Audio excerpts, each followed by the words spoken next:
Hey, everyone. Welcome back to the channel.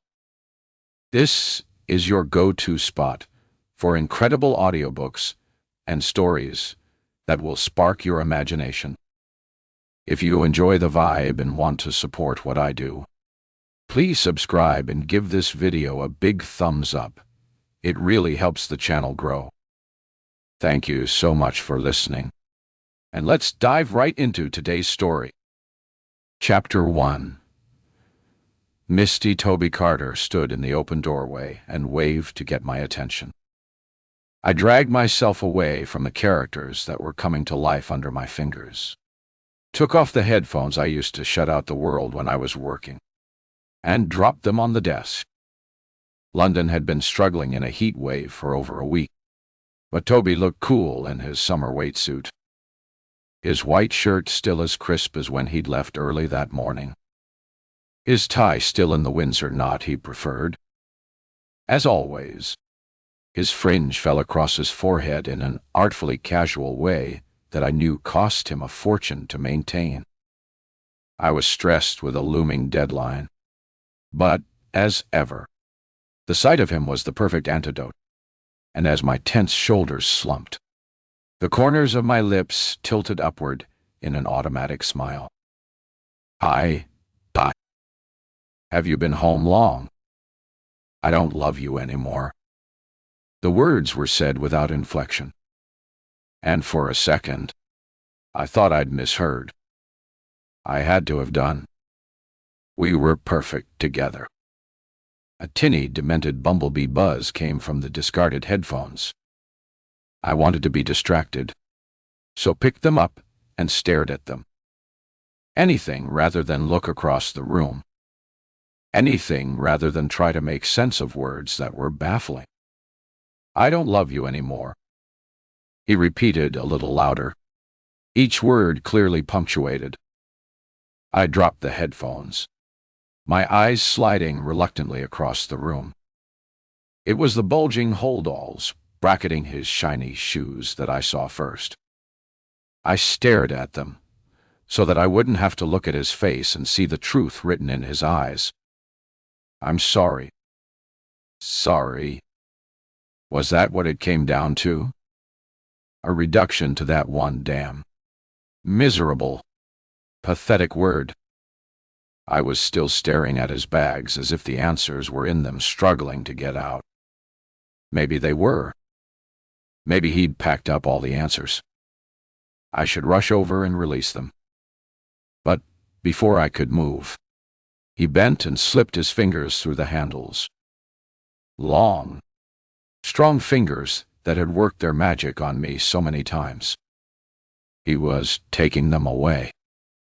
His fingers, the bags full of dreams, hopes, and promises.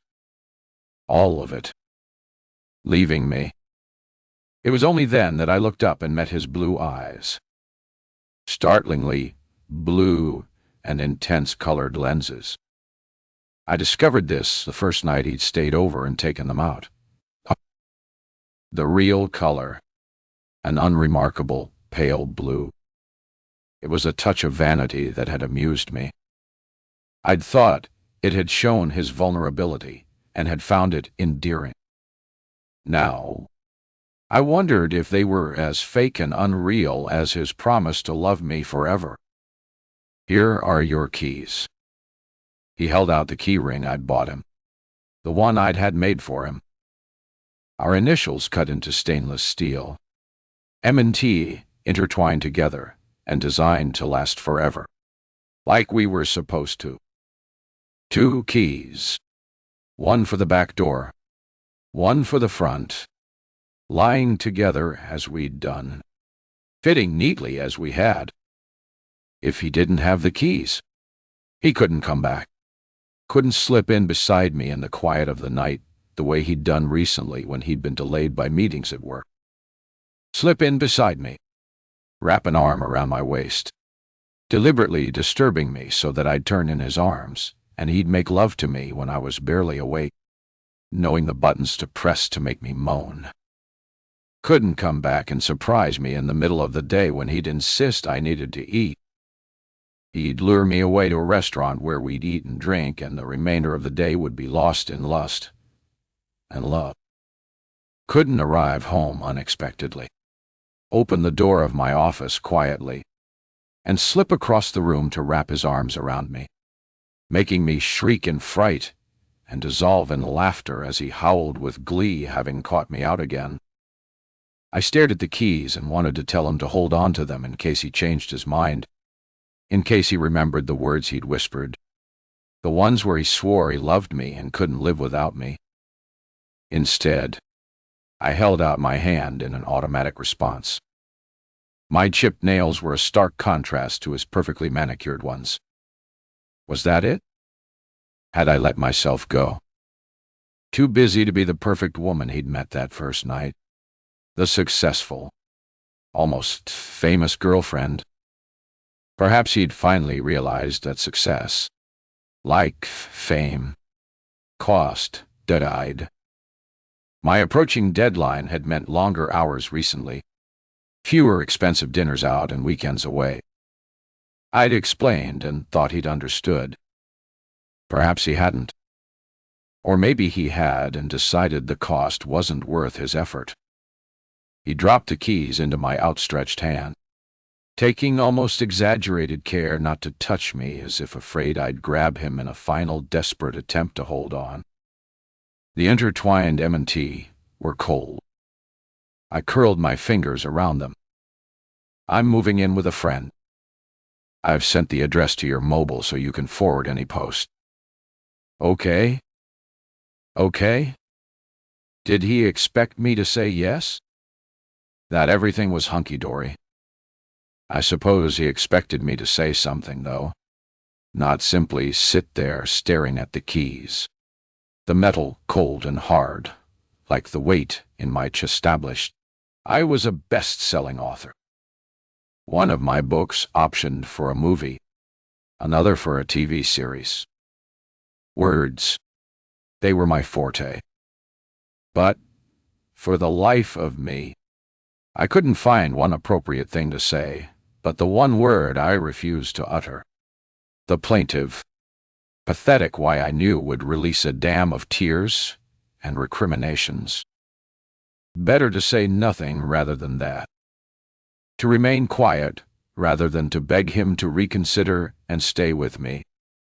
Anyway, I could see by his set, grim face that no words of mine, no matter how suitable or erudite, were going to change his mind. The next few seconds were blank and numb.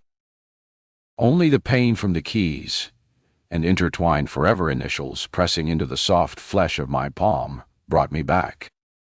The marks remained long after the echoes of his leaving had faded. The leather soles of his shoes slapping on the wooden hallway. The clunk of the front door as it shut behind him. The words came then, a string of invectives and derogatory terms I usually reserve for the use of the worst of my fictional characters. The words echoed around the room and bounced off the walls, deafening and futile. I shouted until I was hoarse. Then I released my clenched fist and threw the keys and the now redundant key ring across the room. They crashed against the wall and slinked to the floor, landing beside the chunky glass paperweight I'd been given by my publisher the previous year. What that was doing on the floor I couldn't think. But then nothing was the way it was supposed to be. Leaving the keys and paperweight on the floor, I put my headphones back in place, turned the music up so loud it drowned out everything, and went back to my book, to my characters, to playing God in a world where I had control. Chapter 2, Misty. It took me several hours to get back to my work after Toby cracked my world apart. Hours when I came up with the perfect words I could have said to him, words that would have sliced him and made him bleed. All too late, of course. the way those words frequently are. The shade of my desk lamp was a green glow in the dark room. The light it threw over the keyboard a cold yellow. It would have made sense to get up and turn on the main light, but I was afraid if I did, I'd not sit down again, and I needed to finish this book. It was due in by and I'd hoped to have it done hours before. Instead, it was almost 7:45 before I reached the last word. My eyes gritty with tiredness and the tears that had come after he'd left. Not before I'd taken some pride in that. Needles of pain pricking my right shoulder told me I'd been hunched over my keyboard for too long. I lifted my arm, rolled it, and felt the muscles and tendons crunch. Today, along with all the other 1,000,001 things I've been promising to do for the last few weeks, I might try to fit in a massage. But first, I needed to send this manuscript to my publisher. It took a minute to frame a brief, friendly email apologizing for the very last-minute delivery. Then, with the completed manuscript attached, and after a few seconds, hesitation where, as with every book to date, I wondered if I'd done enough, if I should maybe change the last paragraph, the first paragraph, the characters, the whole damn thing, because I knew this time the book was rubbish. I hit send, and that was it. My 18th novel was done. With a weary sigh, I dropped my headphones and glasses on the desk, switched off the computer and lamp, and struggled to my feet, feeling stiff from too many hours in one position. Too tired to do anything else. I left the small bedroom I used as an office, and went next door to the room that had euphemistically been described as the master ensuite in the sales details. Reality was a room swamped by a king-size bed and an ensuite that was too small to be anything other than adequate. Built-in wardrobes covered one wall. I'd made space at one end for Toby's clothes, pushing mine to the far side. My clothes had become squashed. He's taking up more space as the weeks had passed. And he'd added to his extensive wardrobe on each of our frequent shopping trips. I'd considered buying a wardrobe for the spare bedroom, but hadn't got around to it. Luckily, I tried to sneer, but failed, and pressed my lips together to stop the tremble that would make me feel even more pathetic. Toby had left the wardrobe door hanging open. The empty hangers inside a testament to my newly single status. Single. Again.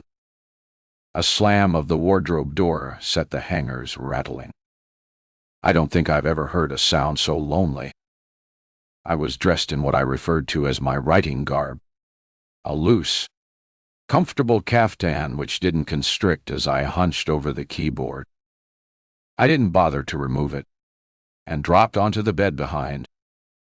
It was exhaustion that was turning me maudlin, making everything feel worse than it was. After a few hours' sleep, I'd be saying, "Toby who?" With that optimistic thought in my head, I shuffled up the bed and dragged the duvet around and over me, covering my head with it, cocooning myself. Tears prickled when I remembered other nights when I'd slept wrapped in Toby's arms. "I don't like to let you go," he'd said, and I'd thought how lucky I was to meet a man so honest, so loving. Now, it was the weight of the duvet, rather than his arms, that comforted me. And despite everything, I drifted off to sleep. It was the shrill ring of the phone that woke me, the sound only slightly muffled by the duvet. It took a few seconds to untangle an arm to reach the phone, searching fingers pulling it off the stand and under the covers to my mouth. "Oh. Hello? You got it done? It was Anne, my older sister. I pushed the duvet off my face and pulled a pillow down to prop up my head. I did, with minutes to spare. As long as it's gone. Welcome back to the land of the living. If it was the land of the living, why did I feel so dead inside? My head might have been hoping for Toby who, after a few hours' sleep, but my heart was still crying for loss. It didn't understand. Hello, Earth, to Misty. Anne's laugh tinkled down the line. Sorry, I'm not quite awake yet. Get yourself into a cold shower. That'll do it. It's almost 12. Lunch at 2? Ursula is free. 2. So we can do a big catch-up. I never argued with my sisters. There was no point. They were unstoppable forces. I never won. Agreeing to meet at our usual lunchtime haunt, I hung up. Anne and Ursula, my sisters, were my best friends. Married in their early 20s to decent, hard-working, kind men who still adored them.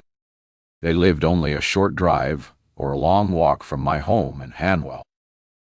They tethered me to the normality I craved when, before Toby, I'd buried myself in my writing, living a fantasy life populated by make-believe characters.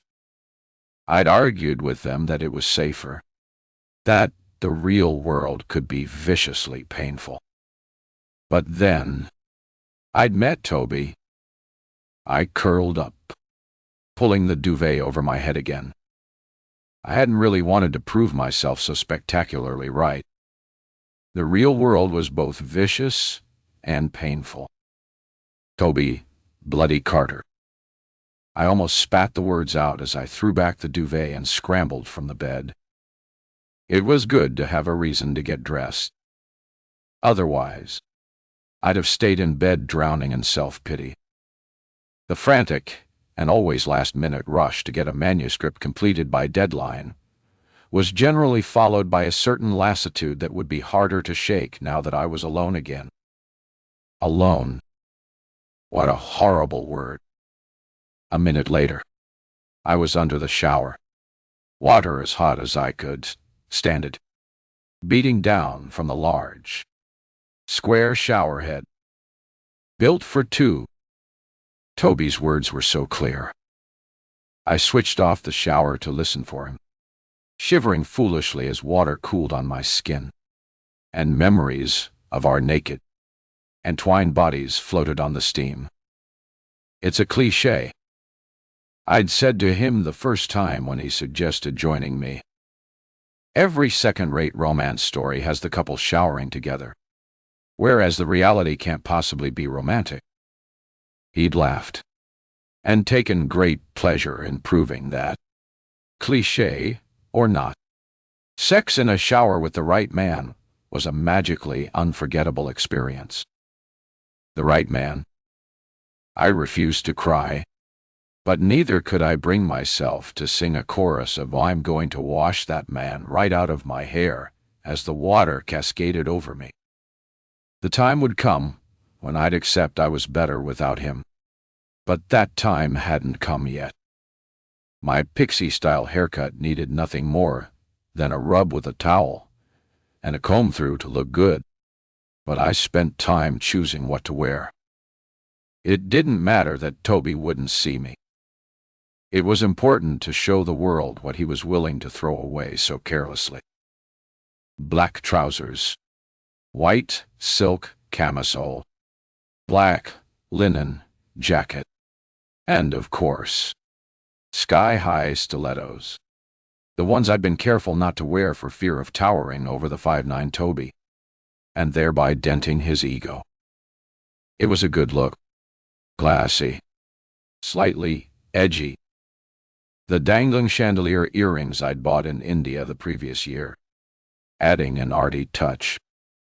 A dab concealer on the shadows under my eyes Nothing I could do could hide the sadness that tugged at my lips, and I hoped my all-seeing sisters wouldn't notice. I had a few minutes to spare before the taxi I'd ordered was due. Switching on my computer, I did what I'd been longing to do all morning. I pulled up Google Maps, checked the address Toby had sent me, and typed it into the search. A street view showed me exactly what kind of salubrious address he'd moved to. Beaufort Gardens. Heights. Bridge. It took a moment for the tooting of a car horn to break through my seething and irrational envy when the taxi, double parked on the narrow road outside, tooted a second time. I grabbed my oversized leather clutch bag and hurried out, walking on the balls of my feet to prevent my stiletto heels catching in the cracks in the pavement. I was always so damn careful. So how did I get suckered in by Toby's lies? Chapter 3. Misty. It was only a short ride to Tentalo Lane, where the Three Bridges restaurant overlooked a park of the same name. It was a favorite place to meet my sisters, and normally I'd have dressed more casually and walked the mile or so in flat, comfortable shoes, enjoying the luxury of being outside, away from whatever I was working on. But that day, I needed the armor of fine clothes and heels. Anne, my elder sister, lived in Hounslow, and Ursula in West Ealing, about 2 miles away from the restaurant for both.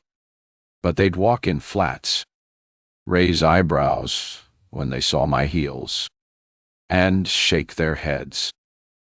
Then I'd tell them about Toby, and they'd understand. They always did. As usual, I was first to arrive.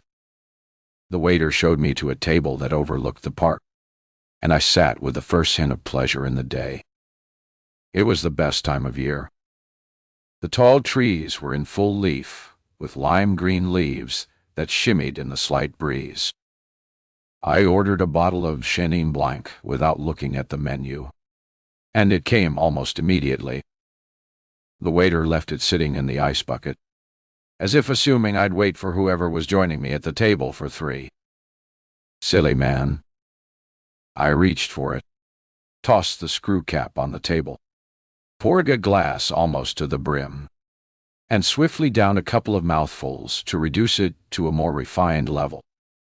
The glass was almost empty before Anne came through the door, her mouth curving into a smile as she crossed to the table. I'm not late, am I? She bent to give me a kiss on the cheek. Aren't you melting in that jacket? I didn't walk here. Even so, it's been the warmest July on record.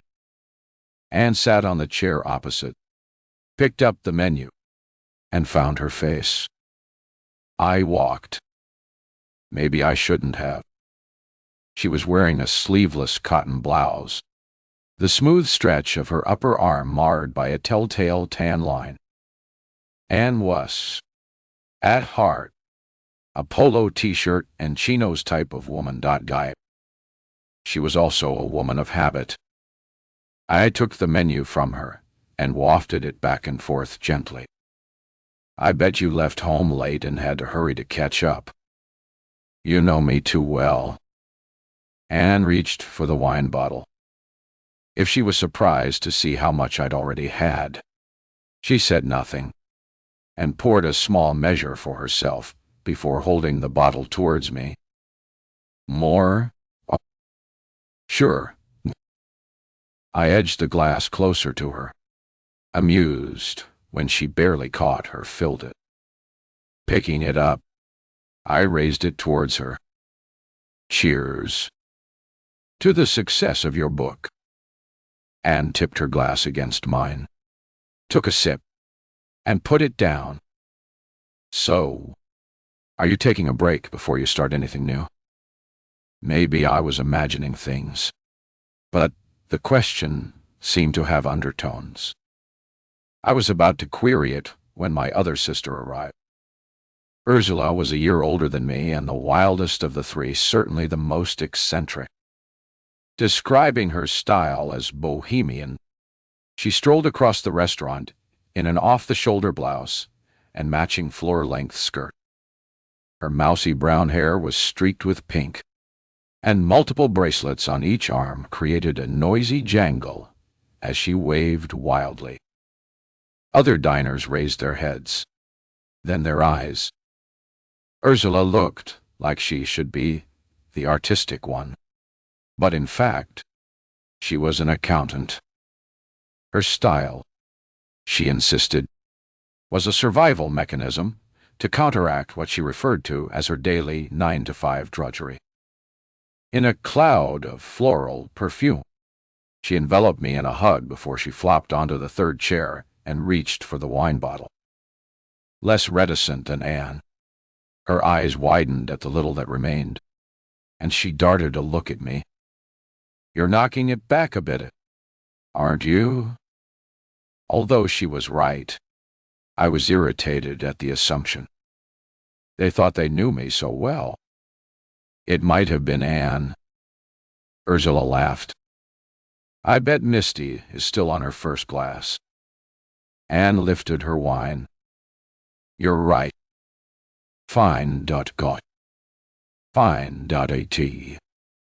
Yes, I've had a couple." I picked up my half-full glass, emptied it in 2 long gulps, then waved the empty glass and smacked it down on the table so hard the cutlery rattled. Toby and me.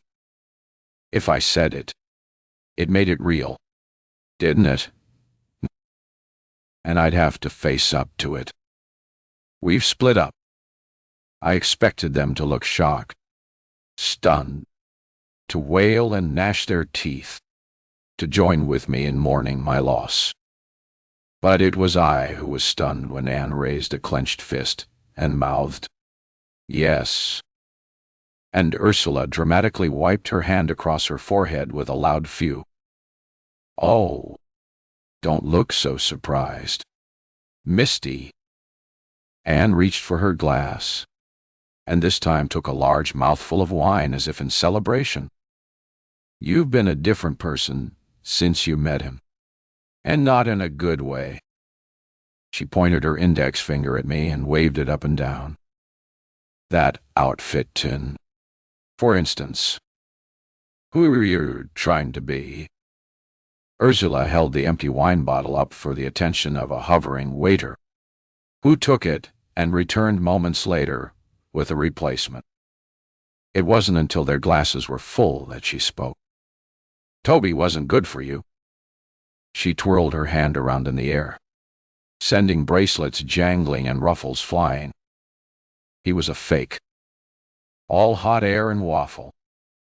I felt a lump in my throat and swallowed. I expected sympathy, for my sisters to join in with my tears of sorrow. Not this. They hadn't liked him. How had I never known? And there was that whole thing with his ex-girlfriend. Anne screwed up her mouth. "I still think you should have gone to the police about that. You could have been seriously hurt." "Definitely," Ursula agreed. But then, she always did agree with whatever Anne said. My 2 older sisters were closer, linked not only by sisterly love, but by their children. Anne's 2 and Ursula's 3. It was a common denominator, which excluded me despite my love for my nieces and nephews. Close as they were, I knew when I told Anne about what happened with Toby's ex-girlfriend that I was really telling both. They'd no secrets from one another. At one time, that would have included me. The whole thing with the ex-girlfriend. How unthreatening that sounded. A thing. In fact, it had been a terrifying experience. Chapter 4. Misty. It had happened 2 months before. Toby had been living with me for a month at that stage. He'd moved in a scant 3 weeks after we'd met at one of those cultural events I'd been invited to on the back of the success of my last book. Introverted by nature, crowded functions weren't my thing, and only my publisher's declaration that they were important made me accept. The venue was the function room of a restaurant in Shepherd's Bush. It was too small for the crowd, who were no doubt attracted more by the free drinks and canapes than by the procession of worthy people making dull speeches. I'd pasted on what I hoped passed for a suitably intelligent expression and posed for photographs with fellow authors, agents, editors, and people whose role I didn't know. When the photographers had left, when the crowd divided into smaller groups, little cliques where everyone appeared to know everyone else, my store of small talk became quickly exhausted. I excused myself without difficulty, my words lost in the snappy back and forth of conversation between others in the circle, the gap I left closing as if I'd never been there. I pushed through the overcrowded room towards the exit, skating around people, eyes down to avoid anyone I might know and be dragged back into yet more superficial chat. At the exit, another group had congregated. One man with a hand outstretched, resting on the doorframe, blocking the way. "Excuse me," I said, raising my voice a little to be heard over the cacophony. When there was no reaction, I tapped the man's shoulder to get his attention. He did turn then, a question in vivid blue eyes, an appreciative smile curving his perfect mouth as he stared without moving. "I think I probably excuse you anything." He laughed and shook his head, although you might never forgive that cheesy comment. "I've heard worse." I hadn't, but he didn't need to know that. And anyway, I'd have forgiven him anything. I wasn't a believer in love at first sight, but lust, that was something else altogether. Any thought of my leaving the event vanished in that moment. Instead, I joined in with the band of people he was with, looking attentively at the man who was speaking without hearing a word, conscious only of the man at my side, who stood so close I could feel the heat coming from him, could smell the musky masculine scent of his cologne. There were 3 glamorous women in the circle. I wondered if one was his partner, but none was shooting wary. Keep away from my man looks in my direction. Their attention on the older man who was holding court, a writer I'd heard of but had never read. I was suddenly aware, as I'd not been before, that the black dress I was wearing was several years old. It was my go-to dress for every semi-formal occasion, close-fitting and low-cut with spaghetti straps bearing enough flesh to be suitably fashionable. I'd put on a few pounds since I'd bought it, though, and I'd struggled to fasten the zipper when I'd slipped into it earlier. I resisted the temptation to look down to check my belly wasn't bulging, and clenched my abdominal muscles instead, just in case. The following week, I promised myself I'd get back to that exercise regime started, but abandoned after a few days. The exit sign, neon bright, beckoned.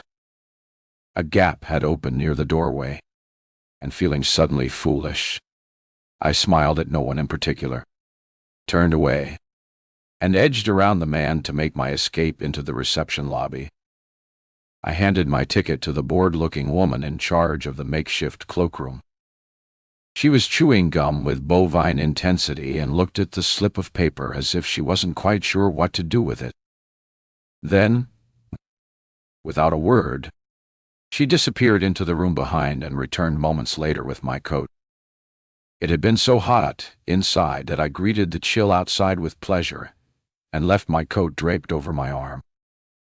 The heat had driven others from the venue. Small groups of people stood about chatting and laughing. A couple hiding in the shadows were kissing passionately. Two women, having obviously made the most of the free bar, were hanging from one another, giggling, and I was standing alone, taking it all in, wondering how much of it I could use. My thoughts already drifting back to my fictional world. There was a taxi rank across the street. I wasn't surprised to see a queue and prepared for a long wait. There was the underground, of course, but I was nervous about using it late at night. My attention was on the passing traffic as I waited for a gap to cross. So, when I felt a hand touch my bare shoulder, I squealed, twisted away, and turned with my mouth open, ready to scream for help. I shuddered again with a snap when I saw the blue-eyed man from inside, an apologetic smile tilting his lips. "I'm sorry," he said. "I didn't mean to startle you. You're not leaving already, are you?" I was 32, old enough and wise enough to know better. But neither age nor wisdom was sufficient to enable me to resist the mesmerizing eyes. The bold and determined with obvious appreciation, the width of his shoulders, the lock of hair that fell just so, the absolute total gorgeousness of him. He jerked his thumb towards the door. "It's a bit noisy and hot in there, isn't it? If you're done with all the publicity stuff, do you fancy going somewhere quieter? We could get something to eat if you like." Those canapes didn't fill much of a gap. I'd stuttered out a yes almost before he'd finished asking, then laughed in embarrassment, feeling unaccustomedly gauche. Maybe my descent from successful professional to tongue-tied ingenue had amused him, too. Or maybe he'd found it endearing because, instead of laughing, he leaned in and kissed my cheek. It was the barest touch, but his lips had lingered, the warmth of his breath tickling the fine hairs at my hairline, erotically charging each one. He cupped a hand around my bare elbow and suggested a nearby pub. It does good food and isn't usually too noisy. He was right on both counts. We found a quiet nook inside, ordered food and a bottle of wine, and ate, drank, talked, and laughed till closing time threw us out. We were still chatting as he walked with me back to the taxi rank. Now, when I'd have been delighted with a queue a mile long, there was only one person. "I won't be waiting long," I said, as if I were pleased, as if I hadn't wished for 100 people to suddenly appear and barge ahead of me demanding taxis. "Good," he said.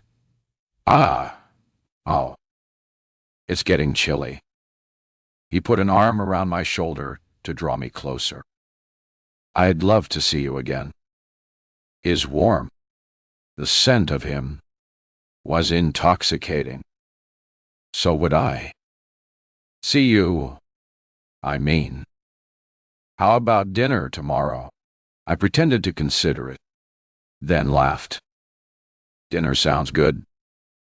I'll pick you up at 7 if that suits." Of course it suited. And by the time a taxi rolled up alongside, we had it organized. I sat into the taxi and smiled all the way home, my phone with his precious number input by his long, slim fingers clasped in my hand. I remember. I felt bewitched. Dinner the following night in a French restaurant I'd never been to before was followed by dinner 3 nights later in an Italian we both knew and liked. The days in between. He rang me 2 or 3 times a day, and always last thing at night, whispering good night before he rang off. Our kisses became increasingly erotic. "You're a witch," he said, shaking his head and putting me at arm's length. "You've no idea what you do to me." He made me feel powerful, feminine, sexy, and I loved it. 2 weeks later, I invited him back to mine for coffee and dessert. I'd never been so daring, never taken the lead, but this felt so right. He empowered me like no man had ever done. In the following 3 weeks, there were nights of passion that left me gasping and days lost in dreams where I struggled to write a word. And when I did, my criminals were suddenly uttering words of love in situations where such words had no context. I deleted with a chuckle and tried to concentrate on the murder and mayhem that was required. When I lay sated in his arms, the velvet darkness of night, a warm blanket around our naked bodies, I knew it couldn't get any better than this. "Why don't you move in with me?" The whispered words shimmered and floated away in the night. Unheard, I guessed, and wondered if I should repeat them. Wondered if I'd lost my mind for asking. It was several minutes later before I heard him say, "Yes, I think that's a great idea." And that was it. 5 weeks after we met, Toby Carter moved in with me. Chapter 5. Misty. I had thought it would take a while for Toby to organize moving in, and assumed he'd need to give a month's notice to the landlord of the apartment he had in Streatham. So, Curry, when I opened my front door the following day to find him standing there, 2 suitcases on the step beside him, and a couple of boxes on the garden path behind. My delight was tinged with surprise. There was no sign of a car or taxi on the short street. It looked as if he'd simply materialized out of nowhere. Thought made me smile and fling my arms around his neck, dragging him inside, words of delight tripping from my lips. It didn't matter. Nothing mattered except he was there with me. This amazing, loving, gorgeous man. Toby wasn't the first man I had shared a home with, but he was the first in a long time, and the only man I'd invited to share the house in Hanwell I'd bought 2 years before. I anticipated having to make some compromises. My schedule was often manic with 12-hour days coming up to deadlines. I was aware, too, that my writing consumed me. That often, the characters in my book felt real to me, their lives more interesting than mine, their worlds safer, better than the world I lived in. But, suddenly, with Toby in my life, everything seemed different. It was as if I was seeing my life through a kaleidoscope. Everything, everyone, every word was shot through with color. If it was different to what I'd expected, if the reality of living with this gorgeous man was more difficult than I'd hoped, and if there were more compromises than I'd planned to make, with more give on my part, more take on his, that was simply a matter of adjusting, wasn't it? That's what I told myself. What I kept telling myself as the weeks passed. The thing with his ex-girlfriend that Anne was referring to happened 2 weeks after Toby moved in.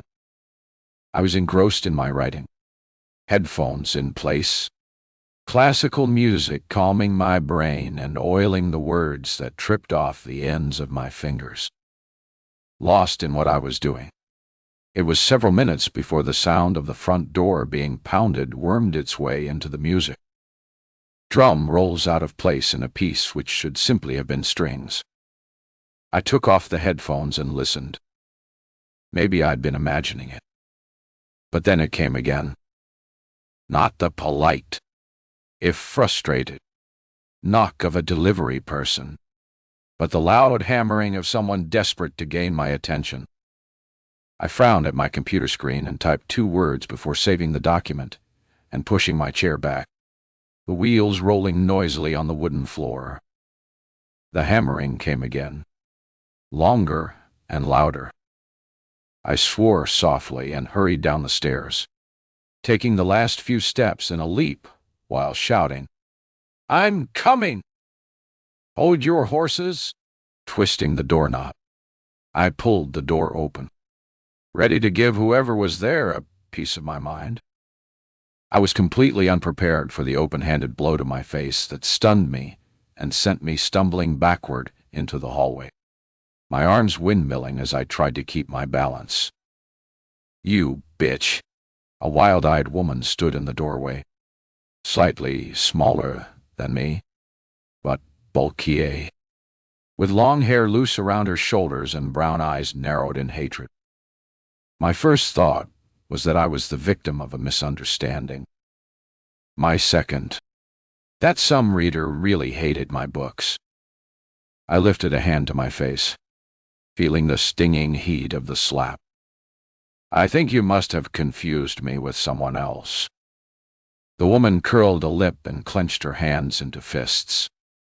She kicked the front door shut, then took a step closer to me. I was waiting for the adrenaline rush I'd read about, that I'd written about. The one that gave you the strength to fight or the speed to run. I must have been the exception to the rule because shock had frozen me into immobility. Misty Eastwood, semi-successful writer of rubbish novels. That's you, isn't it? I bridled at the semi-successful and lifted my chin at the rubbish novels. Attacking me was one thing. Casting aspersions on my skill and my books was something else. I wasn't a physical person. Words were my usual ammunition. But before I had time to think of something suitable to diffuse the situation, a clenched fist shot out and hit me on the other side of my face. The pain was excruciating. The strength of the blow sufficient to send me tottering back against the wall, where I lost my footing and slid to the floor. It took this blow, this terror, to send the adrenaline sizzling through me. I had to get away, but my head was still ringing from the punch, making it hard to focus. The living room was a few feet away. If I could get inside, I could lock myself in and phone for help. My attacker's mouth was wide as she screeched foul words. When her eyes squeezed shut in anger, I rolled onto my knees and scrambled for the door. But the adrenaline rush wasn't enough to counter the steaming anger that was driving the strange woman. A kick to my side made me gasp. Instinctively, I curled into a ball as the kicks and blows came relentlessly, each accompanied by grunted accusations I couldn't understand. Would the attack have continued until I was unconscious, maybe even dead? I'd never know, because the woman stopped her assault when the front door opened. "Toby!" I shouted, fearful for him for what this crazed woman would do. I uncurled, ready to leap to his defense, staggered anew to see the woman melt into his arms, a look of pure confusion on his face. "Babs." What he pushed her away and looked down at me in horror. "Shoot." "Babs, what have you done?" "Babs, da." I groaned and scrambled to my feet, wincing in pain. Toby hovered, trying to help. I took his arm. "Help me inside to a seat." "Maybe I should ring for an ambulance," he said as I struggled into the living room and lowered myself onto the sofa. Shock was wearing off quickly, anger riding in to take over. "Maybe you should ring for the police." I flexed my arms, moved my legs, took a few deep breaths. Nothing broken. Not for want of trying. I guessed the soft shoes my attacker was wearing had prevented more damage. I'd have multiple bruises, but nothing worse. The woman stood in the doorway, eyes only for Toby. I held his hand and glared at her. "Who are you?" But it was Toby who answered. "My ex-girlfriend." His ex-girlfriend? Still lost in the honeymoon phase of our relationship. We'd not spoken about past love. I shifted in my seat, grimacing when the tassel of a pillow dug into my bruised ribs. Toby, on his knees beside me, shifted backwards and got to his feet. "I'll go and get a cold compress." I wasn't keen on being left alone with the crazy Babs, but a cold compress might help with the swelling I could feel rising on my cheek. I held a hand to it while keeping my eyes on her. It wasn't an amicable split. Then, I'm guessing, 4 years. The words were barely a whisper. I stared. 4 years. I couldn't imagine losing Toby after a few weeks. How would I feel after 4 years? That was a long time. But it's not my fault, is it? You can't go around attacking people because your relationship fell apart. Babs shot me a pitying look. 4 years. They ended 2 weeks ago. On the 1st of May, at 4:15 p.y.l. M.L.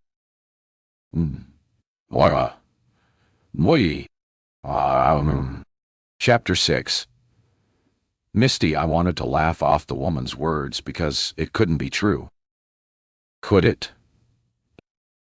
This wonderful man I'd fallen in love with couldn't have moved in with me straight from another woman's house, another woman's bed.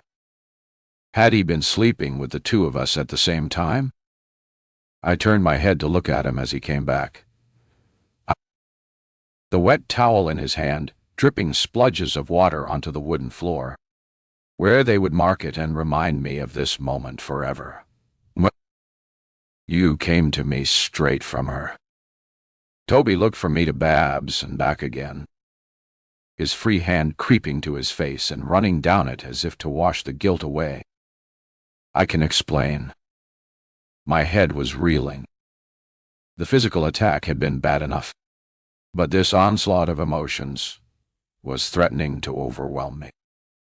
Maybe he could explain, but I didn't want to hear it then.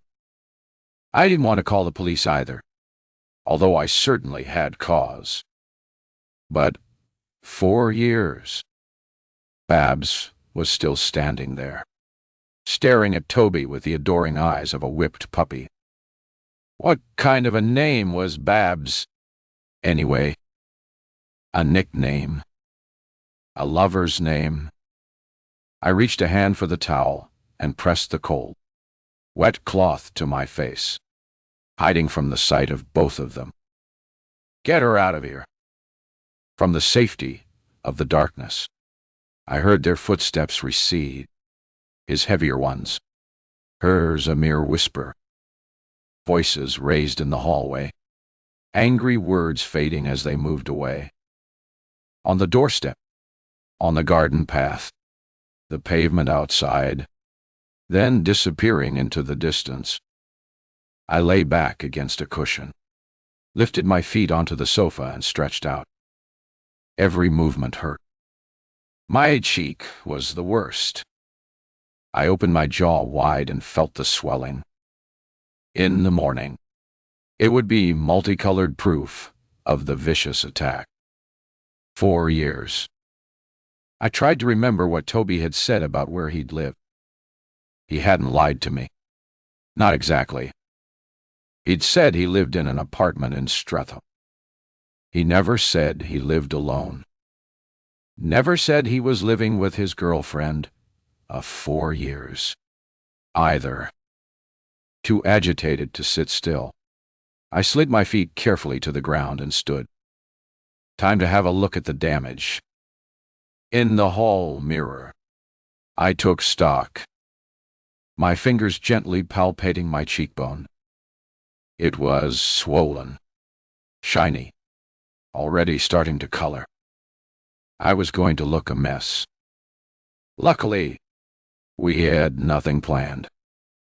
It would be dinner at home for the next week or so. None of the nights out in cocktail bars and restaurants that Toby preferred. Back in the living room, I picked up the towel and frowned at the wet patch it had made on the cotton material of the sofa. I hoped it would dry out without leaving a watermark. Hoped everything would revert to normal. That I could turn the page. Write a new chapter. Where was Toby? He should be here looking after me. I took the towel into the kitchen, laid it on the counter, and searched in the freezer for the ice cube tray. With several ice cubes knocked into the middle of it, I folded the ends of the towel over and held the makeshift cold pack against my cheek. Feeling beaten mentally and physically, I went back and slumped on the sofa again, my head against the cushion. The room was west-facing. It was May, and the temperature had been unusually high for the last few days. The setting sun captured the gaps between houses on the opposite side of the street, and the heated beams of light melted the ice before it could do any good.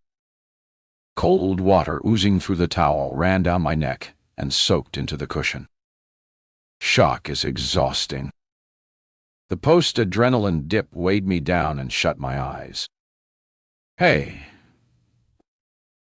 The softly spoken word woke me. My eyes flicked open and looked straight into Toby's intense blue ones. I was clutching the towel to my chest established. The wet had soaked through my t-shirt and the chill of it made me shiver. The chill of it. Not the sudden, frightening thought that I didn't know this man at all. A finger gently touched my cheek. I'm so sorry. You should have told me. I pushed his hand away, dropped the wet towel on the floor and sat up. You left her for me. Toby shoved his hands into his jacket pockets. It isn't as simple as that. Babs, as he walked to the window, fiddled with the catch and pushed it open wide. It's this damn heat, he muttered. Sounds like a line from a Tennessee Williams play. Cat on a hot tin roof. Maybe. Toby turned to look at me. What? Nothing. I was on my edge of my head and bent to pick up the wet towel. It was still cold. I wiped it across my face. Babs is what? He came over and sat close enough to touch me. I thought he might, that he'd caress my arm or leg with his long fingers. I shivered at the thought. The betraying thought that I wanted him to. Despite everything. Despite Babs. I wanted him to touch me. I should have told you. But what we have is so precious, so special. I didn't want to ruin it. Toby ran his fingers through his hair. His perfectly cut hair fell instantly back into place, a lock falling to kiss the edge of one eyebrow. Babs is emotionally fragile. I didn't realize it for a long time, and by then I was living with her in her apartment. I loved her, or I thought I did. Over the months, it became increasingly exhausting to have to keep bolstering her ego, constantly having to tell her she was the most important, beautiful, intelligent woman I'd ever met. He reached out to grasp my hand, sandwiching it between both of us. Almost 3 months ago, I told her it was over. She went ballistic. You've seen the way she gets. I looked at him in horror. She hit you? He looked down embarrassed. She attacked me with an empty wine bottle. Luckily, I was able to get it from her before she did too much damage. He put a hand up and brushed a finger across his cheek. She only caught me a glancing blow. Pamel, shaman in the night too. She only caught me a glancing blow. The bruise faded in a few days. He covered my hand again. She was so hysterical that I was worried. So, reluctantly, I gave in and said I'd stay. But it was never the same. And we both knew it was only a matter of time. I remembered the anger that had driven Babs, the hate that twisted her face. You might have known, but I don't think she was that aware. She seemed like a woman who'd been completely caught off guard. She's good at that, at making you feel you're in the wrong.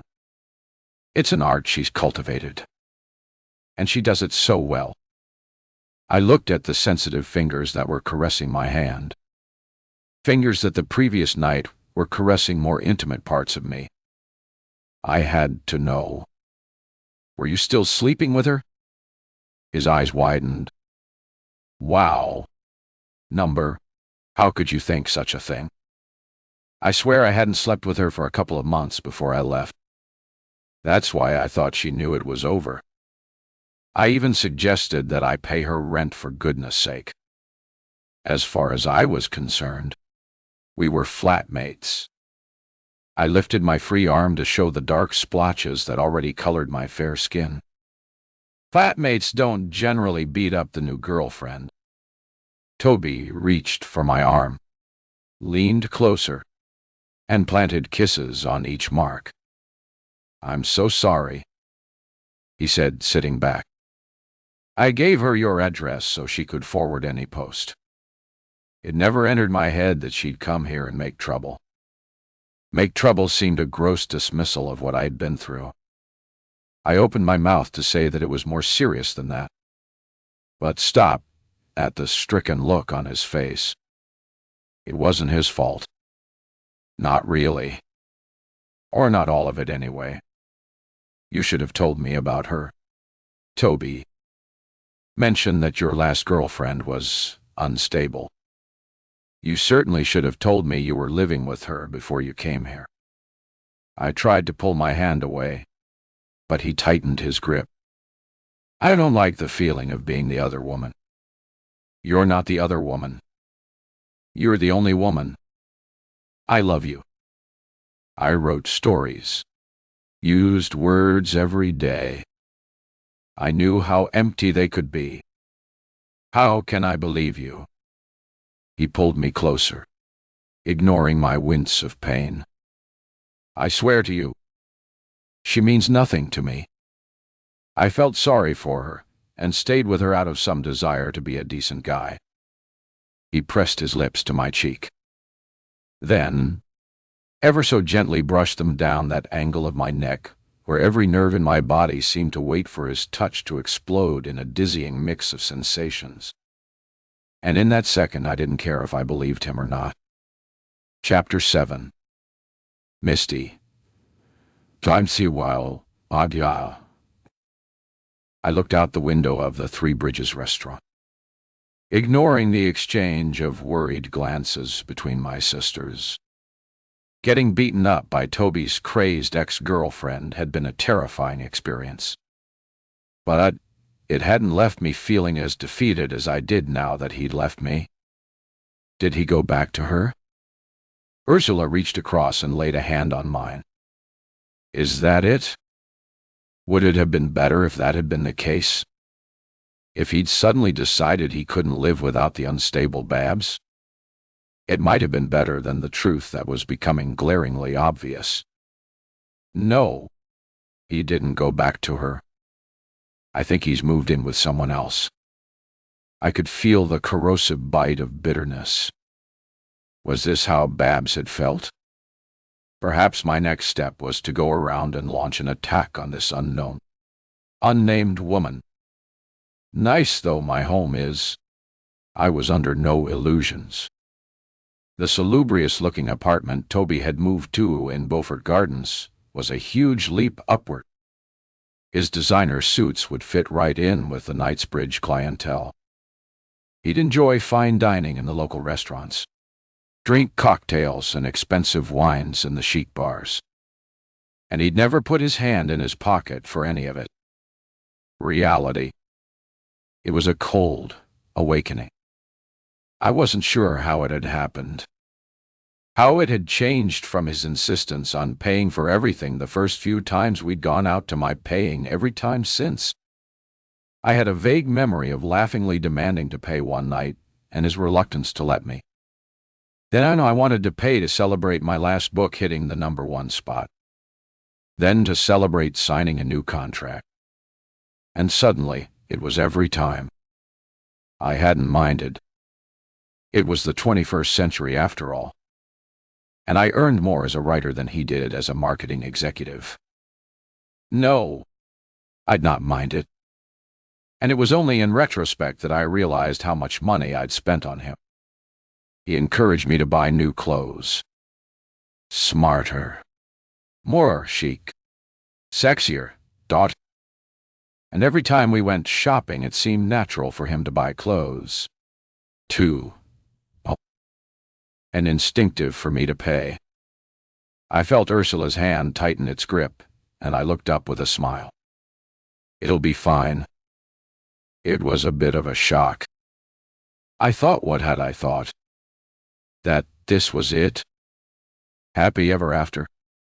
I gulped a mouthful of wine. I thought we were perfect together. We were. My money. His style. A perfect combination. Anne tutted with motherly concern. He seemed perfect and was gorgeous to look at. But he was like a china doll, sitting on a shelf, waiting to be admired. They're not meant to be played with or to have fun with. I had to smile. There was no point at all in telling her that Toby had been great fun to play with. The sex had been mind-blowing. I knew that wasn't what she meant. Anne was talking about the more ordinary things. The long walks hand in hand. The nights in by the fire watching TV. Cooking together. Planning a future together. Things Toby and I had never done. But despite everything, I still hurried to defend him. You didn't know him, really. After all, you only met him once. And whose fault was that? I felt the quick heat of color on my cheeks. I hadn't realized my sisters had disliked Toby, but I knew how he'd felt about them. Fuddy-duddy middle-class bores was how he'd rated them after a dinner in Ursula's house a few weeks into our relationship. Both sisters desperate to meet the man who'd put a smile on my face. As a result of his dislike, he refused to go to Anne's husband's 50th birthday party at their house the following month. I'd gone without him, making a vague excuse that he was feeling unwell, that I knew wasn't believed but wasn't questioned. I could have stayed away, too, and made another excuse. But these were my sisters. I loved them and wasn't going to miss an event that was so important to them.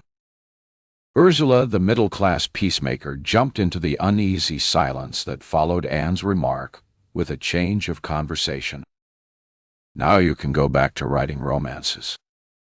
I dragged my eyes from Anne's critical ones and looked at Ursula with a confused frown. What? What? Romances. Repeating one word from a sentence that didn't make sense in its entirety was a foible of my sister's that never ceased to irritate me. Romances what? Ursula waved a hand. Jingle, jangle. Go back to writing them. I much preferred them to these psychological thrillers. All these twisted individuals, stalkers, and creepy characters. I swear you're different since you started writing them.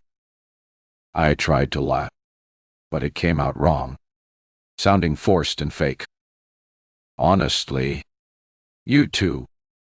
Anne thinks I've changed because of Toby. You think because of the books I write. Maybe I'm simply older and wiser. I brushed a hand down the front of my Armani linen jacket. Did it smack of desperation? Was I That awful condemning phrase. Trying too hard. Anyway, Toby is out of my life now. And no, I'm not going back to writing romances. I make a much better living from my twisted tales. I reached for the menu. Maybe we better order before we drink anymore. Before I drink anymore. Before alcohol. Irritation with them. My situation. And the realization of my utter stupidity make me say something I'd regret. After we'd made our choice from the extensive menu and placed our order, I directed the conversation to safer channels by asking Anne about her youngest child, Teddy, who was having a tough time at school. The chat flowed organically to her other child, and from there to Ursula's 3. And when it flagged, when there was the slightest danger that it would twist back to me, I asked another leading question. Their children, their husbands, their perfect lives. There was always something to ask. Chapter 8. Misty back home. I changed into one of the many caftans I had bought over the years. It was time to start my new book. I sat at my desk, opened a new page on an A4 pad, and set it on the desk to the right of my computer. On the pad, I'd keep a rolling total of my word count every day. It kept me focused, which was necessary for the tight deadlines I worked under. It was the end of July. My next deadline was the end of October. I should have finished the last one and started this one days before. But life, for that read Toby, had got in the way. It was time to get back into the rhythm of writing. The 3,000 or 4,000 daily word count I was used to doing. Sometimes staying up till after midnight because I couldn't abandon my characters mid-catastrophe. Sufficient alcohol imbibed over lunch had loosened my thoughts, but didn't affect the speed at which my fingers flew over the computer keyboard. Headphones in place. Relaxing music kept external distractions to a minimum. But it wasn't the car noises, shouts, and laughter from people passing outside that disturbed me that afternoon. It was Toby who forced himself into my head, appearing before my eyes until I blinked him away. Even my fingertips were complicit, my eyes widening when I saw his name appearing on the screen. Delete. If it were only that easy to wipe the memories. All the memories. The good and the bad. When I'd written Toby's name instead of Peter for the 3rd time, I crushed my hands on the keyboard and sent a stream of random letters shooting across the screen. I left them there, saved my work, and shut down. My hair caught in the headphones as I tugged them off roughly. It was the pain that made my eyes water. Before I stood, I reached for a pen and filled in my word count for that day. A miserably low 600. I had a fairly good idea, too. That what I'd written was rubbish and would probably need to be deleted in the morning. It was almost midnight. The house was quiet. No sounds drifting from the street outside. Bunching the hem of the caftan in my hand, I went downstairs. The stairway was uncarpeted, the wood rough under my bare feet. Scandinavian style. I'd explained to Toby, who'd asked why I'd not carpeted it. I'd thought the cream track painted down the stairway was chic and classy, but he'd turned up his nose and suggested carpet would look better and give the house a more luxurious feel. Toby never seemed to be happy with the way things were. Maybe if I'd agreed to get a carpet. I stopped that thought before I completed it. In the kitchen, I opened the fridge and took out a bottle of wine. Then, with a sigh, put it back. Getting drunk was too easy an option. and I'd never been one for taking the easy way out. I shook the kettle. Enough water sloshed against the sides for a cup of tea. With a flick of my thumb, I turned it on and twisted around with an ear cocked. Without looking, I snaked my hand out to switch off the kettle and listened again. Seconds ticked by. A chill from the floor tiles crept over my feet, and I shivered in the thin fabric of the caftan. The house was silent. I'd imagined the sound. Tea seemed suddenly too much trouble. I turned out the lights and went back upstairs. Toby was gone, but I could still smell him in the bedroom. His scent, it was there, lingering in the air, in the fabric of the chairs, the mattress, the summer weight duvet, the wallpaper, the bedroom carpet, every bloody wear. The fresh sheets on the bed, the pillows piled one on top of the other, seemed to be taunting me. Sleeping alone again. Misty? With a groan, I pulled off my caftan, threw it onto the chair, and, naked, moved to the window. The room was in darkness. The curtains open. Bottom of the sash window pulled up far enough to allow the cooler night air to slip into the room and over my skin. I shivered, but didn't move away or shut the window. The road outside was quiet. It was a residential road of mostly older and retired people, all of whom would be tucked into bed at this hour. The sash window rattled as I pushed it up as far as it would go. I bent to rest my elbows on the ledge and leaned out, craning my neck to look up at the sky. There was too much light pollution for stargazing, but the moon was there, full and fat, and looking down on me. He looked amused. Or was that a sneer on his faraway face? It was the slightest of movements that dragged my eyes from the man in the moon to a figure on the other side of the street, partially hidden in the shadows. It was a tilt of the head that had caught my attention, as if the person were trying, with a stretch of the neck, to get a better look at me. I pulled inside, flattened against the wall, and pulled the curtain around me, suddenly conscious of my nakedness.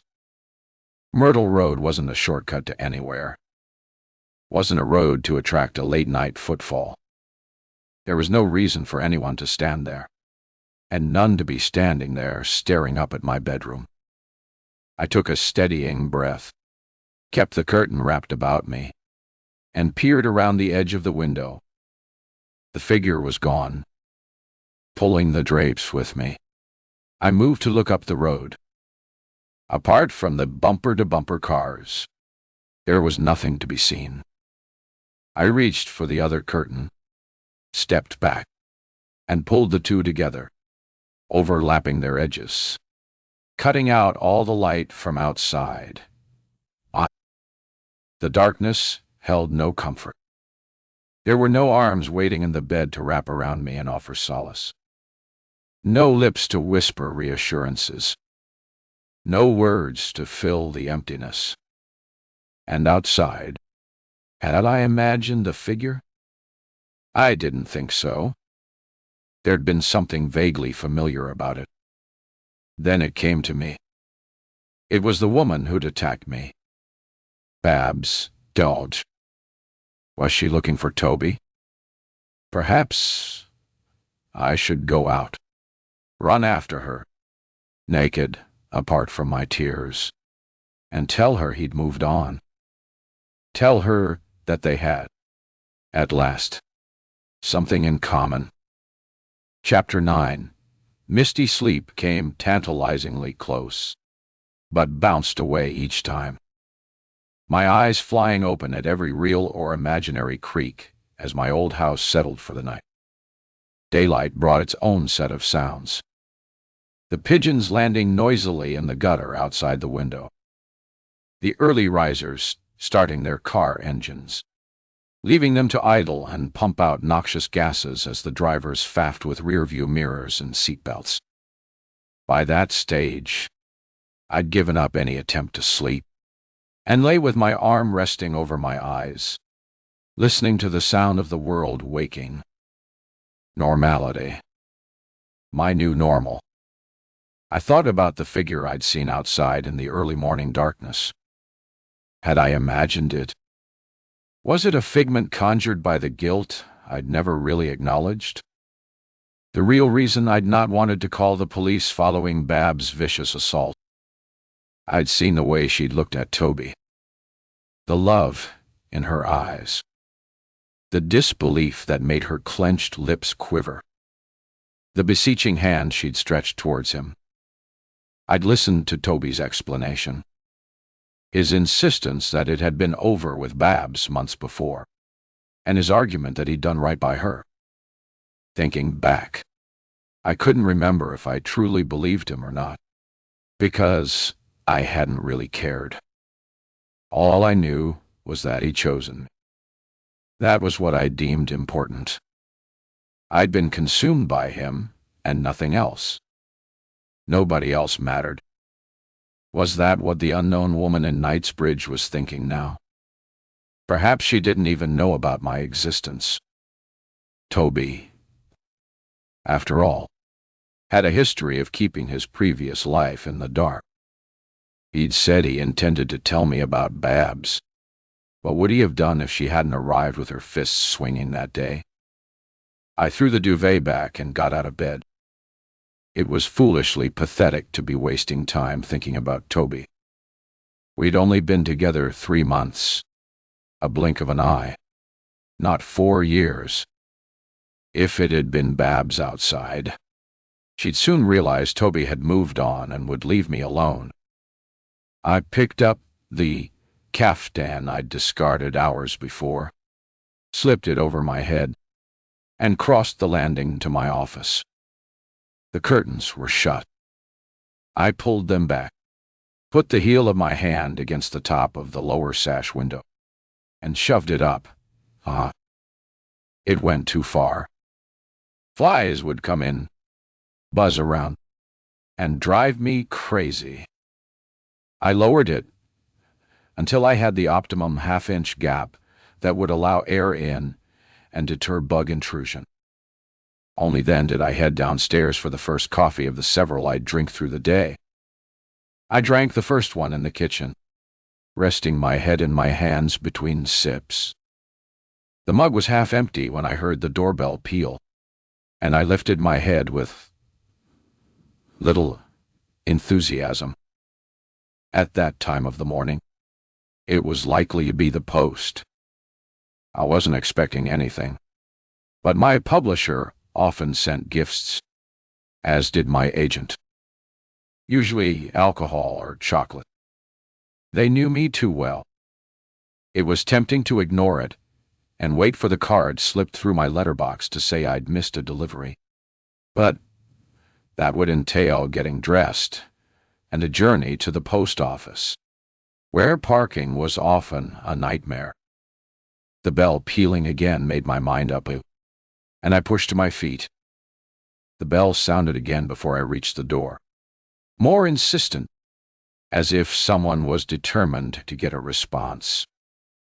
"Hang on," I called as I slipped off the safety chain, thumbed down the catch, and twisted the doorknob. I pulled the door open, expecting to find the usual postwoman on my doorstep, a smile of thanks waiting, a hand half extended for whatever it was she'd not been able to fit through the letterbox.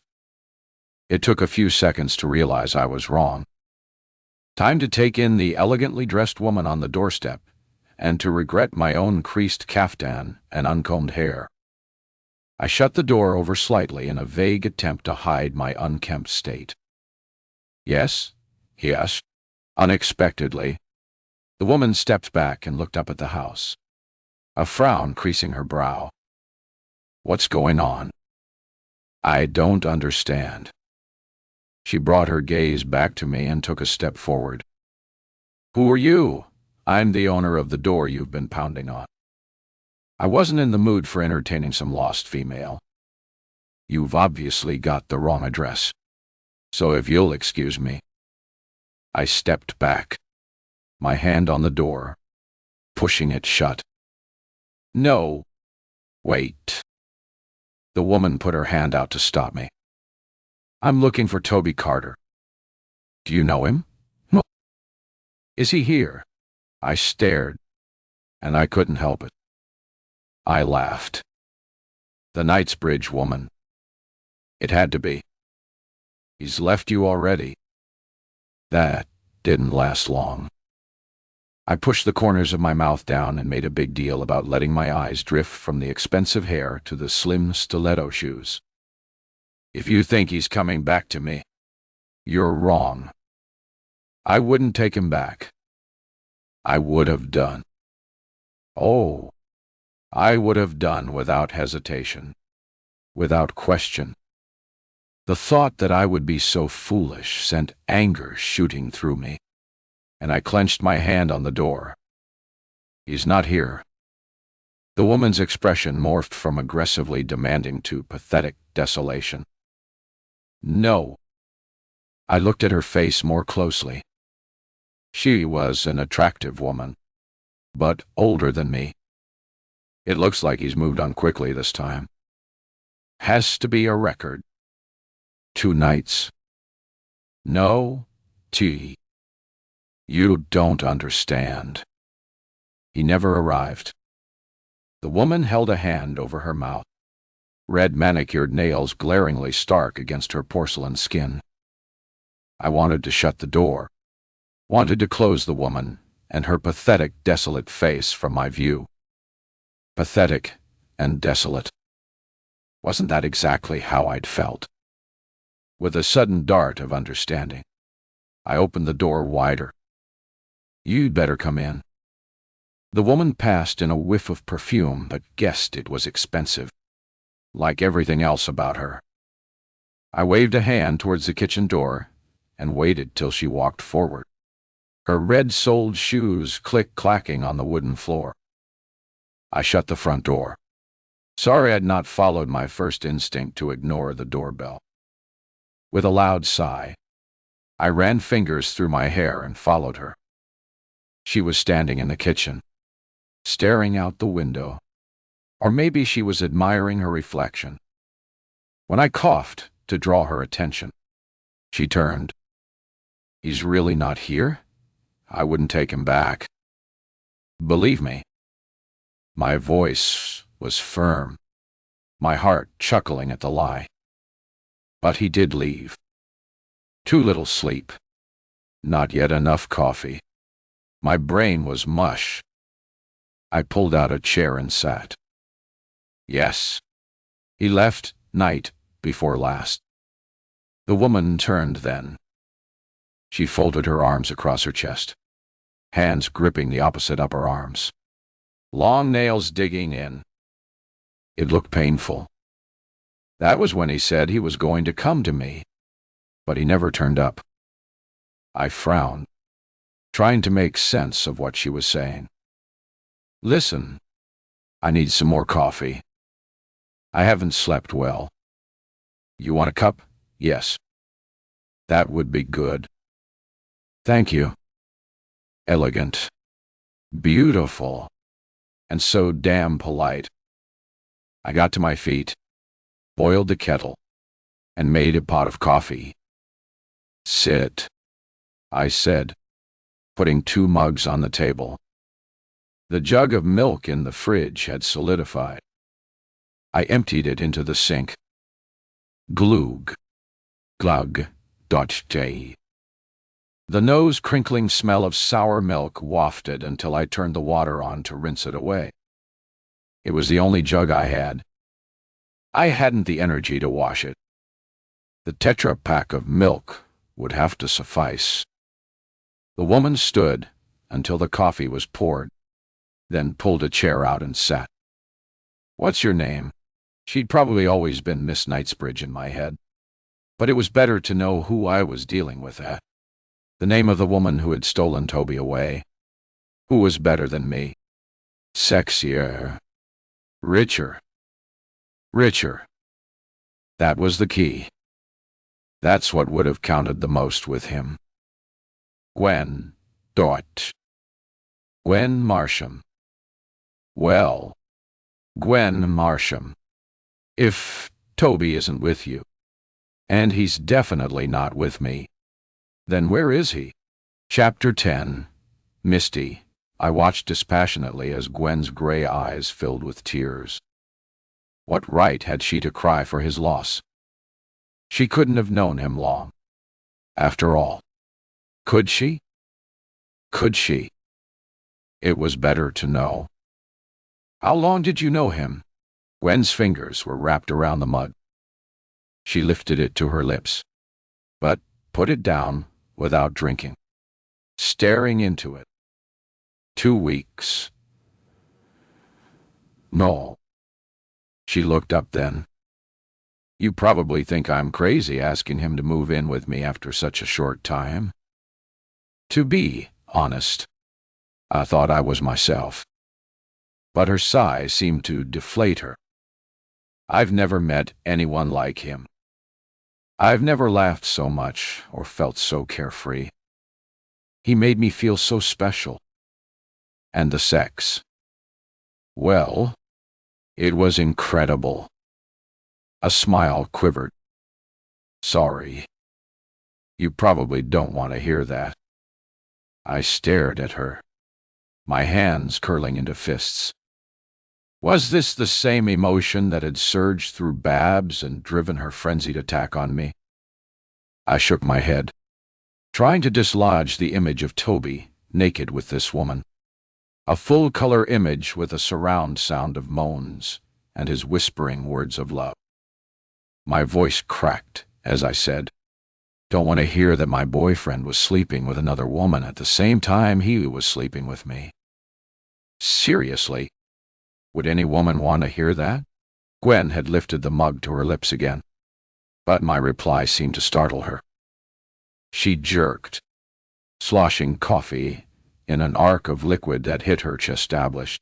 It stained the front of the cream shirt she wore, drops peppering the lapels of the beige jacket I'd not invited her to remove. Putting the mug down, she jumped to her feet and stared at the mess, then helplessly looked up at me as if expecting me to do something. I wanted to throw her out, but I wasn't Babs. My anger was already fading. I stood, grabbed a roll of paper towel, tore reams of it, and handed the water over. Gwen dabbed a spillage and took my second offering, dropping the first onto the table, pressing the fresh paper over her breasts. "It's all ruined," she said and dropped onto the chair. She pulled the wet silk away from her skin and flapped it uselessly. "I'm so sorry. Toby told me he was living with his sister." I barked a laugh. "His sister?" "Yes. He said you were going through a bad time, that you were emotionally very fragile, which is why he couldn't stay over with me any night. He'd come to my apartment. We'd make love. Then, after we'd go for an early dinner before he had to go home to you. I've been so tied up with finishing my latest book. I remembered being relieved when Toby was late home, often not noticing. When I did, when I mentioned it, he spoke of meetings and overtime, but I'd listened to his excuses without hearing them at all, my brain busy with people who didn't exist and what they were up to. I explained to him that it was always that way coming up to my deadline and that afterwards it would be better. I never for a moment suspected that he was lying. Never considered that there wouldn't be an afterwards. How naive I'd been. Gwen was obviously trying to come to terms with the story she'd been told, her eyes wide, lips pressed in a tight line. He lied to me. Unboza. Inglamnui. Tu sir. She bent her head to examine the stain on her shirt, plucking the damp material between her fingers again. and shaking it back and forward in a vain and useless attempt to dry it. I wondered about the story Toby had told me about his relationship with Babs, that it had been over a long time before he'd met me, that he'd not slept with her for months. Had that too been a lie?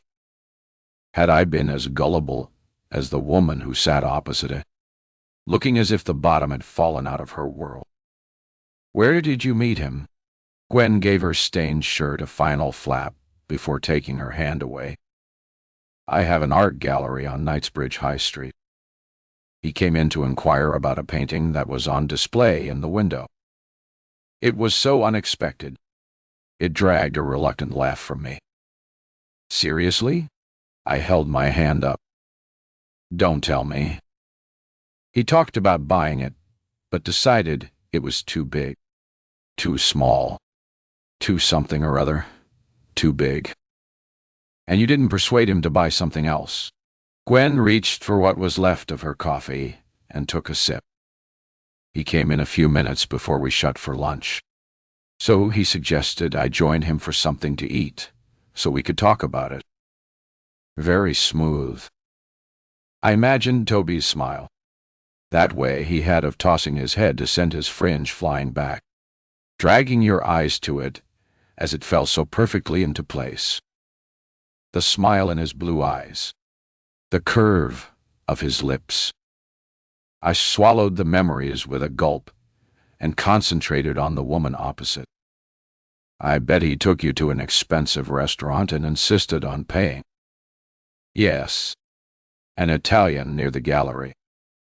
I saw the glimmer of a smile that flickered across her face at the memory. It made my voice harsh and cruel. "And the dinners the following nights, did he pay for them?" Color washed over Gwen's pale cheeks. With quick sympathy, I reached a hand across the table towards her. "I'm sorry." "Don't answer that. I know how he works." He insisted on paying again with enough emphasis that you bridled a little, and demanded that he let you pay. And he gave in with extreme reluctance. Almost exactly like that. Gwen agreed. Then the next night he said he didn't want to offend me by offering to pay, so I paid again. She tilted her head. "So how long were you two together?" "Almost 3 months." I picked up the cafetiere and filled our mugs. Before me, he was in a relationship for 4 years, though. I gave Gwen a brief description of Babs' visit and attack. He told me their relationship had come to an end months before, and he was sleeping in her spare room. "Like a lodger," he said. And I, like a fool, believed him. 4 years was a long time. Maybe he was lying about that. You know, making it out that he could commit and wasn't flitting from one woman to another. I smiled. It does seem a long time for someone with his track record, but it was Babs who told me how long they'd been together, not him. Babs? Is that a nickname? I don't know. It might be short for Barbara, I suppose. It suits her. She's plump and round-faced. I picked up my coffee and sipped. Maybe that's where Toby's gone. Back to her. I put the mug down and rested my arms on the table. I thought I saw her last night outside on the road. Really? Are you sure? Gwen pressed her fingers to her eyes for a moment. Why would she be there? Anyway, I don't understand. If he'd planned to go back to her, why would he say he was coming to me? Why would he be that cruel? Anger flared again and tightened my voice. I don't know.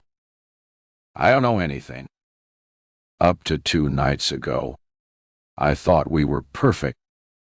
There was no warning. No, nothing. I was trying to get my book finished. He came in and said he didn't love me anymore and left. Just like that. And he went back to Babs. Gwen's lips pressed into a tight line. Maybe that's why she was outside last night. She came to warn you off. You know, Toby's back with me. Leave him alone. I hadn't given much thought as to why Babs had been there, but it was as good a reason as any. If so, she must have chickened out because she never came to the door. It's a pity she didn't. I'd have told her that he'd already been cheating on me with another woman, slithering in and out of your bed. She probably doesn't know about me. Gwen shivered. By the sound of her, I'd prefer if it stayed that way. I'm not good at dealing with violent people. I've not had much experience, really. Annoyed, I pushed my mug away and stood. It's not precisely the kind of thing I'm used to either. Nor was I used to dealing with people quite as precious as Miss Knightsbridge. It appears we're both well shot of Toby. Babs is welcome to him. Now, I must get on. Deadlines to meet. You understand? As a hint, it wasn't subtle, but Gwen didn't move. I'd like to ask him why. I laughed. The sound was loud and harsh and bounced around the room. I know why he left me. Don't forget. He left me for you. But no buts. He made his choice. I let my eyes wander slowly over her. So elegant, so damn polished. I don't know why he changed his mind, and I don't care. You or Babs, it's all the same to me. Not to me.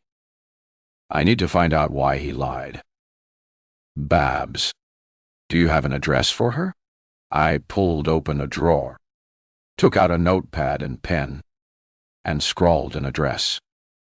Here you go. I tore the sheet off and handed it across. I'd advise you to go carefully. Maybe Toby was lying about her, but she seemed damn unstable when she was here beating the hell out of me. Gwen looked at the address and raised an eyebrow before tucking it into her handbag. She got to her feet in one smooth, elegant movement. All I want is to know that he's okay. I could tell she was lying. If she found Toby at Bab's house, she'd beg him to come with her. She'd remind him of the words he'd whispered, all the promises he'd made, the hope he'd sparked in her heart, the vows of love, the future he'd painted, all the lies he'd told. Chapter 11. Gwen Marsham walked down Station Road to the center of Hanwell, conscious of the stains on her shirt and jacket. She clutched her handbag to her chest and walked as fast as her 2 high heels would allow. On the main street, she stopped. In Knightsbridge, she never waited long for a taxi. She wasn't sure if she'd be that lucky in Hanwell, and pulled out her phone to ring for an Uber. 2 minutes later, the car pulled up in front of her, and she climbed in with a sigh. I need to stop in Beaufort Gardens, Knightsbridge for a minute. Then I want to go to Streatham. Okay, no problem. The taxi driver indicated and pulled into the busy stream of traffic. Gwen rested back, her head throbbing. Misty had been totally unexpected. Truth these days seemed to have become a flexible commodity. Her desperation made Gwen so gullible that she'd fallen completely for Toby's lies. Even now, when she knew the truth, she couldn't quite believe it. She gave a snort of laughter and had the taxi driver's eyes fix her in his rearview mirror, assessing her before looking away, as if reassured by the sight of the elegant woman. It was time to face it. She'd been taken for a fool, one of those pathetic women she read about, with a sneer curling her lips at how ridiculous, how gullible, how idiotic they were. The hard-faced Misty would probably have laughed if Gwen had told her the full truth. If she told her about the money she'd given Toby when he mentioned a financial difficulty he'd been too ashamed of to explain in detail. Gwen squeezed her eyes shut, embarrassment flooding her. She was an astute woman. She hadn't made a success of her art gallery by being stupid. Nobody could ever know about the £5,000 she'd handed over, without a blink of hesitation, to a man she barely knew. Or maybe her mistake wasn't in giving it, but in asking for it back. The thought brought tears that blurred the streets of London and the faces of the pedestrians who milled around the taxi as it stopped and started on its journey to Beaufort Gardens. Gwen hunted for a tissue in her pocket and pressed it to her eyes. She wasn't normally given to crying. Certainly wasn't going to waste tears on Toby. They were tears of anger, of frustration, of disappointment. How could she have been so foolish? The taxi pulled into Beaufort Gardens and stopped outside the building where she had an apartment on the second floor. "I'll only be a couple of minutes," she said, pushing the door open. She climbed out, kept her head down, and hurried to the communal front door. Inside her apartment, she ignored the champagne that tilted sadly in the silver ice bucket and went through the lounge to her bedroom. Both her shirt and jacket were ruined. She tossed them on the floor and slid the wardrobe door back. The first shirt that came to her hand was another cream silk one, almost identical to the one she'd taken off. She slipped it on, fastening the buttons as she thought about Babs and Misty. And Toby, of course. Her expression hardened. It would take a while to get him out of her mind.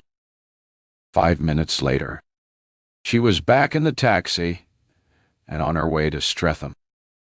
She couldn't remember the last time she'd crossed the river or the last time she'd needed to. Years before, probably. There was a time when she was younger, arty, bohemian, and poor. She'd lived in various parts of the city, in squats, on the floor of friends, lovers, mere acquaintances. With success had come the gloss, the elegant facade, the money, and her world had condensed to the area where she now lived, worked, and socialized. Streatham looked interesting. She peered out the taxi window at the busy streets, the bustling pavements, the mix of independent shops, and the architecture, Victorian or maybe Edwardian. She wasn't too sure. It was all far more impressive than she'd expected. The taxi turned onto Wavertree Road and stopped in front of an imposing red-bricked building. "Here you are." Gwen paid the fare and got out. It was tempting to ask the driver to wait. After all, the conversation was unlikely to be a prolonged one. But as she stood, hesitating, the taxi pulled away, making the decision for her. The apartment block stretched a distance in both directions with pillared entrances, one to each side, with no idea which one to use. Gwen shrugged and turned to her left. She passed by the well-maintained borders that fronted the building and took the 6 steps to the matte black front door. A row of doorbells was simply numbered with no names to identify the occupant. Gwen pulled out the scrap of paper and checked before pressing her finger against the 12. There was a sign to one side warning that CCTV was in use. Gwen was tempted to look up at the camera, smile, and flutter her fingers. But she resisted and pressed the bell again. This time, she had a response. A simple yes. The voice was surprisingly clear, as if the speaker was standing right beside her. Clear enough to hear the tone, and it wasn't welcoming. Gwen would have liked to have been formal, would like to have asked to speak to Miss Paul, or even Miss Ta.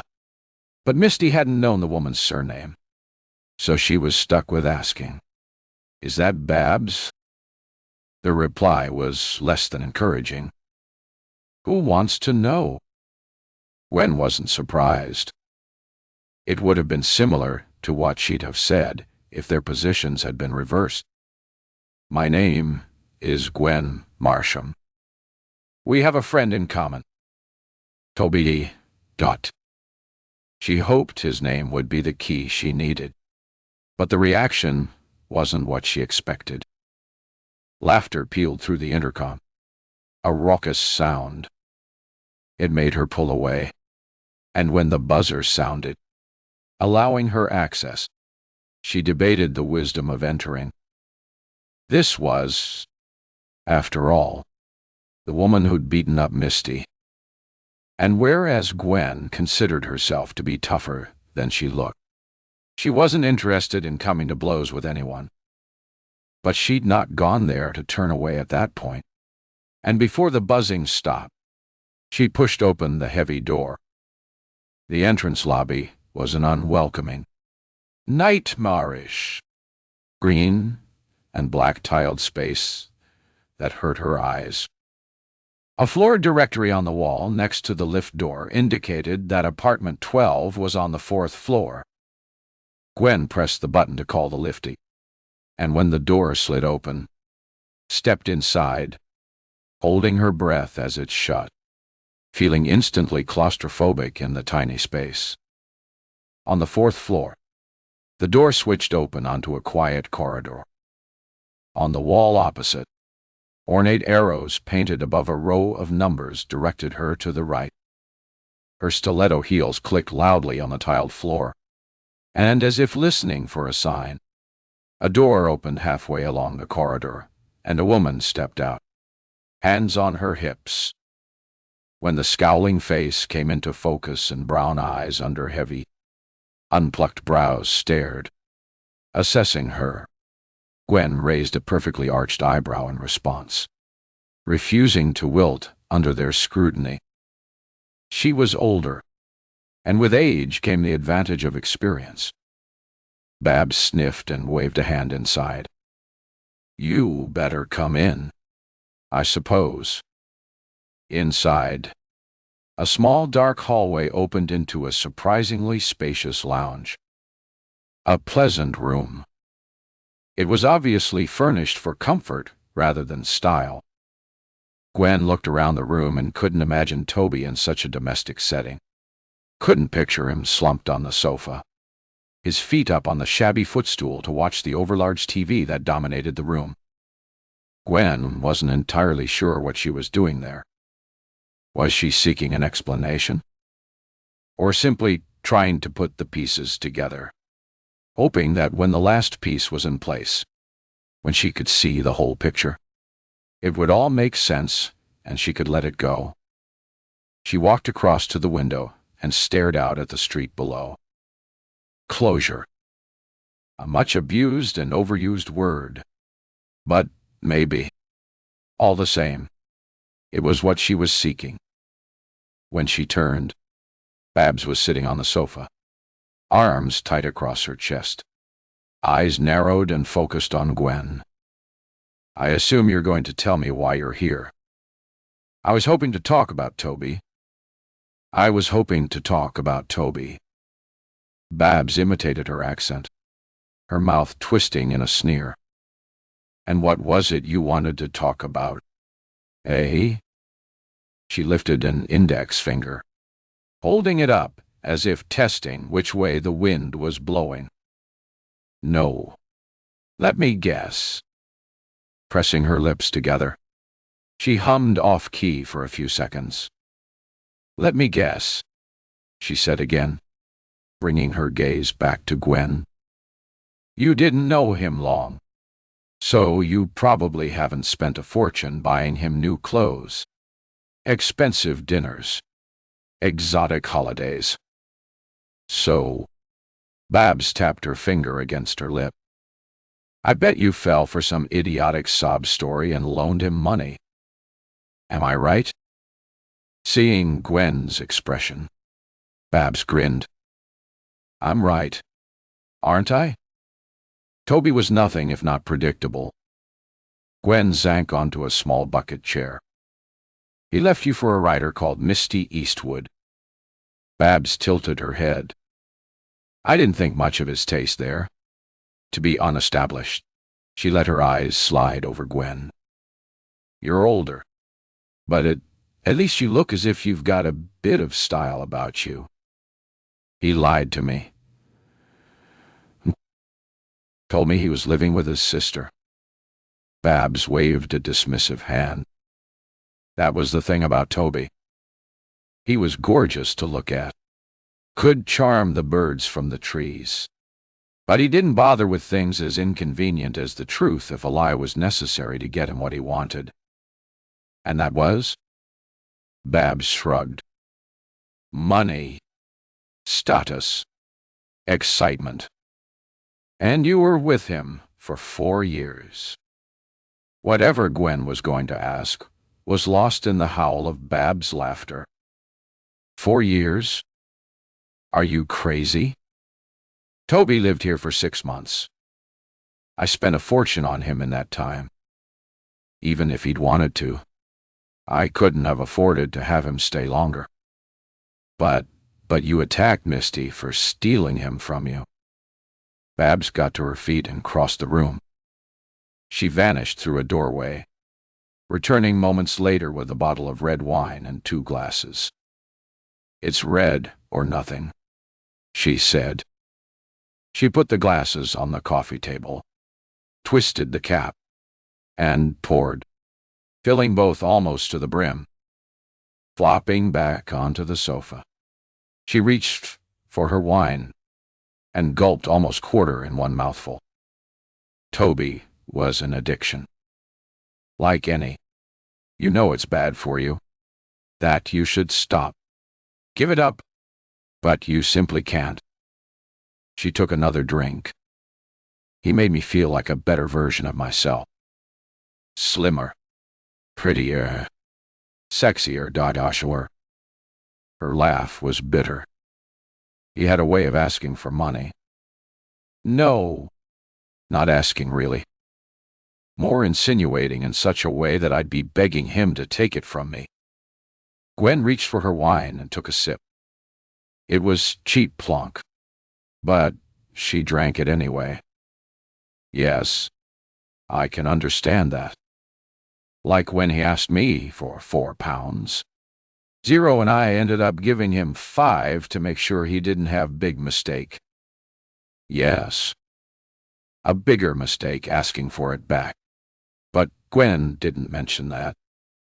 There was silence between the 2 women. The only sound, the regular click of the wine glass hitting the table as Gwen put it down after each mouthful. More?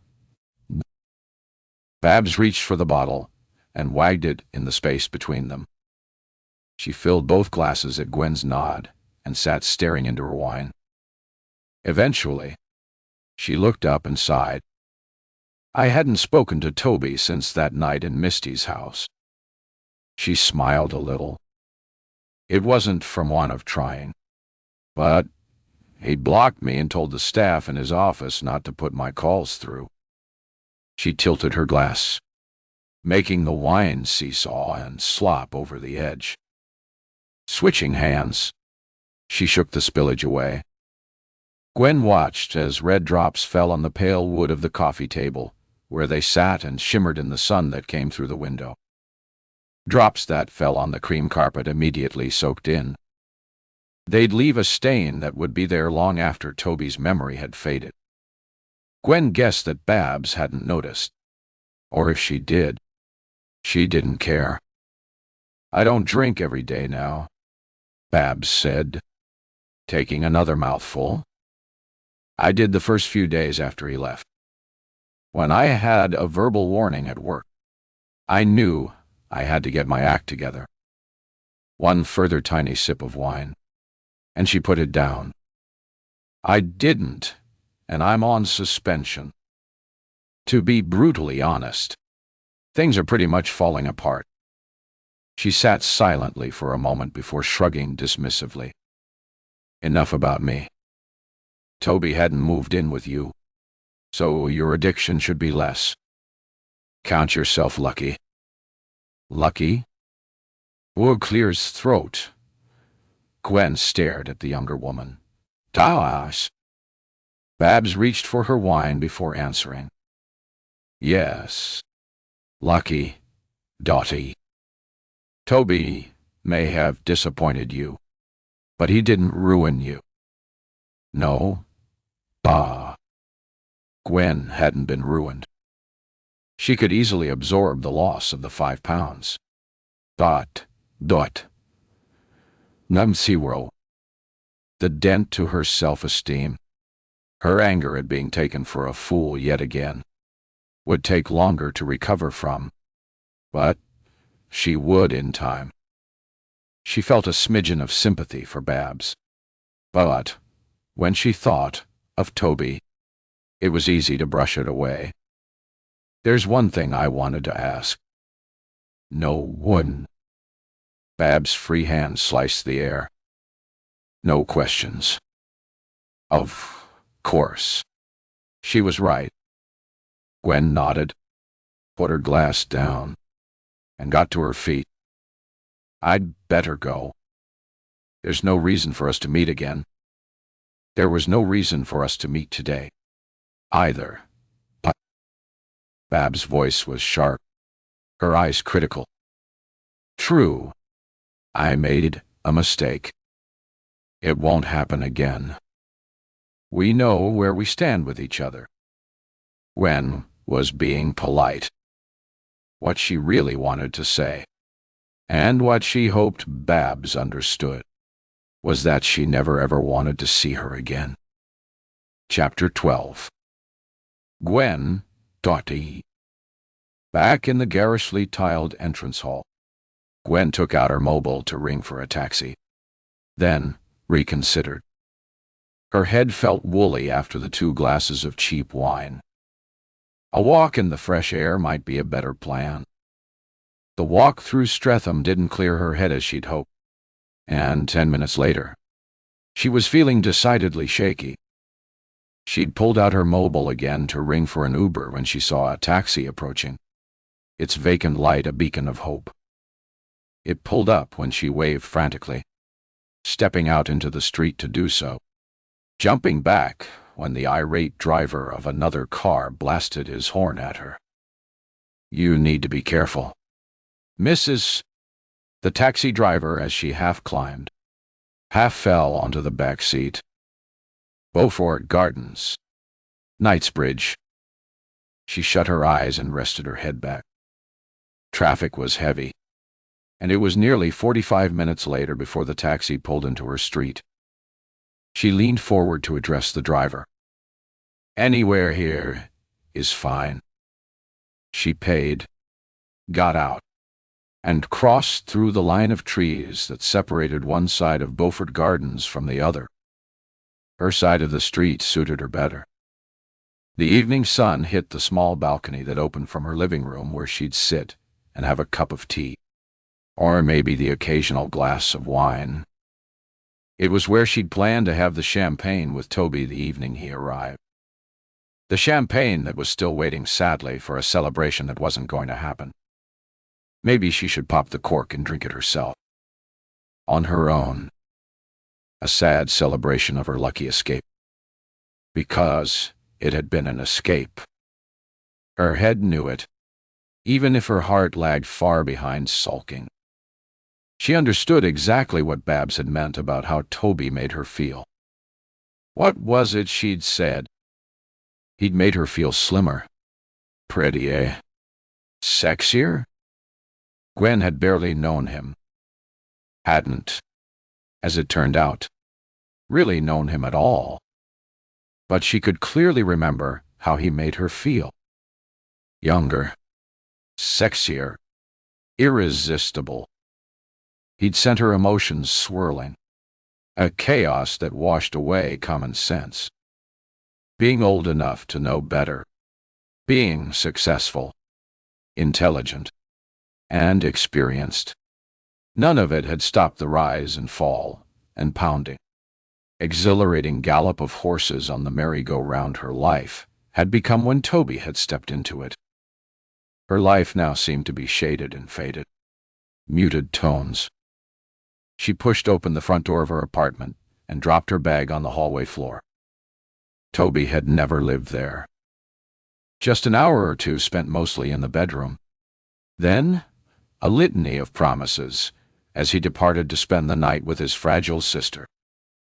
Gwen had believed every word he'd said. Or had she? Was she still fooling herself even now? Hadn't she been ever so slightly suspicious by his devotion to his sister? Hadn't she simply seen and believed what she wanted to? She walked through to a living room that stretched across the front of the spacious apartment. A comfortable, stylish room. It was dominated on one side by huge beige sofas, bracketing a large glass coffee table, and on the other by a cherry wood table surrounded by 6 matching chairs. Bookshelves lined one wall, the others almost completely covered in art. 3 arched floor-to-ceiling windows overlooked the street. The central one set with a doorway that opened onto a small balcony. Outside, a neat table and 2 chairs sat in the middle of a collection of exotic leafy plants. She'd imagined sitting there with Toby to drink the champagne, hoping her neighbors would look over and see her with such a gorgeous man. She'd imagined tossing her hair and giving a seductive laugh. The thought made her smile. What the hell was a seductive laugh? Anyway, she eyed the bottle of champagne and shook her head. The idea sounded great, but she'd prefer a cup of tea. A compact kitchen was set against the opposite wall. Gwen made the tea and took it out onto the balcony. Sitting, she sighed loudly. Foolish woman. Had she really thought that Toby was the one? She remembered his expression when she asked about the money she'd loaned him. The blank stare that had quickly slipped into her disbelief. And even as she'd reassured him that there was no hurry, hadn't she seen the sharp glint in his eyes? Hadn't she known? Known that she was being taken for a fool. Worse, a cash cow. Of course, she had. Toby had misjudged her. She wasn't stupid. Or perhaps, she qualified with a smile, not that stupid. Finishing the tea, she left the cup on the table and went inside. There were 2 bedrooms to the back of the apartment, the smaller of which was rarely used. Most of Gwen's friends lived within walking distance, so there was rarely a need for them to stay over. Once, she'd considered having the double bed removed and turning the room into an office or library. But there was adequate shelving in the living room for her books, and she didn't really want to get into the habit of working from home. So the idea had come to nothing, and the bed had stayed. Extraneous stuff tended to build up in any home, but Gwen had resisted the temptation to turn the spare room into a dumping ground. Once a year, meticulously, she went through her belongings and discarded everything she no longer used or needed. The 2 cardboard boxes on the floor, therefore, were an aberration, and one, her cleaner, who cleaned for several of Gwen's friends, would surely remark on. To avoid speculation, Gwen needed to deal with the boxes. Of course, she'd already looked inside. That had been her downfall. It had been Toby's idea for her to call around the day before he was due to leave Hanwell and pick them up. "It will make it easier to leave," he'd said with a wry smile at how solicitous he was being of his sister's feelings. "She uses headphones while she works, so she won't hear if you call." Gwen had driven to the house on Myrtle Road, found parking immediately outside, and rang Toby's mobile to say she was there. After several minutes waiting, the front door opened, and he'd come out with one box after the other. He placed them in the boot before coming to the driver's window. "Thank you," he'd said with the smile that said he'd thank her better when they were alone. He bent then, leaned through the open window to capture her lips with his. "Tomorrow," he said with that way he had, that ability to infuse one word with so much meaning.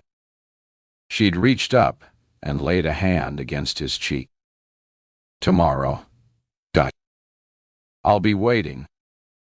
At home." She parked in her usual space and carried the boxes into the apartment one at a time. They were cumbersome rather than heavy. Clothes, she assumed, dropping them on the floor of the spare bedroom. The wardrobe there was almost empty, with a couple of formal dresses hanging to one side. Plenty of room for Toby's clothes. Gwen had looked at the two boxes and decided to surprise him by unpacking. She took out the suits and shirts and hung them on the wooden hangers, smoothing her hands over the fabric, feeling a rush of pleasure as she buried her nose in each garment and breathed in Toby's scent. It had been a long time since she'd felt so good. She hung the final suit and ran a hand over the material to ease out the creases. Such fine fabric. She frowned when she felt a bump in the right-hand pocket, automatically reaching inside for the cause. A twisted piece of paper. She threw it on the bed and smoothed the pocket again. Perfect. The following day, excitement bubbled as she readied the stage for Toby's arrival. Everything had to be perfect, and she danced around the apartment, shutting curtains, switching on the numerous lamps that created the perfect ambience. The discarded paper on the bed in the spare room caught her eye. She picked it up to throw it in the bin, carrying it with her as she finished her preparations. She took the bottle of champagne from the fridge and nestled it into the ice bucket on the balcony, then reconsidered and brought it inside.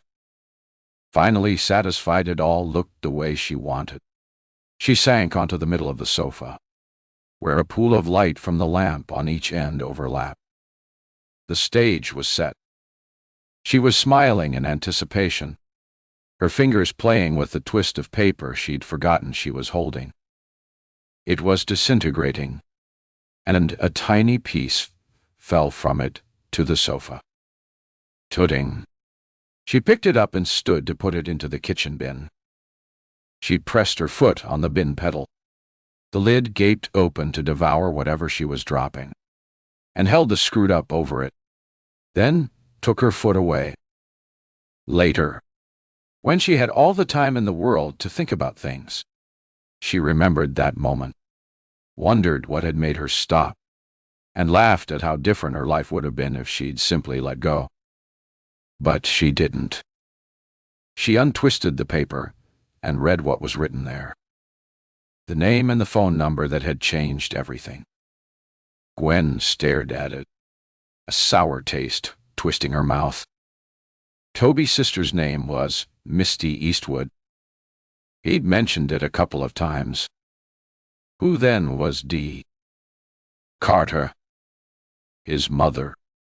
Maybe. There was only one way to find out. She rang the number. "Eyo, amor, sir, I want that," she said when it answered. "Is that Mrs. Carter?" "Yes." The voice gave nothing away. "Toby Carter's mother?" A laugh rang out. "No. That old bat died years ago." "His sister. Then? Who is this?" It had been a silly idea. Gwen pressed the pedal of the bin again, dropped the piece of paper into the yawning mouth, and let it snap shut with a bang. "I'm sorry for bothering you." "Wait! Don't hang up." The voice was urgent. "If you're ringing about Toby, you're probably another of the women who have fallen into his trap. Let me enlighten you. Toby doesn't have any sisters. I'm Dee.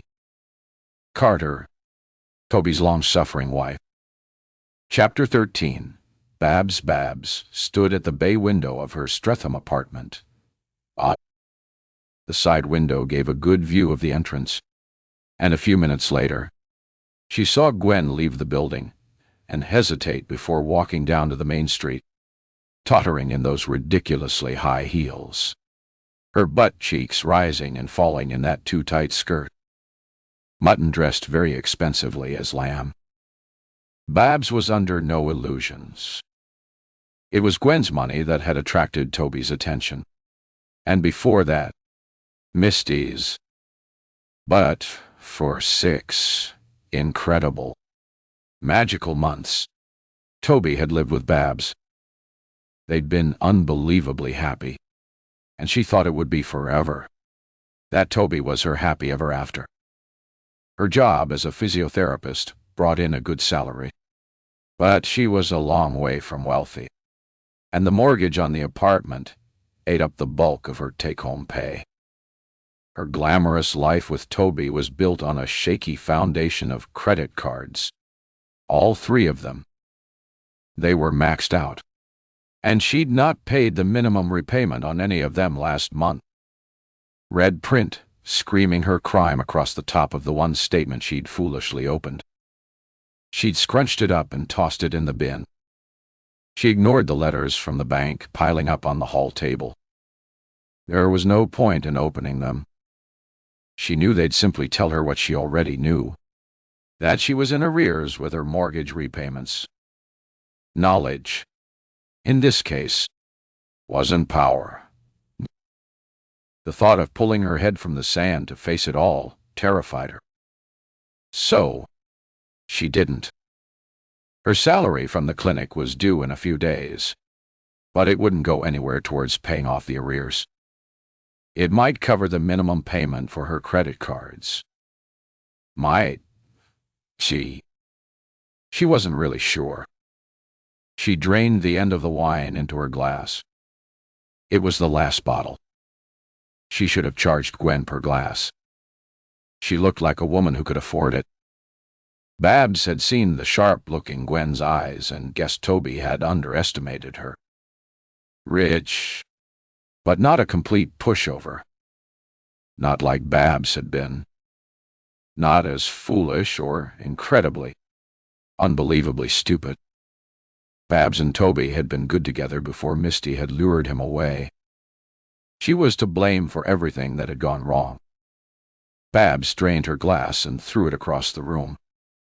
She'd wanted it to smash to pieces, wanted the noise and destruction, but she couldn't even do that right. The glass hitting the back of the small single-seater sofa and rolling unbroken to the floor. With no outlet, the dart of anger simmered. Babs had always been quick-tempered. Following complaints to her employer from a member of the public a few years before, she'd been obliged to attend an anger management course. She knew all the strategies, even used them sometimes. She knew that chewing over Misty's part in Toby's desertion was adding fuel to her anger. It was irrational. She knew Toby's form, but the spinning hand on the blame game board stopped and pointed firmly at Misty every time. Alcohol didn't help, unless she drank enough to enter that wonderful world of oblivion. Unfortunately, there was no more wine. Gin, but no mixer. With a shrug, Babs got to her feet. Who needed mixers? Anyway. Chapter 14. Misty for a long time after Gwen left. I sat, too weary to move, certainly too weary to switch on my computer and get to work. I'd catch up the next day, or maybe, if I managed to get a few hours sleep, later that day. I tried to imagine the elegant Gwen facing up to Babs and shook my head. My money would be on Babs. who was probably 10 years younger and no stranger to violence. If her attack on me was anything to go by, it had been savage. I considered myself tough, and I'd been scared. Still, it was none of my business. Toby was history. I had to keep reminding myself of that. When my sister rang a little later, I was sitting in the same place, trying to find some energy to do something. Anything. "You doing okay?" Anne's voice was suitably somber. To give her something else to think about apart from me, I told her about my early morning caller. "Oh, number." Anne's voice was suitably shocked. What an absolute bastard that Toby was. You have to give the guy some credit, don't you? He had 3 different women, almost eating out of his hands, and desperate to keep him in a manner to which he'd become and wanted to stay accustomed. It's like something you read about in one of your twisted stories. "Anne," I said with a laugh. If I wrote a story this pathetic, my agent would cry, and my publisher reconsider offering a further contract. Who wants to read about 3 pathetic women making idiots of themselves? Stop being hard on yourself. Misty, Dean. He's a con artist. They're skilled at what they do. Yes, I know. Irish, I'm royal. She didn't say. But the woman who came around this morning, Gwen, I think she's lost more money than she was letting on. I think that's why she was desperate to find him. Probably why he's disappeared.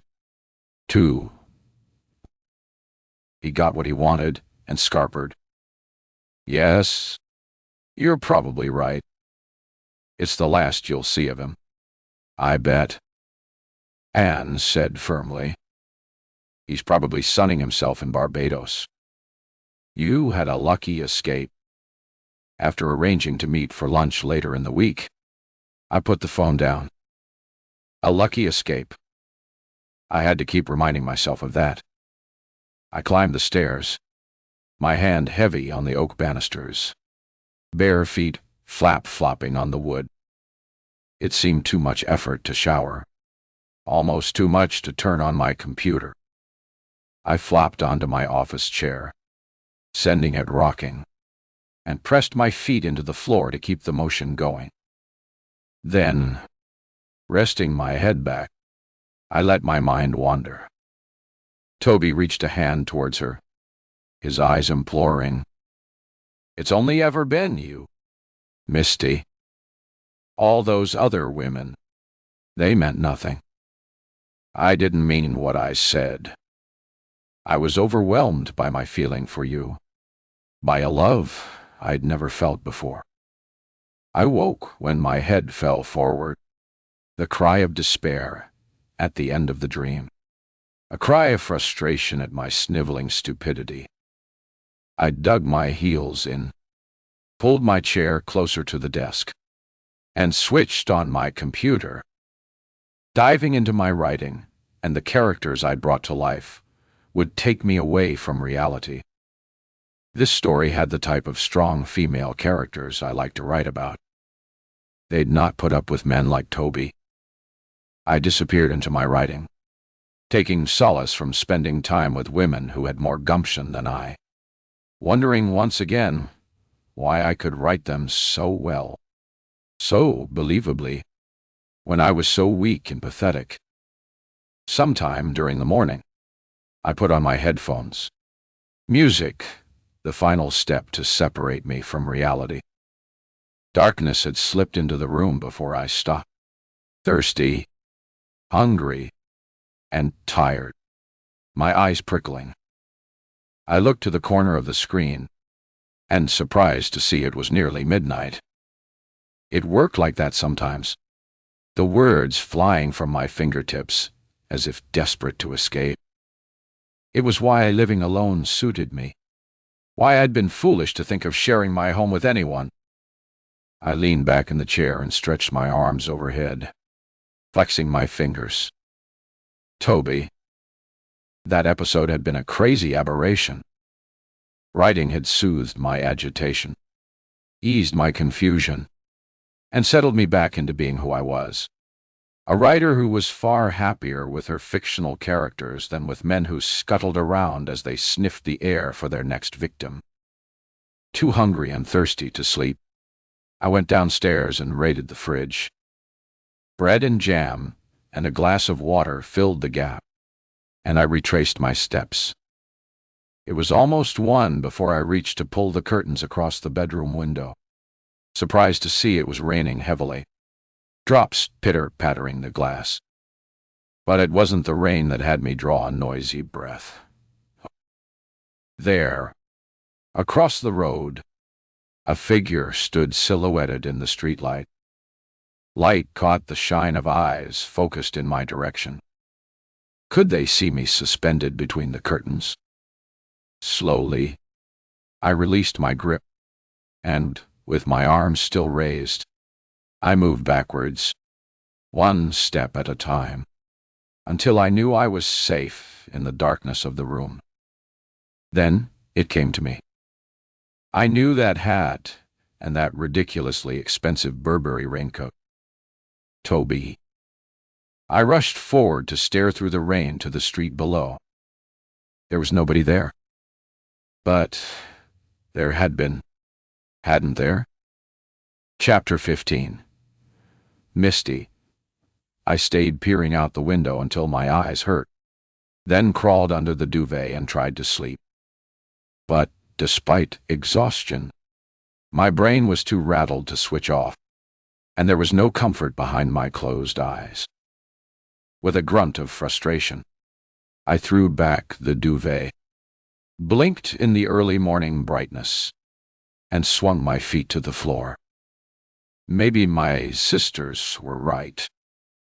Maybe writing these twisted tales was taking its toll. Or maybe I needed to take a break. Success was wonderful, but the need to keep producing bestsellers was beginning to have the inevitable impact. A holiday. That's what I needed. I spent the next hour looking at options, at places I'd been and a promise to revisit, and new, more exotic places. Train journeys, cruises. I looked at them all, but nothing tempted me. When the doorbell rang, my eyes flicked to the time. 9:20 a.m. Too early to be one of my sisters looking to drag me out for coffee. Whoever it was, they were persistent. The bell ringing again. The sound insistently loud. Impossible to ignore. I pushed a hand through my greasy hair and Eclair's throat, glanced down at the wrinkled caftan. Whoever it was, they'd have to take me as they found. I pushed the chair back and stood too quickly, feeling instantly dizzy. Tiredness, stress, too little to eat and drink, any or all of the above. My bare feet were sticky on the stairs as I made my way down to the front door. I reached it as it rang for the 3rd time, unhooked the safety chain, and yanked it open. The angry words on the tip of my tongue were swallowed when I saw 2 very official people holding identification forward for my attention. A hand went to my throat. Anger swamped by dread because only a catastrophe would bring the police to my doorstep. My first thought was it had to be about my parents, happily retired to Portugal 3 years before. I'd not spoken to them for a few days. My eyes flicked from one to the other of the 2 officers, trying to read the truth in their expressionless faces. My parents? The taller of the 2 officers looked over my shoulder. May we come in? Of course. They wouldn't give me bad news on the doorstep. I stepped back, waiting till they'd passed before I indicated the open door of the living room and followed them in. Tell me. I sank onto a sofa, waving them to the other. I'm Detective Inspector Bev Hopper. And this, a thumb was jerked to the woman who sat beside her, is Detective Sergeant Linda Collins Dyhart. Hopper sat forward, resting her elbows on her knees, her clasped hands hanging between them. We're not here about your parents. She held her hand up as if expecting an interruption. Or any of your family. In fact, do. Foo.o. Sorry. It's automatic to associate the police at your door with bad news. I smiled and added, not that I'm used to a visit for any reason. There was no answering smile. The two officers maintaining set expressions. Both were dressed in a similar style, off-the-peg trouser suits, one dark gray, the other navy, and shirts that had possibly been white in the distant past. De Hopper stayed in her relaxed, almost masculine pose, her clasped hands bouncing slightly. Her short hair was brushed behind her ears in a style that suggested convenience. Apart from well-defined eyebrows, she wore no makeup. Her colleague, yes, Collins, on the other hand, sat in an alert pose that indicated she liked to be ready for whatever visit such as this might throw at her. Her blonde streaked hair was tied back in a bun so tight it pulled the skin at the side of her face. Unlike her partner, she wore heavy makeup that, mask-like, ended at her jawline. Black kohl ringed her eyes, and her long, curling eyelashes were obviously fake. I felt the women's eyes sliding over me and around the room, assessing, maybe judging. My initial anxiety at their arrival faded. I'm sure this silent treatment works wonders on the criminal fraternity. But since I'm not a member, it is failing dismally. I was trying for coolly amused, but guessed I had not succeeded when the expressions on the faces opposite remained rigidly grim. Finally, as I was getting to the point where I wanted to reach over and see if I could peel the mask off the young officer's face, to see maybe if there was a human lurking behind it, Hopper spoke. Tell us about your relationship with Toby Carter. The question was so unexpected that I blinked. Toby? The expressionless faces opposite was starting to irritate. I stood abruptly, startling both. Hopper rearing back, Collins half standing. I need coffee, I said, clapping a hand at them. You can come with me if you like, in case you think I'm going to make a run for it. My sarcasm didn't raise as much as an eyebrow. Unresponsive, two-dimensional characters. I would have deleted them from my books with a few taps on the keyboard. I headed to the kitchen, hearing them mutter between themselves before they followed. Coffee? I reached for a jar and waved it at them. Both nodded a yes, and without waiting for an invitation, sat silently at the table. A few minutes later, I put mugs of coffee before them, adding the carton of milk and a sugar bowl. I poured milk into mine and left them to help themselves. When I'd taken a few mouthfuls, I rested my elbows on the table, the mug clasped in my hands, and told the detectives what they wanted to know. I met Toby at a function given by my publisher. We had an instant connection, and a relationship developed quickly. After a few weeks, he moved in with me. I stopped, waiting for a response, but their faces were inscrutable. I didn't know what they were looking for. Couldn't believe they'd want to know the intimate details of my relationship with Toby, so I decided to tell them about Bab's attack on me. A couple of weeks later, an ex-girlfriend turned up and assaulted me viciously. They'd been together for a few years, but their relationship had ended months before, and he was basically lodging at her place till he found somewhere else. I could still remember the savage blows that had rained down on me, the anger, the hatred in the woman's eyes.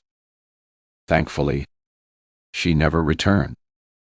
I thought about mentioning having seen her out on the street 2 nights before, and decided against it, afraid it might make me sound a little paranoid. Things between Toby and I were great. Hadn't they been? Had I been completely deluded?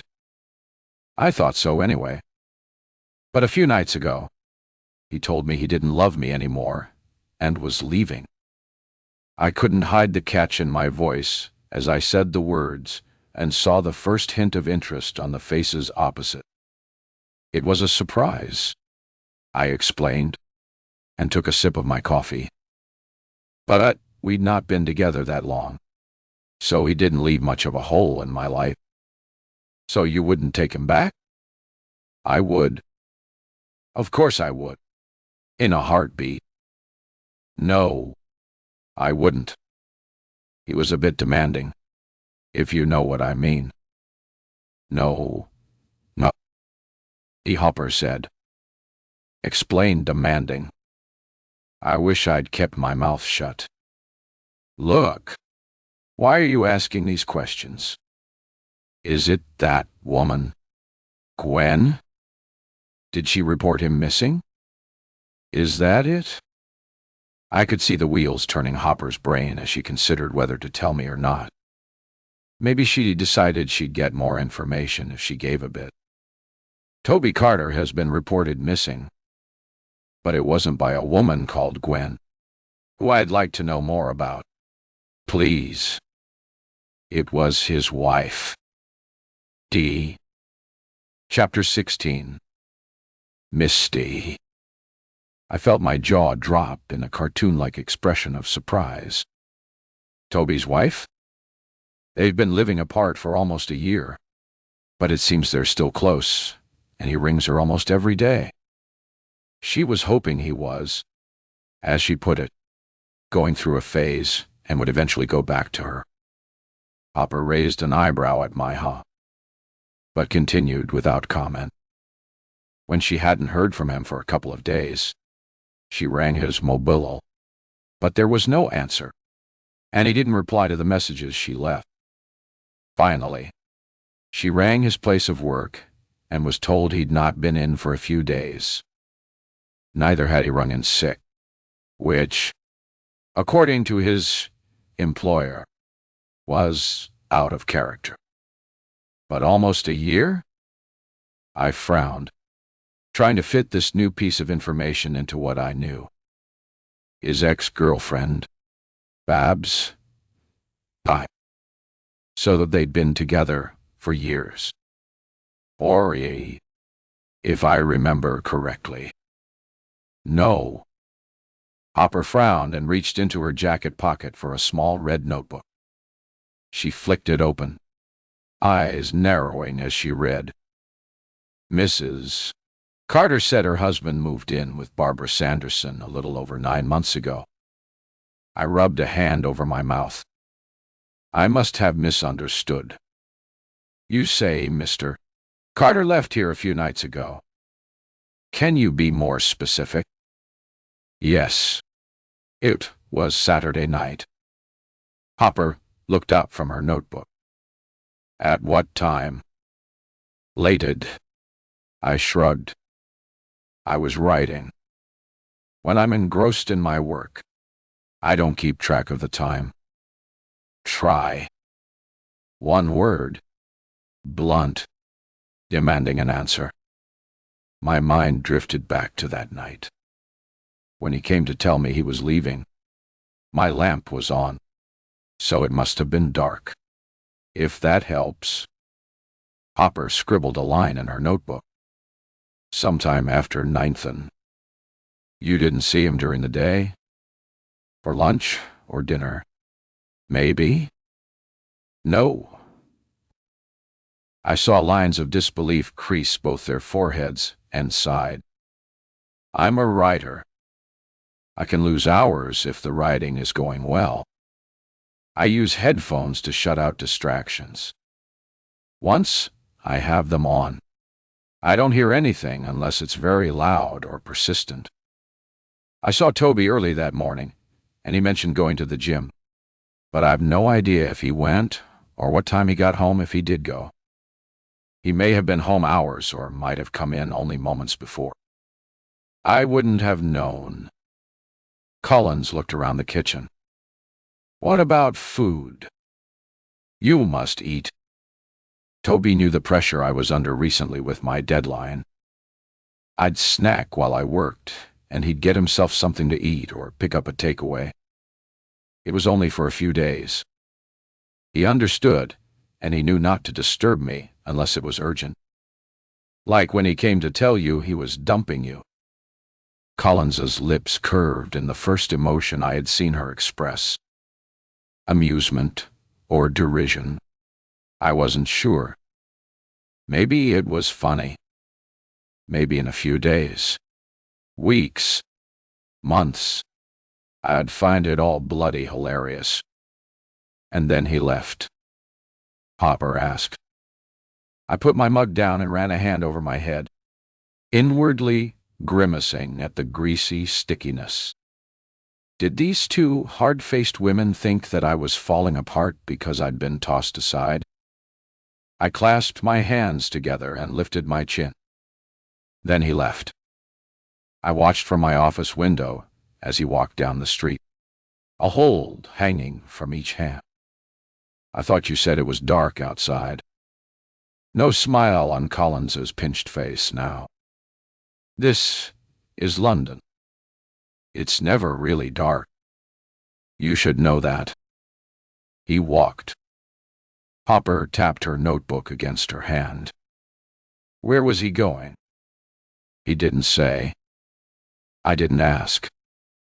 I reached for my mug, took a mouthful of the tepid coffee, and swallowed. He messaged me with his new address so I could forward any post. I smiled in sad acknowledgement of what an idiot I'd been. When I heard the address, I knew he had to have moved in with a woman. He couldn't have afforded to rent there, even if he were someone who spent his own money rather than I was rattling on too much, and stopped abruptly. But Hopper's eyes narrowed. Rather than they may as well know the truth about him. If they were going to speak to the women in Toby's life, they'd soon understand. Rather than using mine or someone else's. Toby was charming, charismatic, incredibly sexy. But he was a taker. You gave him money. I shook my head. Not cash as such. It wasn't that clear-cut. I paid for things. Such as? It sounded petty to quantify, as if that was all our relationship had come down to. Things. Meals when we went out. Theater tickets. Weekends away. Clothes when we went shopping. A new phone. New luggage. My voice faltered. It had been the first time I'd enumerated it all. It made me sound so pathetic to have been milked for so much. What a sad, gullible creature I had been. I assume we're talking about expensive meals, 5-star hotels when you went away, etc. For the first time, Hopper's expression was sympathetic. Yes. Toby liked the high life, especially if someone else was paying for it. Okay. I think I've got the picture. Sympathy faded, replaced by Hopper's previous set expression. Tell me about this woman. Gwen. Twy. I held my hands up. All I know is what she told me yesterday morning. She met Toby in an art gallery she works in. I tilted my head. Actually, she didn't say she worked in it. She referred to it as her gallery. So, maybe she owns it. She certainly gave the impression of wealth. I couldn't prevent my lips twisting in a sneer. The kind of wealth that would have lured Toby. No doubt. Lured him away from you, Collins said pointedly. Hopper shot her a quelling glance before asking, "How did Gwen know where you live?" I didn't ask her. I assumed the same way as Babs knew where I lived. Toby told her. And she definitely said she'd been expecting him the night he left you. Yes. She must have been desperate to risk coming to the home of his ex. Oh, I forgot to tell you the best bit. I squeezed out a laugh. He told her I was his sister. His needy, fragile sister. She was a bit taken aback when I told her the truth. Angry. I don't know. I tapped my fingers on the side of my empty mug. Stunned. Shocked. Disbelieving. Maybe there was a glimmer of anger at being lied to. You think Toby lied about where he was going? I shrugged. Must have done. He left here. He didn't turn up there. Yet he gave you the Knightsbridge address. Hopper's eyes narrowed. He seemed to be very careful to keep everyone informed of his whereabouts. So, why lie? I threw myself back in the chair. I don't know. Toby does what he wants. He could have been on his way to Gwen's and met someone better. Someone richer. He could be shacked up with him now. I'll probably get a message one of these days. No apologies. No excuses. To say he's at a different address. Hopper sat back and folded her arms across her chest, her mouth twisting as if my words had left a bad taste. According to his wife, Toby was unfaithful but reliable. According to his employer, he was conscientious. It's hard to reconcile that with the man you're describing. There didn't seem to be any point in commenting. Collins decided to make her presence felt again. The last you saw of Toby Carter was when he was walking down the street with a bag in each hand. Is that what you're saying? No, that isn't what I said at all. I smiled sweetly at her. The detectives exchanged glances. I said I watched him walk down the street with his bags after he left here that night. I didn't say it was the last I'd seen of him, though. Hopper grunted in obvious frustration. Are you deliberately messing us around? Miss Eastwood, if you know where Toby Carter is, tell us now, please. I was beginning to enjoy myself. I could use this. Not in the book I was currently writing, but maybe the next. The two detectives. Two would make good characters to use. Although I'd need to flesh them out a bit. I'd write it up later when it was fresh in my brain. Miss Eastwood. Dragging my thoughts from the pages of my next novel, I looked across to the obviously exasperated face of D. Hopper. Sorry. Daydreaming. An occupational hazard. I'm afraid. Toby. Yes. I saw him last night. Or should I say early this morning. You saw him? Yes. My writing was going well, so I was late going to bed. I was pulling my bedroom curtains when I saw him. I waved in the direction of the front of the house. Standing outside. Staring up at me. To be honest, it was a bit spooky. It was dark. I was tired. And my mind was whirling. You may already know, but I write psychological thrillers. And sometimes writing about twisted people can be a bit challenging. I looked at them. They're set, assessing faces. The kind of people you two meet on occasion. I suppose. Just tell us what happened. Hopper's voice was tight with irritation. I put the mug I'd been clutching down on the table. Happened? Nothing happened. When I looked again, he was gone. He didn't knock on your door? No, but he saw me looking. He probably thought I'd go down and let him in, but I wasn't going to do anything so daft. Why didn't he ring you instead of turning up in the middle of the night? No idea. Maybe he knew I wouldn't have answered. I was tired, a yawn fighting to be released.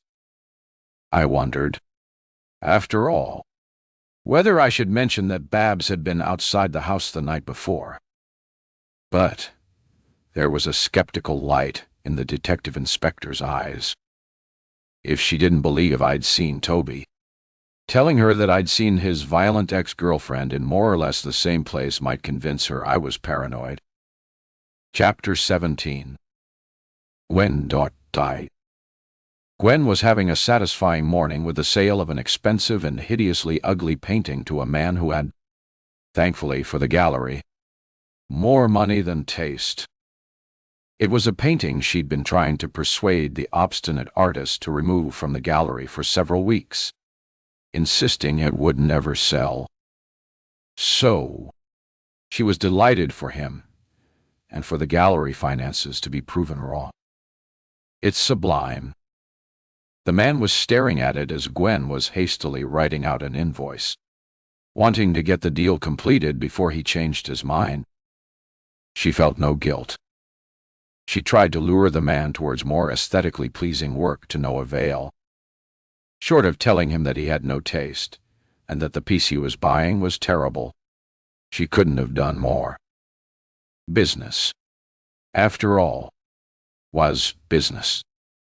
And, as she kept reminding herself, it wasn't her role to press her taste on the customers. The man was droning on. It's really an amazing piece, isn't it? It aims at a void that seems to signify precisely the non-being of what it represents. He must have taken Gwen's blank expression as acquiescence. It subverts the aesthetic norm, doesn't it? Looking across to where the picture stood on a dais, Gwen smiled, pleased to be able to sincerely agree with this final comment. Yes, it does that extremely well. She slid the invoice across the desk. 2 fingers of her other hand crossed under it.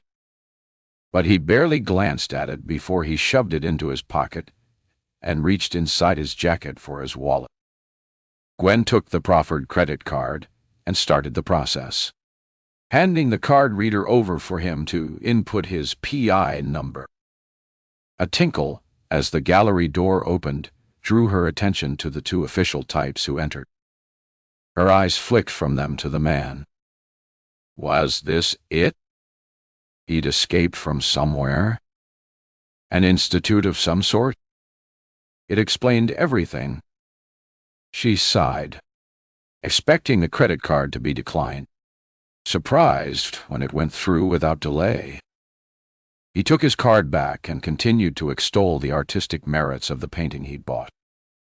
She answered monosyllabically as her eyes flicked restlessly to the 2 people who'd moved to stand in a corner. It was second nature to assess each customer, to gauge whether they were serious buyers, browsers, or simply time wasters. The 2 women didn't sit comfortably in any of these categories. An odd couple. The taller of the 2 looked faded and worn next to the over and badly made-up woman who stood inches away. Their trouser suits lacked style, and the taller woman looked as if she cut her own hair. But it was their heart. Cold expressions that singled them out as not being her usual visitor. It took a few minutes to wrap the painting, the new owner fussing over it as he ensured his purchase would be safe during the transfer. Finally, it was done to his satisfaction, and he stood back.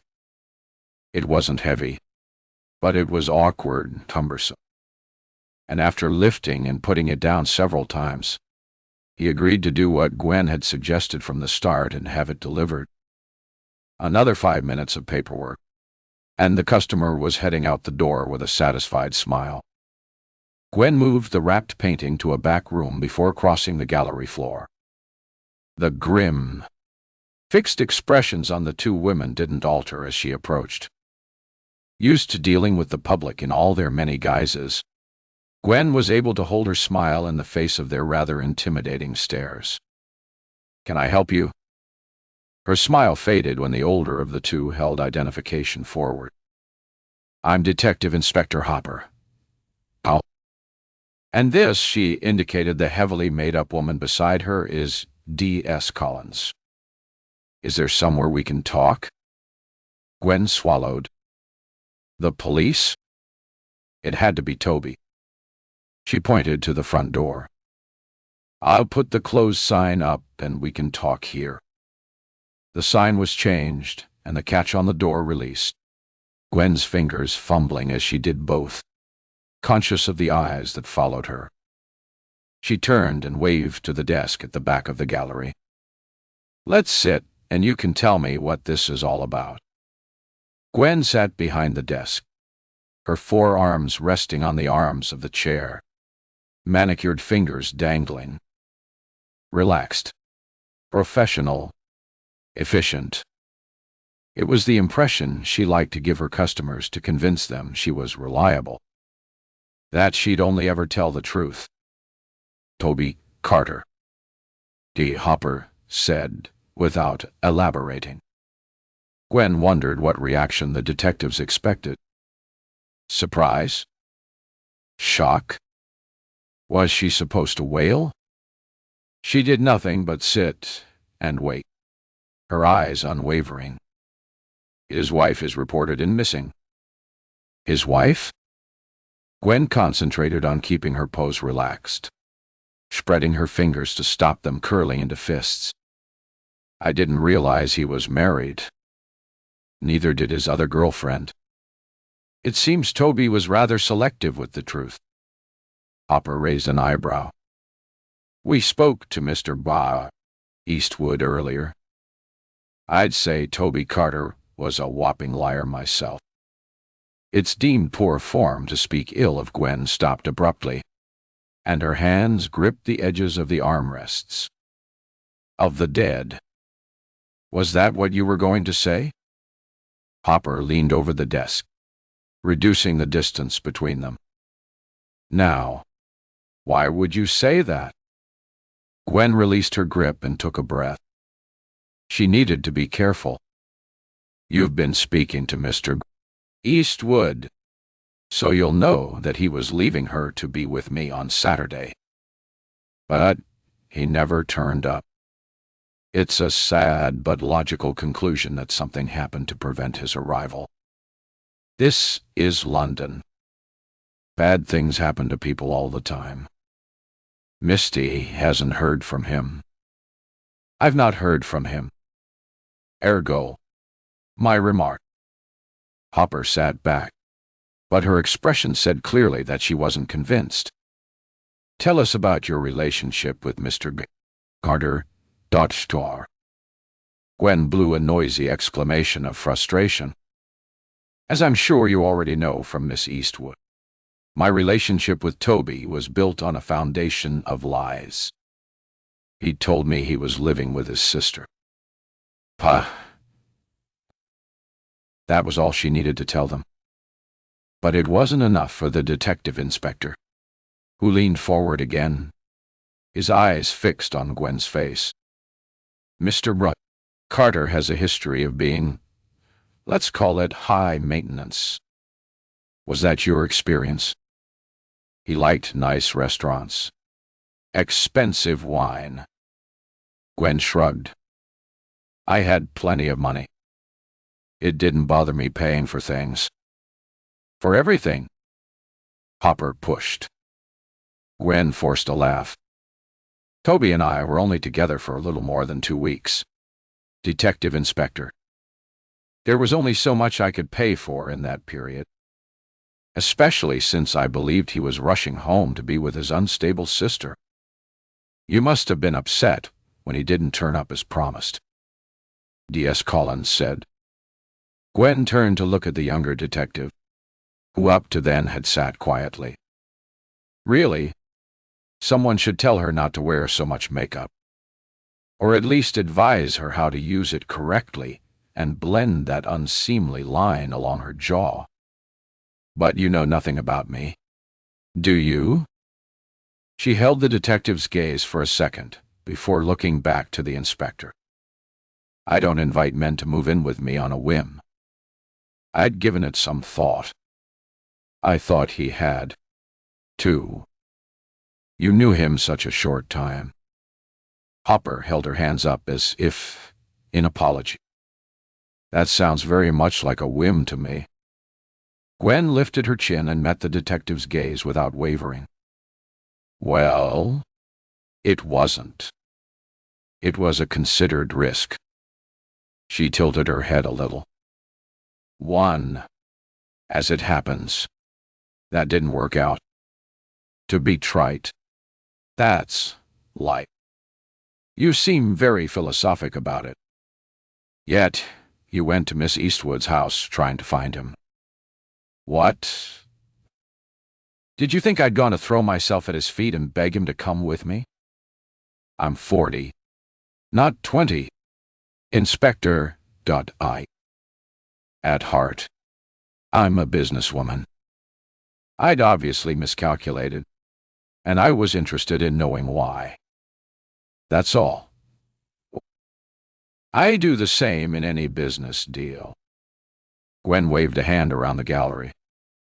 If a sale falls through or a customer changes their mind, I investigate to see why, learn from the experience, and move on. She sounded good. Cool. In control. Nobody need ever know how stupid she'd been. She'd get rid of his belongings, and it would be as if Toby had never existed. Chapter 18. Gwen. When D. Hopper said she'd no further questions and got to her feet, Gwen struggled to hide her relief. Her fingers gripped the edge of the desk as the two detectives crossed the gallery to the exit. Even after they departed, she maintained a cool, confident facade and stayed where she was, afraid they'd come back, knowing if they did, she would fall apart and let it all out, hoping that no customer would come in while she locked the storeroom and grabbed her bag.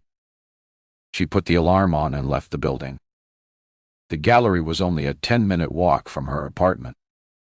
Normally, she took her time, enjoying the walk through an area she loved. But today, her feet sped along the path, her focus on getting home.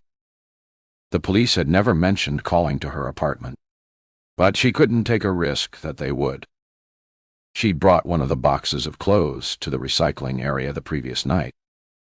She needed to get rid of the other. She stopped in her apartment, only long enough to change from her gallery-appropriate clothes to casual trousers, a t-shirt, and flat shoes. The second box was a little heavier than the previous one. She balanced it against her chest with a grunt and wondered about taking the car, deciding it was quicker to walk the short distance than to negotiate the one-way streets and London traffic. It was rare to see anyone coming in or out of her building, and that day was no exception. The road outside, too, and she hurried along, shifting the bulky box in her arms as she walked. She was puffing by the time she reached the recycling bin in the grounds of a local supermarket. Her arms ached, and she regretted her decision not to have taken the car. The bin was situated to the back of the car park, often packed to overflowing. Gwen was in luck, and there weren't bags of clothes oozing from it. Had there been, she'd have had no compunction. She'd have pulled them out to make space for Toby's clothes. She put the box on the ground and tore away the tape she'd used to fasten it. The hatch of the recycling bin, heavy and stiff, was a two-hand job. She gripped and pulled it open, emptied half the contents of the box into it, slammed it shut to empty it, and opened it again. The second go finished the job, and she slammed the hatch shut with a satisfied grunt. The recycling bin for cardboard was full. With a glance around, she flattened the box, laid it on top, then dusted her hands and walked away. Physically and emotionally lighter, she headed home, convinced that her part was done, and she could put it all behind her. Gwen was always good at fooling herself. She'd had a lot of practice. Plus, unfortunately, a lot of experience in dealing with men who let her down. Chapter 19. Babs was watching TV when her doorbell buzzed. She didn't move. People frequently rang the wrong bell by accident, or sometimes kids, thinking it was hilarious to disturb people, would press all the bells and run away giggling their silly heads off. She didn't move when it rang the second time, either. How? This time because she simply couldn't be bothered. It wasn't until the third buzz that she got to her feet and crossed to the intercom. Yes? It's the police. Miss Sanderson. Hopper and D.S. Collins. Collins, my, Odshay, Borsha, Salmons.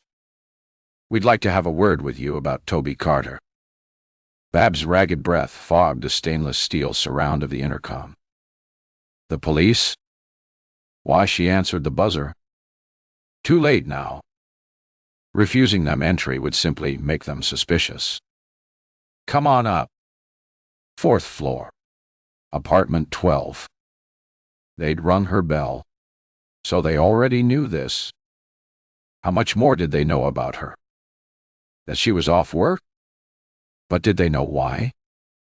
She hovered at the apartment door, waiting for the sound of their footsteps on the tiled floor of the corridor outside. It would take them a few minutes. The lift was old and slow. She took deep, relaxing breaths, slowing her breathing down, easing some of the tension. What would they think when they saw her? She brushed her fringe back in what she knew was a vain attempt to hide the dark track line along the parting of her dyed blonde hair. They were looking for Toby. Had they met his other women? His wife? That writer woman? The elegant Gwen? Would they wonder at his poor taste when it came to Babs? All the money she'd spent on turning herself from a plain, plump woman to a woman someone like him would be interested in. The expensive haircuts, designer clothes, carefully applied makeup. It had been worth it, but she couldn't keep it up. She'd sold the designer clothes for less than 1/10 of what she'd paid for them. It stopped her electricity being cut off. It hadn't paid for a hairdresser. There wasn't even enough for a supermarket color. Not if she wanted to eat. A loud knock shook her out of the spiral of self-pity she so easily slipped into. And with a neutral in place, she opened the apartment door. I'm Detective Inspector Hopper. The detective held identification forward. And this is Detective Sergeant Collins. May we come in? Babs gave their cards a cursory glance. Sure. Why not? She stood to one side and waved them in. Do you want a drink? Water or tea? No coffee. I'm afraid. I'm out. Out. And she couldn't afford to buy more. She flopped back onto the seat in front of the TV, reaching for the remote to freeze the program. She hoped they'd see it as a hint that she didn't expect them to stay long. You can sit if you like. Hopper sat on the sofa Babs indicated, Collins deciding to remain standing. Toby Carter appears to have gone missing, Hopper said. Do you know his whereabouts? Missing? Yes. He's not been to work for a few days, and they've not been able to contact him. Did they report him missing? No. His wife did. When Babs didn't comment, Hopper added, You knew he was married? Oh, of course. He didn't keep secrets from me. But it was over between them years ago. And you and Mr. Carter worked together for how long? 6 months. 6 months? We were told you were together for longer. For 4 years. Really? Babs raised an eyebrow. I don't know who you've been speaking to. Inspector. But I think I should know. Don't you? D. Hopper's lips tightened. Maybe you saw my commercial. Right. 6 months. Then he left you for another woman. Babs couldn't prevent her face twisting into lines of anger. That woman sells herself as a successful writer. Ha! She's nothing but a yachty who writes trash and uses slippery words to lure a man away.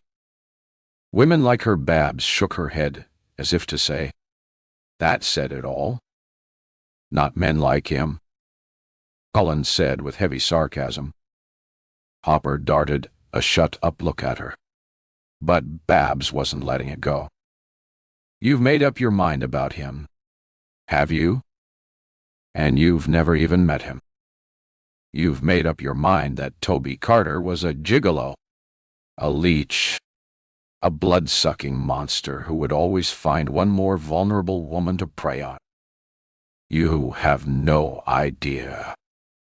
Hopper shuffled in her seat, drawing Babs' attention back to her. Our job is to find Mr. Carter, not criticize him or condemn his morals. We're interviewing the people who knew him, trying to get a sense of who he was in the hope it might lead us to find out what happened to him. You seem to be critical of Miss Eastwood, and I'd like to know why. Babs looked at Hopper. The older detective appeared more sympathetic. Or was that what she was supposed to think? Was this a version of the good cop, bad cop routine beloved of the traditional detective series she'd been binge-watching for the last few days? How could she explain her obsession to these two strong women? Once, Babs had been so strong. Her forehead creased in a frown as she tried to remember when that had changed. The very moment when everything altered. Chapter 20. Babs.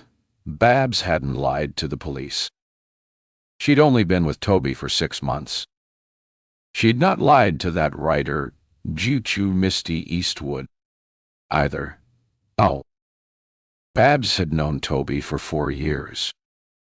He hadn't, however, known her for the same length of time. 3½ years before they'd officially met.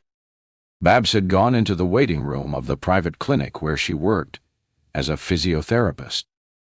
She was looking for coffee. She found something better.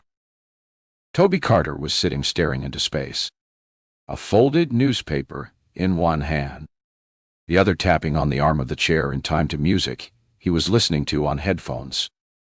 His head, too, was gently bobbing along to the unheard beat, and a lock of hair had fallen across his forehead. The sleeves of his plain white shirt were rolled up to show off glowing, tanned, muscular arms, dark, curling chest hair visible at the V of the open neck. He glanced her way, vivid blue eyes sliding over her, before returning to stare at the ceiling. That one sight was enough to start a fixation that had led her to where she was now.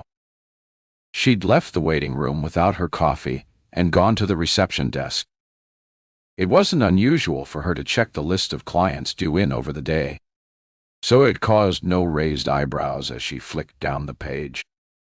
There was no male client expected until later that day, so the man had to be waiting for someone. Reaching for a piece of scrap paper, she scribbled down the names of the clients who were currently having treatment and returned to her office where she switched on her computer. It took only a few minutes, quickly ruling out 3 out of the 4 on her list. D. Carter was having minor surgery. Her next of kin was listed as Toby Carter. Babs wrote down their home address and tucked it into her pocket. Over the next few hours, she was busy with clients. "Excuse me for a moment," Babs said several times during each consultation. Sometimes there were more important things than clients' aches and pains. She slipped out and down the corridor to reception where she peered through the glass door of the waiting room. Toby Carter. It looked as if he hadn't moved from one of her visits to the next. Wondering how much longer he'd be waiting, Babs went to the minor surgery room where his wife was having her procedure. Babs nudged the door of the anesthetic room, open a crack. It was empty apart from a nurse she didn't know who was tidying away equipment. Babs pushed open the door fully with a smile. "I'm out of micropore tape. Do you have a roll to spare?" "Sure." The nurse pulled open a drawer, took out a roll, and handed it over. "Great. Thanks." Babs tilted her head to the operating room. "A long case?" "No. Nearly done. Thank goodness. I could do with a break." "Good." Babs waved the roll of tape. "Thanks for this." She'd left her latest client having treatment for shoulder pain using transcutaneous electrical nerve stimulation. The sound of the machine beeping to say the program was complete came to her as she approached the door of the room, and she swore under her breath. "Sorry," she said, pushing through the door with a frown of professional concentration on her face. A complicated case came in. It sounded good, but she could see by the tight lips of the client that she was neither fooled nor impressed. The client remained silent as the 2 electrodes were peeled from her shoulder and left without a word or glance in Babs' direction. She waited 10 minutes to make sure the client had left the building before going back to the waiting room, desperate to catch a sight of Toby again. Unfortunately, the client was in reception. Worse, she was in conversation with the physiotherapy department manager, and neither of them looked happy. Babs ducked back out of sight, swearing under her breath again, her eyes darting between the obviously irate client and the door to the waiting room. Only a minute later, the nurse she'd spoken to earlier came along the corridor. A short, weedy, pale woman at her side. "This is D. Carter, ... Babs sniffed, muttered a hello to the nurse, and walked a few steps away, turning when she heard her name called, her hands curling into tight fists when she saw the furious expression on her manager's face. The manager was too professional to deal with the issue in the corridor and requested Babs' attendance at a meeting in her office the following day. Unfortunately, Babs was only half listening, too busy looking over the woman's shoulder to where Toby and his weedy wife were nodding and smiling at the nurse. At 2 p.m.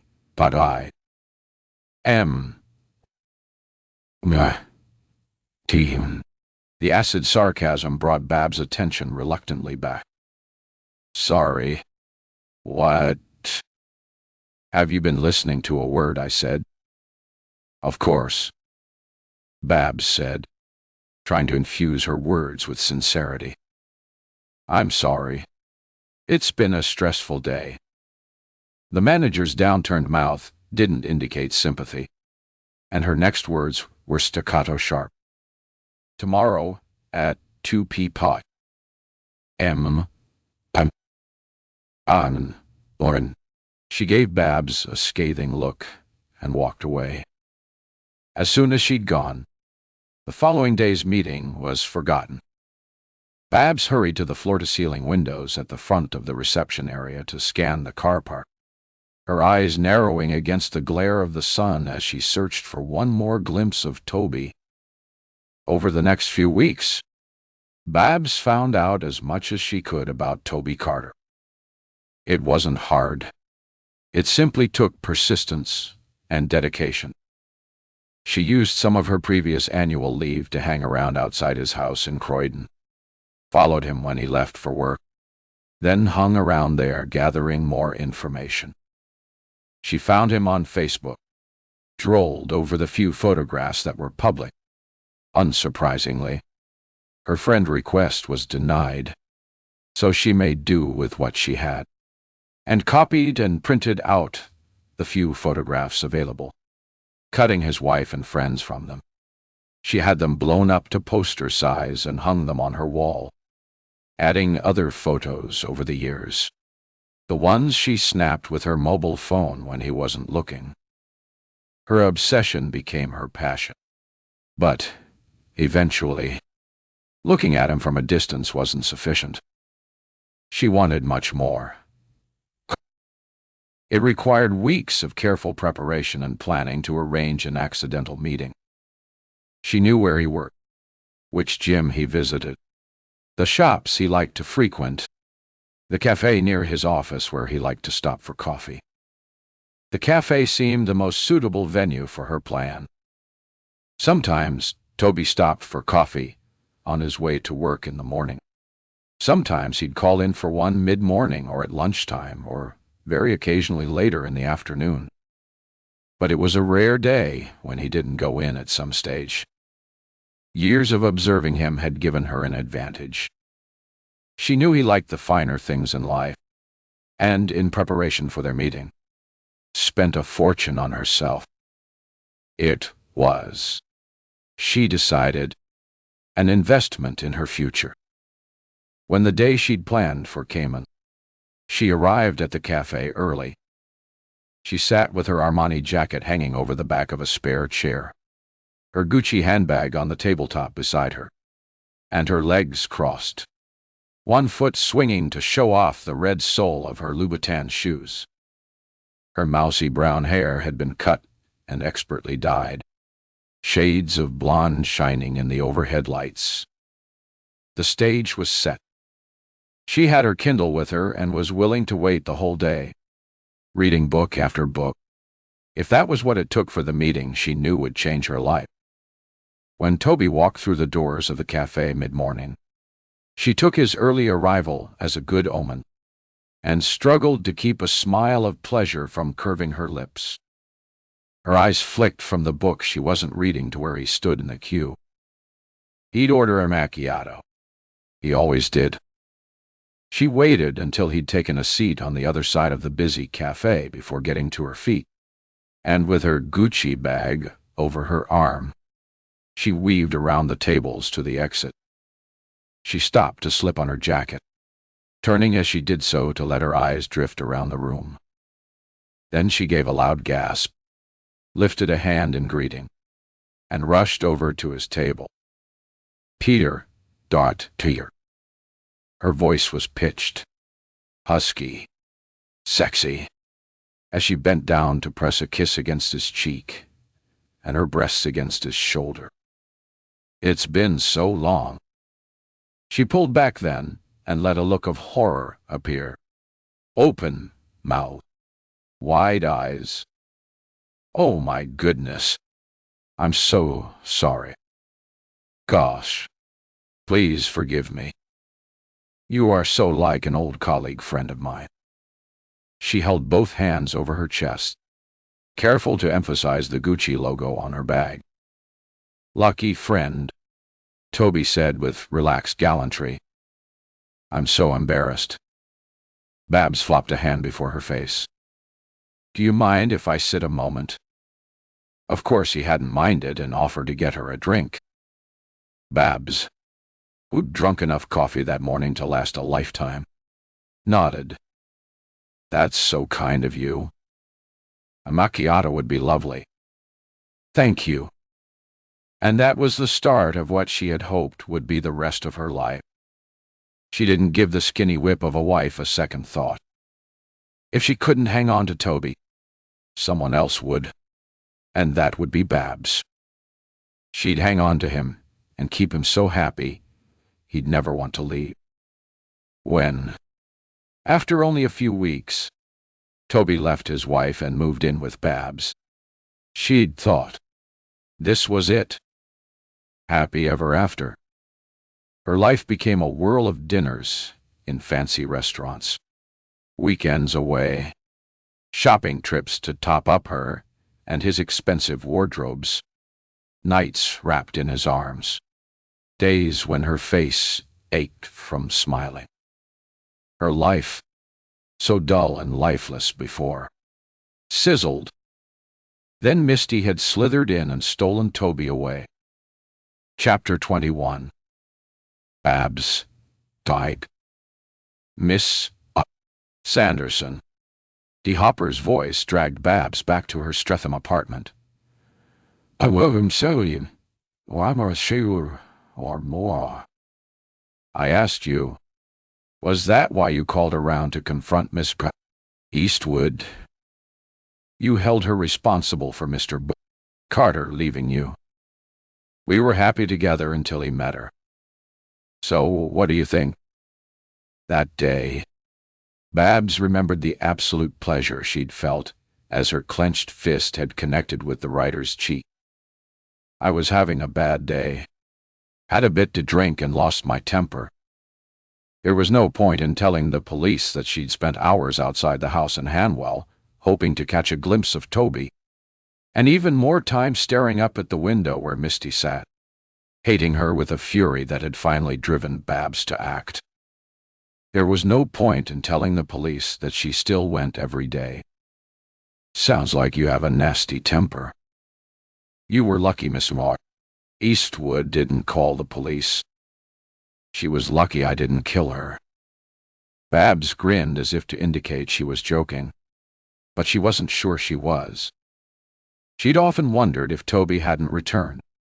Would she have stopped or kept going until she'd beaten the UGG to a pulp? Hopper didn't look amused.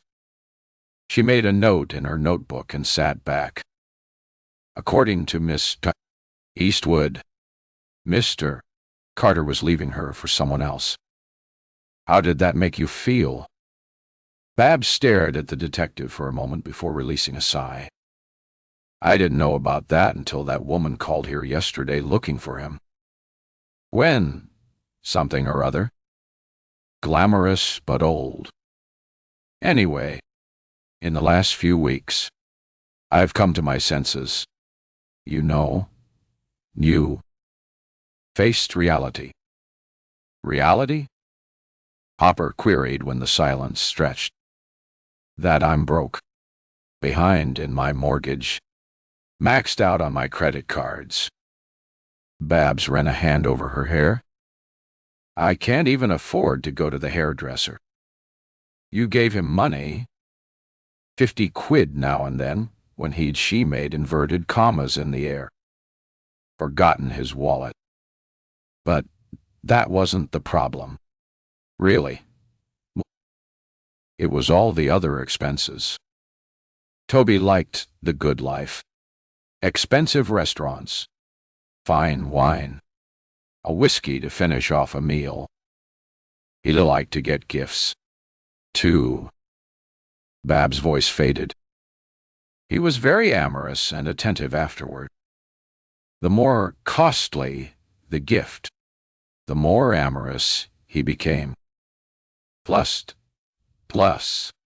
there were the weekends away in posh hotels where everyone wore designer clothes. Every trip meant shopping beforehand to buy new clothes for us both. Babs had tried to keep Toby so happy that he wouldn't want to leave her. Unfortunately, his happiness was directly proportionate to how much money she spent on him, and the money ran out. And now here she was, broke. She'd no illusions about the job, either. Betrayal. For the moment, she was on suspension, but she had a feeling one of those letters she was refusing to open was from the human resources manager of the clinic. Babs was ignoring it the same way she was ignoring the final demands and the letters from the bank. Did he force you to pay for everything? Hopper's voice was suddenly gentle, as if she wasn't sure what she was dealing with here, and was making an effort to tread carefully.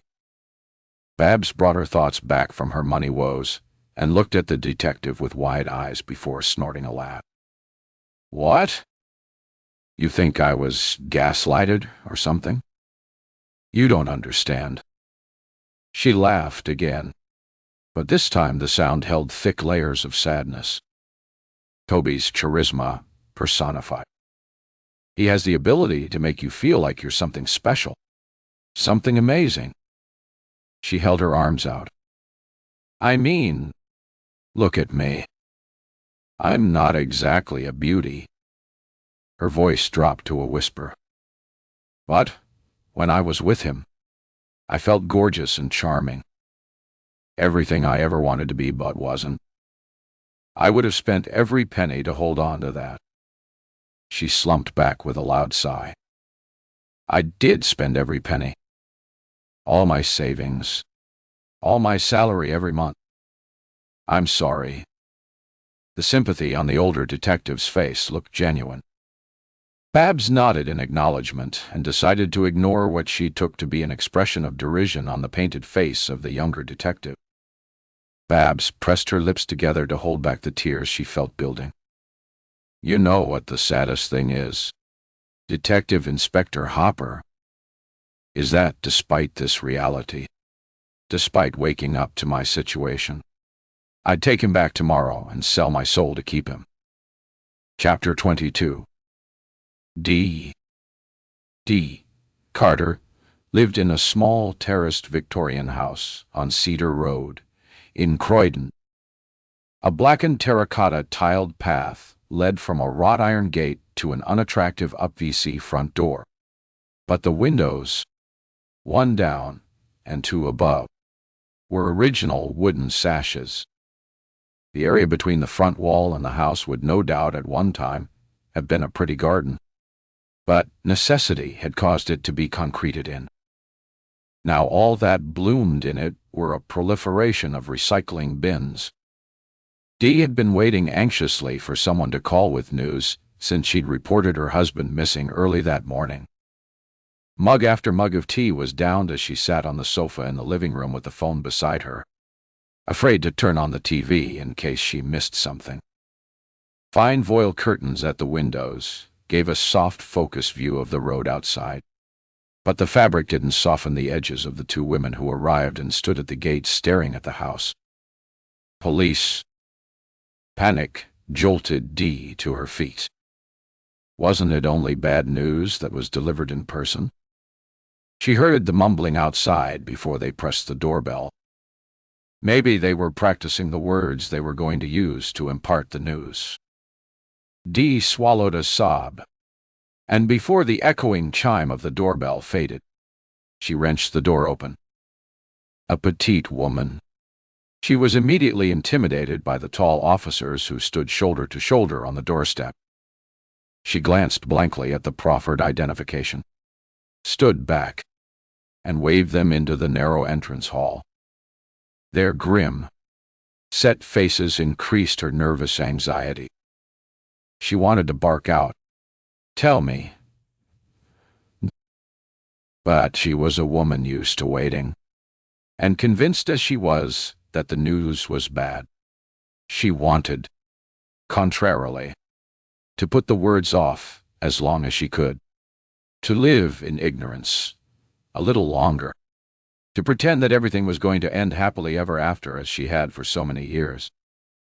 She wondered if they found her silence odd, or if they were used to people's varying reactions to bad news.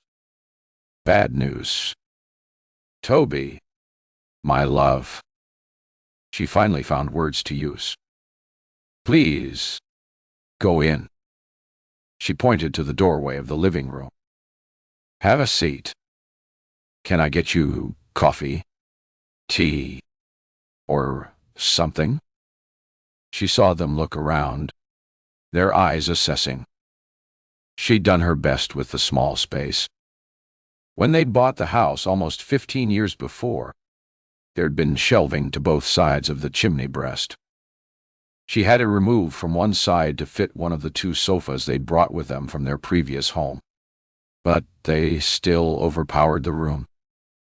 Between them, a low coffee table almost covered the remainder of the polished wooden floor. The two detectives sat and looked up to where she hovered in the doorway. Coffee would be good, Hopper said. Both black. Thank you.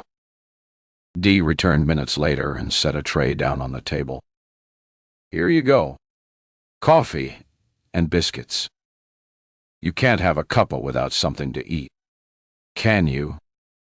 Her forced cheerfulness sounded wrong even to her ears, and she wondered what they thought of her. She waited until they picked up their mugs before she sat on the other sofa. A mug of tea was held clasped between her breasts. She wanted to draw the heat from it in hope it would stop the shivers that had been sweeping over her since she'd realized Toby wasn't coming back. Hopper's stubby fingers were curled through the handle of the mug. She lifted it and sipped, her eyes never leaving Bab's face. You went into Croydon Police Station this morning to report your husband missing. Mrs. Carter. Odd. T-O-N-T-O-I. Please. A nervous smile fluttered and died. D. You reported your husband missing. That's right. You haven't heard from him. No, Todd. No. That's why I reported him missing. He might have contacted you since, is what I mean. They thought she was stupid. She could see it in their eyes, in the derisive smile on the younger officer's bright red lips. Sorry. I'm sorry. Dee shook her head, annoyed with herself for apologizing, with them for making her feel a fool, with Toby for leaving her again. Maybe they were right. Maybe she was stupid. I get you. No, he didn't. I haven't heard from him. Right. Hopper reached into her pocket for her notebook, flipped it open, and searched in her other pocket for a pen. You told the station you haven't seen your husband since last week, but he normally rang you every day. That's right. Hopper looked at the notes, squinting to read. Despite the window, there was little light in the room. You last heard from him 3 days ago. Yes, that's right. What did you talk about? Nothing special, Dee said. He asked how my job was. I asked him how his was, and that was about it. He didn't say anything about the woman he was living with. No, Ty. One curt word. Dee could have told them that he never did speak about them. These women he dallied with it. The bits of fluff he picked up and dropped as quickly. The ones he lingered with for a night, a week, longer. All the women there had been over the years. He never spoke about his women, but she knew about them. Sometimes she'd follow him, weighing up and assessing her opponent in a fight. She won in her head every time. When Hopper waved a hand to get her attention, she wondered how long she'd been lost in her memories. Sorry, she said again. It's all a bit stressful. I was asking if you knew where he was living. Dee's expression stayed grim. With some tart called Babs in Streatham. You didn't know he'd moved from Streatham to Hanwell, and was in fact planning to move to Knightsbridge. Dee's mouth twisted. The tart came into money. Did she? He'd have liked that. No, I'd. Hopper sat forward. You didn't know he'd left Babs and moved in with another woman in Hanwell. Dee's fingers tightened on the mug she was holding until she felt she might crush it. No, I didn't know that. But Toby's fallen on his feet if they're moving to Knightsbridge. They weren't moving to Knightsbridge. No. He was leaving the woman in Hanwell and moving in with someone else. Dee's mouth fell open, and she put the mug she was holding down on the table and laughed. A hysterical belly laugh that rolled on and on. The sound growing louder, wilder, darker. The look of helplessness on the older detective's face made Dee laugh harder. You're supposed to wallop her across the face, D.S. Collins said, lifting the mug of coffee to her mouth and taking a noisy slurp. Ow! Get arrested for assault? No. Thanks. Mwah. Instead, Hopper moved to sit on the sofa beside Dee's heaving body and put a hand lightly on the other woman's arm. Stop, Buddy. You make yourself sick. Dee put her hands over her mouth, but the laughter continued to sputter from behind them. It was another minute before it died with a final hiccup. I'm sorry, she said, wiping her sleeve across her face. There's no need to apologize. You've had a bit of a shock. Dee shook her head emphatically. It wasn't a shock, nor a surprise. I don't even know why I was laughing. Maybe for the months of waiting for him to come back, or fooling myself for years before that. All the years when he promised to be faithful until the next woman he couldn't resist. Hopper's hand still rested on Dee's arm. How long were you married? 20 years. Dee managed to smile at the look on the detective's face. Surprised. We were both 18, young and in love. And for the first year, it was perfect. Why did you stay with him? Collins leaned forward and met Dee's eyes. Not a shred of sympathy warmed the younger officer's face. Her heavily cold eyes regarding Dee, as if she were some form of alien. She didn't think there was any point in trying to explain. A woman like Collins couldn't begin to understand. Dee felt the heavy weight of the older detective's hand on her arm and turned to her. There was so much understanding in her eyes that Dee felt tears well, and her voice was thick when she said, "Because I couldn't live without him. I can't live without him. And he always comes back. At least he always did till now. There have been 3 women since he left you," Hopper said quietly. "None of them know where he is." 3? Dee swallowed. She'd only known about the Streatham woman. She'd assumed, when Toby got tired of her, he'd come home. He always had done before. He always comes back to me. I'm sure he will again. But it's so unlike him to be out of communication. I've rung his mobile several times, left several messages. She picked up the mobile that sat on the sofa beside her. It's newish with a new number. Toby called around last Wednesday. The memory brought a smile. He did now and then. She didn't say that her heart leapt every time, hoping that this time he was going to stay, feeling the plummeting disappointment when he'd say he was simply calling for a chat. I remember he laughed when I told him I hadn't figured out how to use it yet. She shook the memory away. He wanted to take it from me and get it going, but I said I had to start doing these things for myself.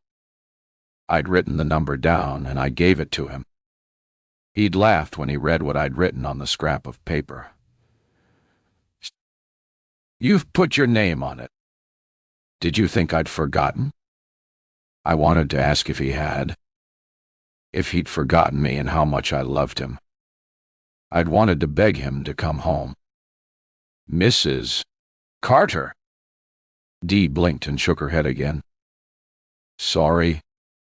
Anyway, he put my number into his phone straight away, so I know he has it. She put the phone down on the sofa beside her. I messaged him later that day to say I'd succeeded in getting it working. We're trying to trace his mobile, but so far we've not had much success. He's never without it. Ever. Copper took a card from her pocket and handed it over. "We'll keep in touch. Dee. But if you hear from Toby, let me know. You can get me on this number whenever you want." Dee put the card beside her phone without looking at it. These police officers might think she was stupid, and perhaps she was, but she was smart enough to know she was never going to need it. Chapter 23. Gwen. Self-pity and anger vied for the upper hand as Gwen tried to put every memory of Toby from her head. Her heart. Her life. When she was younger, she wouldn't have been so gullible. Was she becoming too needy? Too desperate? Was that why she'd been so foolish the last few years? The last few years. Her thoughts drifted back to the first man who tried to con her. It should have been impossible to catch her out. She read the newspapers, knew about the millions of pounds women were conned out of every year, and the appalling statistics regarding internet romance scams. She'd shaken her head when she read about catfishing. That wonderful name for the heinous practice of faking an identity with the sole aim of conning some poor unfortunate out of money, sex, or self-esteem. Gwen knew it all. What she didn't know, what she hadn't read about, was that the emotional toll was often as bad as the financial. That she learned from personal experience. Sam Burke, Dottie's she. Gwen had been lulled by his absolute ordinariness. He was a chubby, medium-height man with a receding hairline and a stutter she'd found endearing when she'd met him in a cafe near her home.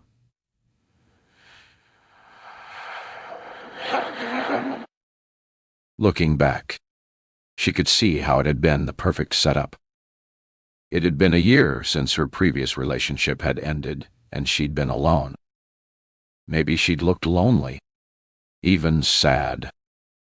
Sunday mornings often made her feel melancholy as she read the newspaper surrounded by families, by couples sharing the various sections of the paper, passing them across the table automatically with time-learned intimacy and knowledge of the likes and dislikes of their partner. It was an intimacy that Gwen missed. That Sunday, she'd been nursing her cup of coffee, the cafe newspaper sitting folded on the edge of the table. "Excuse me." She turned automatically with a frown that faded quickly. "Yes? Are you finished, Isnorts, with the newspaper?" "Sure." She handed it over. He'd fumbled as he reached for it, and it had fallen, spreading its pages as it hit the floor in an untidy mess. Later, she realized it was a well-rehearsed maneuver that had instantly built a connection between them. She had laughed and insisted it was her fault that the paper had fallen. Between them, they'd picked it up, and by the time it was back in order, they were chatting in a friendly manner. So friendly that when he'd haltingly asked if he could join her, she hesitated only a second before agreeing. Coffee had led to a midweek dinner. Gwen had used the intervening days to check Sam was as ordinary as he'd appeared. His social networking presence was a Facebook page he rarely used and a Twitter account he'd used once. That was it. Over dinner on the Wednesday, he mentioned he was a self-employed finance consultant. It sounds as boring as it is. His laugh was warm, self-deprecatory. Really, it's all about telling people what they should do with their money. Sometimes people even listen to me. He'd been impressed by her job, his eyes widening appreciatively. You own an art gallery in Knightsbridge. Wow. Later, she wondered if behind his soft brown eyes dollar signs hadn't lined up in a row ready for the big payout. But then, his appreciation had warmed her. The evening had been enjoyable, and at the end, Sam had insisted on paying. After all, I invited you. They'd arranged to meet again, and the next time, he'd gone back to hers for coffee and stayed. The sex had been comfortable, almost cozy, rather than exciting. Pleasant, Gwen had decided, trying to convince herself. She'd no misgivings about their relationship as it quickly developed. They were both old enough not to have to play games. 3 weeks later, Sam mentioned a finance deal he'd been invited to invest in. It sounds great. What people would call a sure thing. It's a shame it's come at the wrong time for me. My money is tied up for another few weeks in another deal. Gwen's eyes, shut for 3 weeks, snapped open. Sam was careful. He didn't ask her for the money or suggest she should invest for herself. Instead, he was unusually quiet for the rest of the evening, looking into the distance, answering her absently until finally she followed the script he'd written for her and asked, "What's wrong?" He smiled, shook his head, and reached for her hand. Sorry. I'm fed up missing that deal. You know, such a great opportunity I'm letting slip away. How much money are we talking about? She felt the slight tightening of his hand and kept her expression carefully neutral. There's a minimum $25,000 investment, he said. Then, with a flick of his other hand, added, "No, it'll make $5,000 in a month." Gwen had frowned as if she was seriously considering the offer. "If I could get it for you, I'd get $5,000 back on top of my investment." He laughed. "Well, really, it should be less my commission. But since it's you, I'll forego that." He squeezed her hand tightly. "Gosh, are you serious? Would you want to invest that much money? You said it's a sure thing." $5,000 for a month sounds tempting. I'm sorry that my money is tied up, but it's great that you can avail of it." He leaned close and kissed her on the cheek.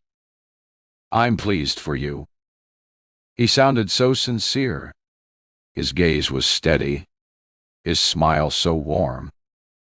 An Oscar-winning performance. "The offer is closed tomorrow," he said. "We need to be quick. I'd hate you to miss this opportunity." He took a pen from his pocket and wrote his bank details on the back of a business card. "You could transfer it as soon as you get home. Then I could process it tonight." "Sure." Gwen took the card and looked at it. "In fact, I have $50,000 in my savings account. It's every penny I have. But if I invested that, would I get $10,000 back?" Sam couldn't prevent his eyes widening or his hand tightening further as if to grasp this wondrous offer. "Oh, yes, absolutely. You'd have $60,000 in a month." She'd sat there, her hand in his, feeling bitterness twisting her mouth and a heaviness in her belly. And she thought of the sex and wanted to throw up. Then the arrogance of the bastard that he'd think so little of her made her pull her hand away and get to her feet. While he was still trying to understand the change in temperature, she drew her arm back and hit him squarely across the face. The loud clap as flesh connected with flesh was loud enough to halt conversation in the restaurant as every face turned to stare. She left, managing to walk from the restaurant with her head high, stumbling up the street, unable to see for the tears that clouded her eyes. Tears of anger mixed with those of self-pity and loss. The next day, regretting she'd let him get away, she tried to contact him, but his number had been disconnected. Although she knew where he lived, she'd never been to his home. He'd always stayed at hers, and she couldn't remember if that had been his choice or hers. She realized why when determined to have it out with him. She called to his address to discover he didn't live there, and the people who did had never heard of him. Perhaps she should have reported it, admitted to her stupidity, to being as much of an idiot as those women she and her friends had laughed at for being so gullible. She didn't, afraid it would slip out. She didn't want to face the derision, to listen to the smart remarks, the pitying looks. Anyway, she'd lost no money, just her self-respect. For weeks afterwards, she'd for him in every cafe, every pub, and every public area. She read her newspaper with more care, checked the news on the internet, checked references of fraud or catfishing, every mention of someone being conned out of money. And each time, she remembered how close she'd come. So close. She spoke to her financial advisor in her local bank and had her savings locked away in a special account where she couldn't access it for at least 5 years. She swore she'd never be taken for a fool again. And then, she met George. Chapter 24. Gwen. It was over a year after her close call with Sam Burke that Gwen met George at a party given by mutual friends. She was careful, took her time before getting involved, determined this time to get it right. He was divorced, his ex-wife living with a polo player in Argentina. We wanted different things, he told Gwen when their relationship entered its 2nd month, and they started talking about past relationships. There was no bitterness in his voice when he spoke of his marriage, no sense of hostility towards his ex-wife. Gwen let herself fall a little further in love with him. In return for his relationship disclosures, she made him laugh with stories of past lovers, but she left out the story about Sam. They married a year after they met. It was another 6 months after she'd walked down the aisle of a pretty country church before Gwen realized exactly what he'd meant by he and his ex-wife wanting different things. She, like Gwen, had probably wanted and expected fidelity, whereas George considered it to be a ridiculous concept. She came to understand that her husband needed a string of foolish, cheap women to feel powerful. Gwen was too much, too strong, successful, rich, tall. Her fault, too, that she owned the apartment in Knightsbridge and the successful art gallery. She, as George told her many times when he'd had a few drinks, emasculated him. Every new affair had diminished her a little, had taken small, painful bites out of her self-worth. George probably thought he was being discreet, but she always knew. He'd wear that certain smile he only wore after one of his assignations, and she'd know he was off again, and wondered if this time this woman was the one that would finish their marriage. In the end, she stopped asking and condemning, but she'd never stopped loving the lying, cheating bastard. Only his death had solved that heartache. 2 years before he was killed during a burglary while she was away at an art conference. Stabbed dead before he hit the floor, according to the investigating officer. Gwen had been shocked, devastated, and almost relieved. He was supposed to come to the conference with me, she told the officer. But he wasn't feeling well during the afternoon, so decided to stay home. You're well known in the art world, Miss Marsham. D. Someone knew your apartment was supposed to be empty. By the time they realized their intel was wrong, it was too late. And that was it. It was deemed to be a robbery gone wrong. The investigation tapered off after a few weeks, and although it was still an open case, Gwen didn't think they'd ever discover what happened that night. She'd sworn off men after George, and over the last 2 years, she'd come to accept that she was better single. Then Toby had walked into the gallery, and she knew she'd been lying to herself. Chapter 25. Gwen was feeling grubby after getting rid of the last of Toby's belongings. She had a long shower, used her favorite scented moisturizer, and pulled a cotton robe on to encase the scent. She breathed it in, feeling automatically more relaxed. It was over. A glass of wine seemed in order. A mini celebration. Gwen grabbed a chair cushion and went onto the balcony with her icy cold glass of Semillon. The unseasonal rain that had battered the city for the last couple of days had stopped, and the evening was warm, with none of the humidity that could make summer in London uncomfortable. She tilted a chair to drain the rainwater, dropped the cushion on it, and sat. The chair faced the end of the road. It was a quieter, prettier aspect than the opposite, and one she normally chose.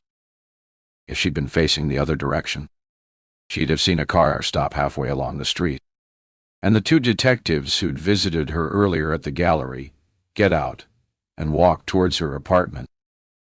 If she'd seen them, she could have slipped back inside before they saw her, could have ignored the doorbell. But she didn't. And when it shattered the quiet, she jumped and dropped her wine glass. It hit the ground and smashed, dumping the cold wine she'd barely touched in a puddle that immediately inched on the slight slope towards the apartment. The entrance door of the building was recessed, so she knew it was pointless to lean over the balcony to see who was calling. She got to her feet, stepped over the mess of glass and wine, and went inside. An intercom screen was set to one side of the front door. With one press of a button, she could see who was outside. 2 figures. Gwen wondered if they'd pressed her bell in error, or maybe she hoped. She was still hoping when one of the figures moved closer to press the bell again. The painted face instantly recognizable. It was those blasted detectives. Gwen could ignore them. They didn't know she was here, did they? Or had they looked up and seen her? Her question was answered when the intercom buzzed again, and this time they pressed the button to speak. "We know you're there, Miss Marsham. We'd appreciate it if we could have a moment of your time." She didn't bother answering, but pushed the buzzer to release the entrance door. Her apartment door was locked, a safety chain in place. Trembling fingers undid the chain with less than usual dexterity, and by the time she pulled the door open with a grunt of frustration, the 2 detectives were standing outside.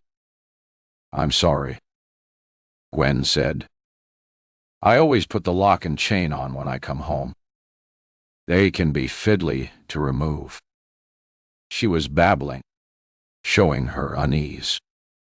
Usually, she was good at reading expressions, but theirs were granite. "Come in, please." She took a step backwards, waiting till they'd gone into the living room before shutting the door, using the time to get a grip on her churning emotions. She followed them and waved towards the sofas. "Sit, please." She crossed the room to shut the balcony door and hide the broken glass from view. "It's getting a little cool." The detectives sat beside one another, leaving the other sofa for her. She eyed it, but instead of sitting, she pushed the corners of her lips up in what she hoped would pass for a normal, relaxed smile, and said, "May I get you some refreshments? Tea or coffee, perhaps?" Hopper shook her head. "We're good, thanks. We won't keep you long." Gwen sat then and pulled her robe tightly around her. She leaned back, trying to give the appearance of being at ease. "We're still attempting to locate Toby Carter, and in the course of our investigation, we spoke to Barbara Sanderson." The detective watched Gwen's face carefully. "You didn't tell us you'd been to see her." Gwen lifted a hand and pushed loose hair behind her ear. "I didn't see it was necessary. As I told you earlier, I like to know why arrangements fall apart. I thought Misty Sanderson might have the answer. An awful lot of trouble for a man you barely know." "Yes." Gwen shrugged slightly. "Foolish of me, I suppose. You've had bad luck with men in the last few years." Gwen's expression hardened, and bitterness flavored every word when she spoke. "Is that how the police are classifying the stabbing to death of my husband, Detective Inspector? As bad luck? Perhaps that's why they've had no success in charging anyone with his murder." Hopper held her hands up. "I'm sorry. That was an unfortunate choice of words. Certainly inappropriate. My apologies." Hopper waited a moment before continuing. "You were away at a conference when your husband was killed. It must have been an awful shock." Gwen glared at her. "My husband was stabbed to death in our home. I was shocked, horrified, and devastated. There was some talk at the time that your husband may have been unfaithful, inviting women here when you were away. I'm a wealthy, successful woman, detective. There's always talk. I let it go over my head." But Hopper wasn't letting it go. "So, there was no truth in the rumors. George thought fidelity was something thought up by women to control men." Gwen said with little inflection. "By the time he was killed, I'd stopped caring. It must have reminded you of it when you discovered Toby Carter was equally promiscuous. Must have hurt. Must it?" Hopper sat forward. "Yes, I think it must have done. You're a glamorous, successful woman, and yet men don't think you're enough for them. Always having to have other women." Gwen laughed. "You made me sound like such a pathetic cow." She pushed her fingers through her hair, lifting, dropping it so it fell in waves around her face. "You know little about me. Believe me. I'm nobody's victim." She got to her feet in one smooth, elegant movement. "Now, if that's all, one more question. Miss Marsham," Hopper said, holding up a hand. "This conference you were at the night your husband was murdered. It was held in a hotel in Canary Wharf, wasn't it? 40-minute taxi drive away. You mentioned your husband being unwell. I'm surprised you didn't come home when the conference ended. You've obviously no idea what these art conferences are like. I have a vague idea. I got to bed around 5 a.m. and was certainly in no state to travel anywhere at that stage. She put hands that were trembling slightly into the pockets of her robe. Now, if that's all, I've had a tiring day. Thank you for your time, D. Hopper said, but she stopped at the door and turned with a final word. We may have more questions, Miss Marsham. Gwen resisted the temptation to slam the door behind them. Chapter 26. Misty. I spent a few hours tidying the house and removing every hint that Toby Carter had ever lived there. He took most of his belongings, but there were still a few things. A single sock in the laundry basket. A pair of boxer shorts in the airing cupboard that I picked up and held to my face for a ridiculously long period of time, tears trickling to dampen the cotton. Then there were the items of food I'd bought because he liked them. The expensive olives, Epicurean cheeses, salami that stunk the fridge out and tainted the milk. Pate in jars were more trouble to open than they were worth. I pulled a rubbish bag from a roll and dumped a lot, taking pleasure in the crush of jars and packets, choosing the clothing items in on top, and tying the top of the bag in a knot before throwing it outside. Only one thing remained: a bottle of wine I'd bought recently, spending far more than I usually did because he'd mentioned it was a wine he liked. 50 quid, I muttered, picking it up to look at the label. I wasn't going to waste it, but I wanted it gone. I pulled open a drawer to search among the chaos inside for an opener. The cork came out with a satisfying pop.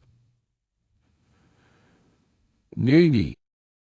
I poured the rich red wine into a glass and slurped a mouthful. It was nice, but hardly 50 quid nice. I guessed it had been the price that had appealed to Toby, rather than any knowledge of the wine. Easy to like expensive things when someone else was forking out the money. I wasn't going to go there. Wasn't going to enumerate all I'd spent on the cheating toe rag. It was over. It was important that I pull myself together. The book I was working on, for one reason, it wasn't going to write itself. My schedule was tight. I couldn't afford to waste any more time. Tomorrow, I'd pull myself together. Right now, it was time to drown my sorrows and finish the wine. There was pizza in the freezer. I threw it into the oven, and when it was done, took it and the wine into the living room. A candy floss movie on the TV. Pizza and wine. It had been my idea of a perfect night before I met Toby. It would be again. But maybe not that night. Tears ran down my face as one glass of wine followed the other until the bottle was empty. I'd barely finished a slice of the pizza and had no idea what the movie had been about. It was appalling. Cringeworthy to admit what a foolish woman I'd been. Those weeks with Toby had been an aberration. A fantasy I'd spent a fortune trying to keep from dissolving in the harsh reality of truth. I couldn't have written a story so awful. It was almost midnight before I switched off the TV and got shakily to my feet. I'd regret leaving the pizza where it was. In the morning, the room would stink of stale pepperoni. But the knowledge didn't make me change my mind, and I left everything where it was and headed upstairs. Toby's particular scent still lingered in the bedroom. It brought memories tumbling around me as I climbed under the covers in the same caftan I'd worn all day. The wine had been stronger than usual. Or maybe I'd drunk too much and eaten too little. Whatever the reason, my head spun under the onslaught of remembered whispers, and my skin quivered under ghostly fingers. I shut my eyes and pleaded for sleep to blot everything out. But sleep was a traitor and abandoned me. By dawn, I was exhausted from twisting and turning and frustrated by the blow to the morning I'd planned. Being sleep-deprived wasn't going to be a good start. Curling on my side, I stared at the curtains I'd pulled shut hours before. Was that why I couldn't sleep? Was I wondering if Toby was outside? And if he were, if he regretted leaving and wanted to return? Knowing what I did about him now, would I be strong enough to tell him to stay away from me? I simply wasn't sure. But once the idea that he might be outside had wormed its way into my head, it kept creeping around, developing stinging tentacles. With an exasperated grunt, I flung the sheets back and got to my feet. I reached for the curtains to pull them back, but rather than jerking them fully open as planned, I opened them a crack and stepped closer to peer through. All I could see was a tiny section directly in front of the house. It was deserted. Slowly, I increased the gap until the curtains were wide open, and I could see both ways. There was nobody to be seen. Although I had known the idea was crazy, I felt a weight float from me. I slipped back into bed and within a few minutes had fallen asleep. Noise outside woke me mid-morning. I stretched and opened my eyes, relieved to be feeling better, determined to get my life back to something remotely resembling normality. I swung out of bed. The sight of the grubby, wrinkled caftan I wore made me grimace. I pulled it off and threw it to the floor. It was followed, seconds later, by the bed linen. After a long shower, where I scrubbed my body and washed my hair, I still wasn't singing. But despite a hangover or a headache, I was feeling better than I'd done in a while. I dressed and shoved the laundry into the washing machine and switched it on. I cleared away the abandoned pizza and opened the window for a few minutes to dispel the stink of pepperoni. Normal things. It felt good. Out of milk. I decided to walk to the local shop for a few necessities. It was raining again. Light summer rain that looked harmless. But I knew better. It was sneaky and would quickly soak through my t-shirt. I grabbed a raincoat and pulled it on. It was a 10-minute walk, but it felt good to be outside despite the rain. The small convenience store was on the opposite side of the busy Uxbridge Road. Too lazy to walk further to where a pedestrian crossing blinked brightly, I stood and waited for a gap in the traffic, looking quickly both ways. It was only then that I saw a figure I thought I recognized. I ran across the road then, causing cars to brake and blast their horns, running until I was inside the store, turning to look through the window, my eyes wide as I looked to where I'd seen him, craning as far as I could. But if Toby had been there, he wasn't there now. I was being foolish. It had been a trick of the light, a mirage. Light refracted in the rain. It wasn't until one of the assistants came over to ask if I was okay that I pushed away from the windows. Yes. Sorry.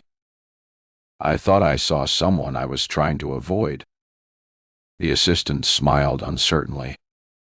Do you need help? I shook my head. No. Thank you. I'm being silly. I'll just get what I came for. Still unsettled, I grabbed the milk I knew I needed and left the store with the hood of my raincoat pulled down over my forehead.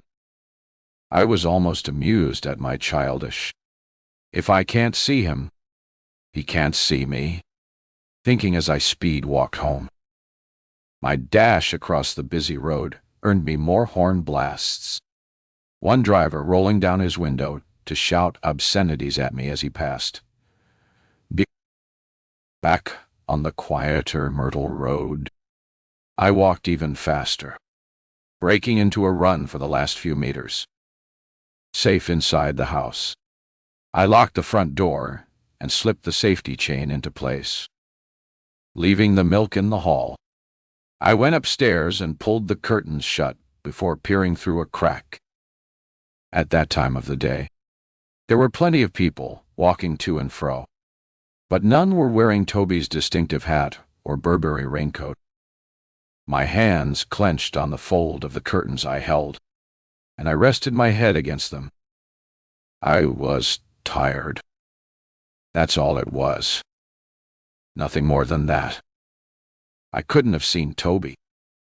Oh. Chapter 27. Gwen. Gwen opened the gallery at 10 the next morning, as she always did, Tuesday to Saturday.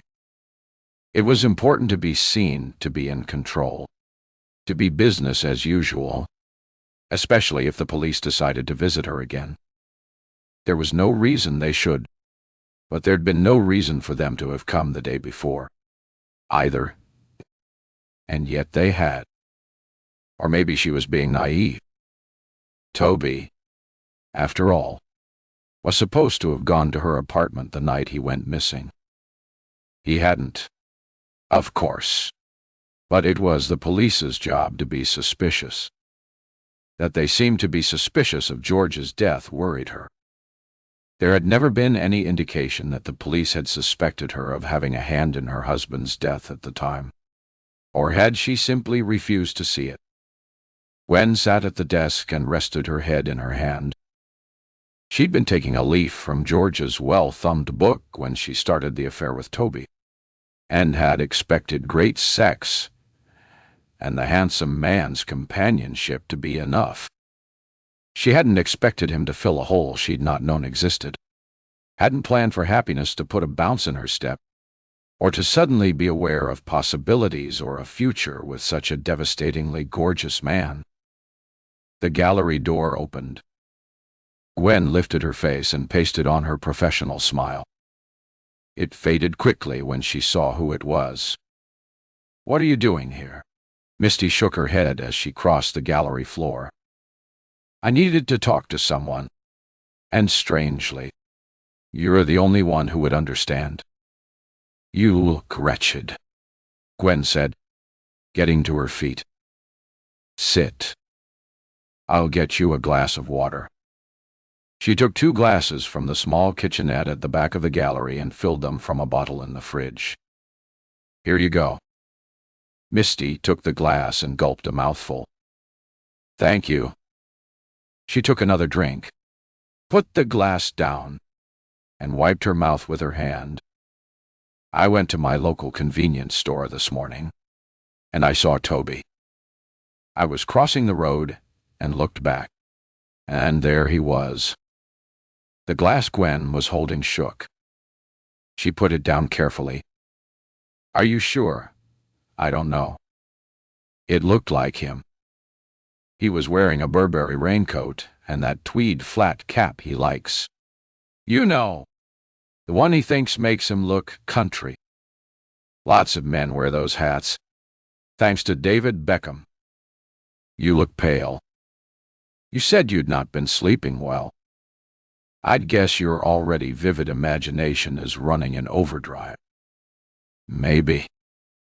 You miss him, but are refusing to admit it, so different ideas in your brain are warring with one another."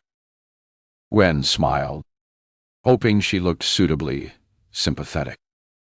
"You didn't see Toby. It's those books you write. I've read a couple. You've written some seriously creepy characters. Maybe your tired brain is simply projecting. Toby hasn't turned up, though. The police is still looking for him." Gwen reached across and rested her hand on Misty's arm. "He'll turn up." When tears filled the woman's eyes, Gwen reached for a business card, picked up a pen, and scrolled a number on the back. "Here," she said. "You can ring me if you want." "Okay. Anytime. Thank you. That's very kind. Misty put the card in her bag, then pulled a tissue from her pocket, dabbed her eyes, and blew her nose. It's been the stress of it all. I'll be fine. She stood, straightened her jacket, and lifted her chin with a pathetic attempt of strength that might have succeeded if it weren't for the downturned mouth and the slumped shoulders that seemed to droop further as she walked to the exit. Gwen groaned. How had she got herself into this mess? Toby. When she looked back over the years, every time things went wrong, there was a blasted man somehow involved. Chapter 28. 80.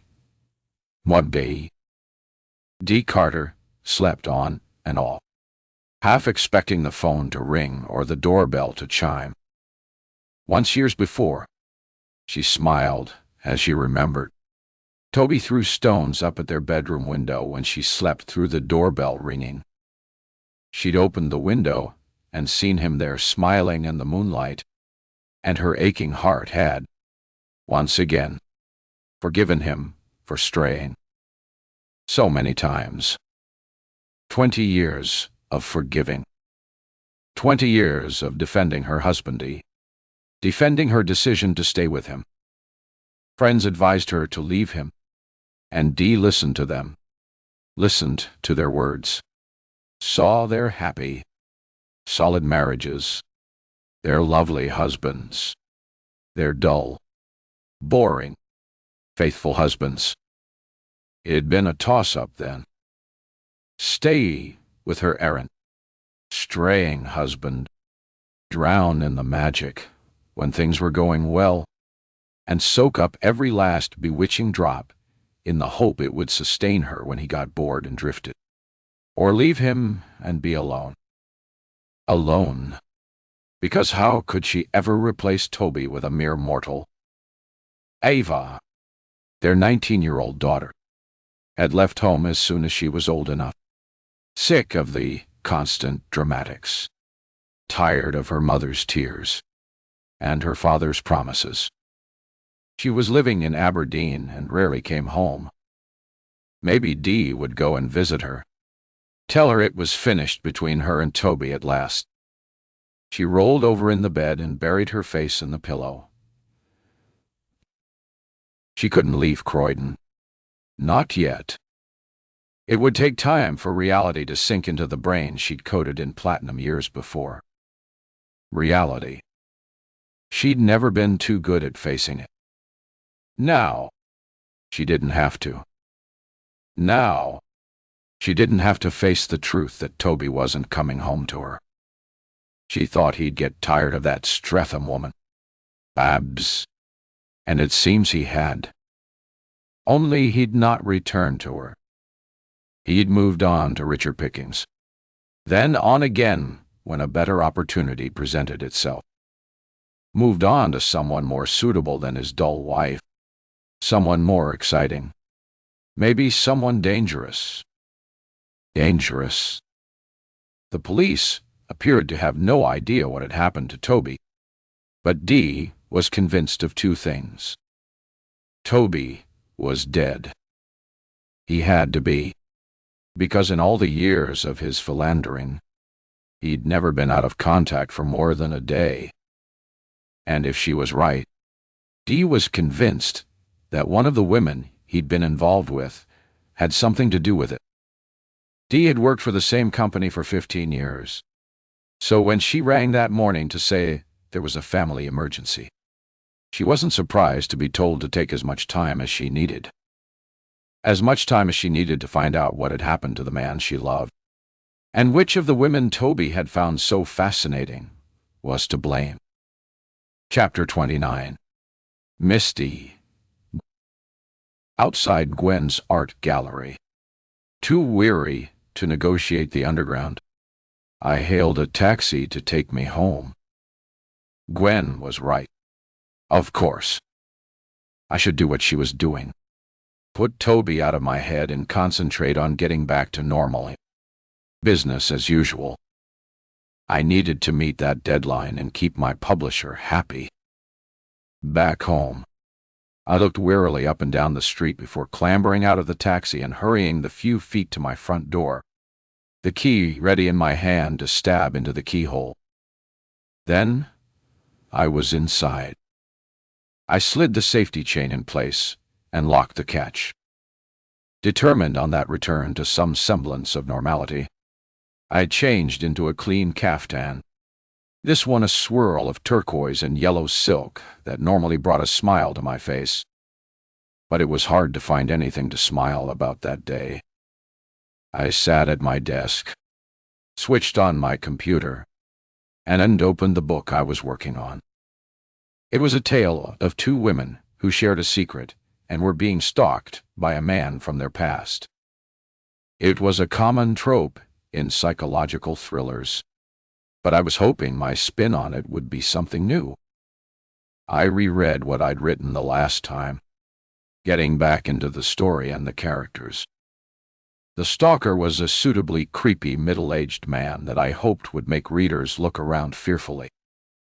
I stopped, with my hands on the keyboard as I read over his description and laughed uncertainly.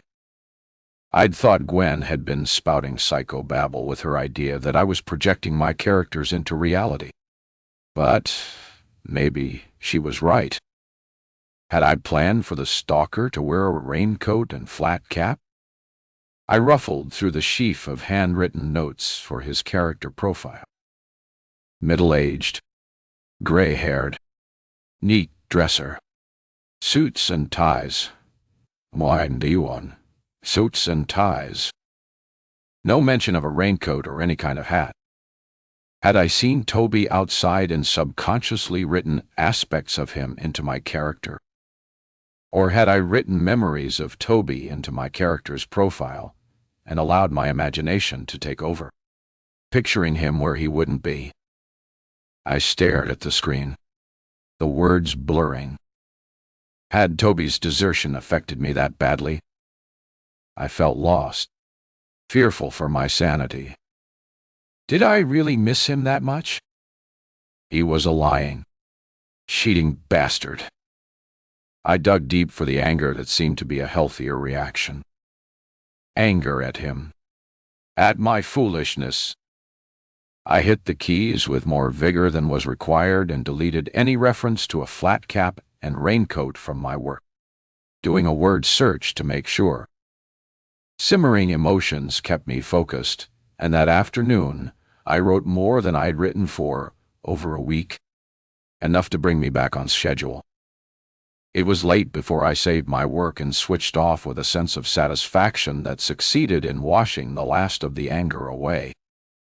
For the first time in days, I felt hungry. A quick search of the cupboards and I found enough packets and jars to put together a pasta dish. Pasta carbonara and a glass of white wine.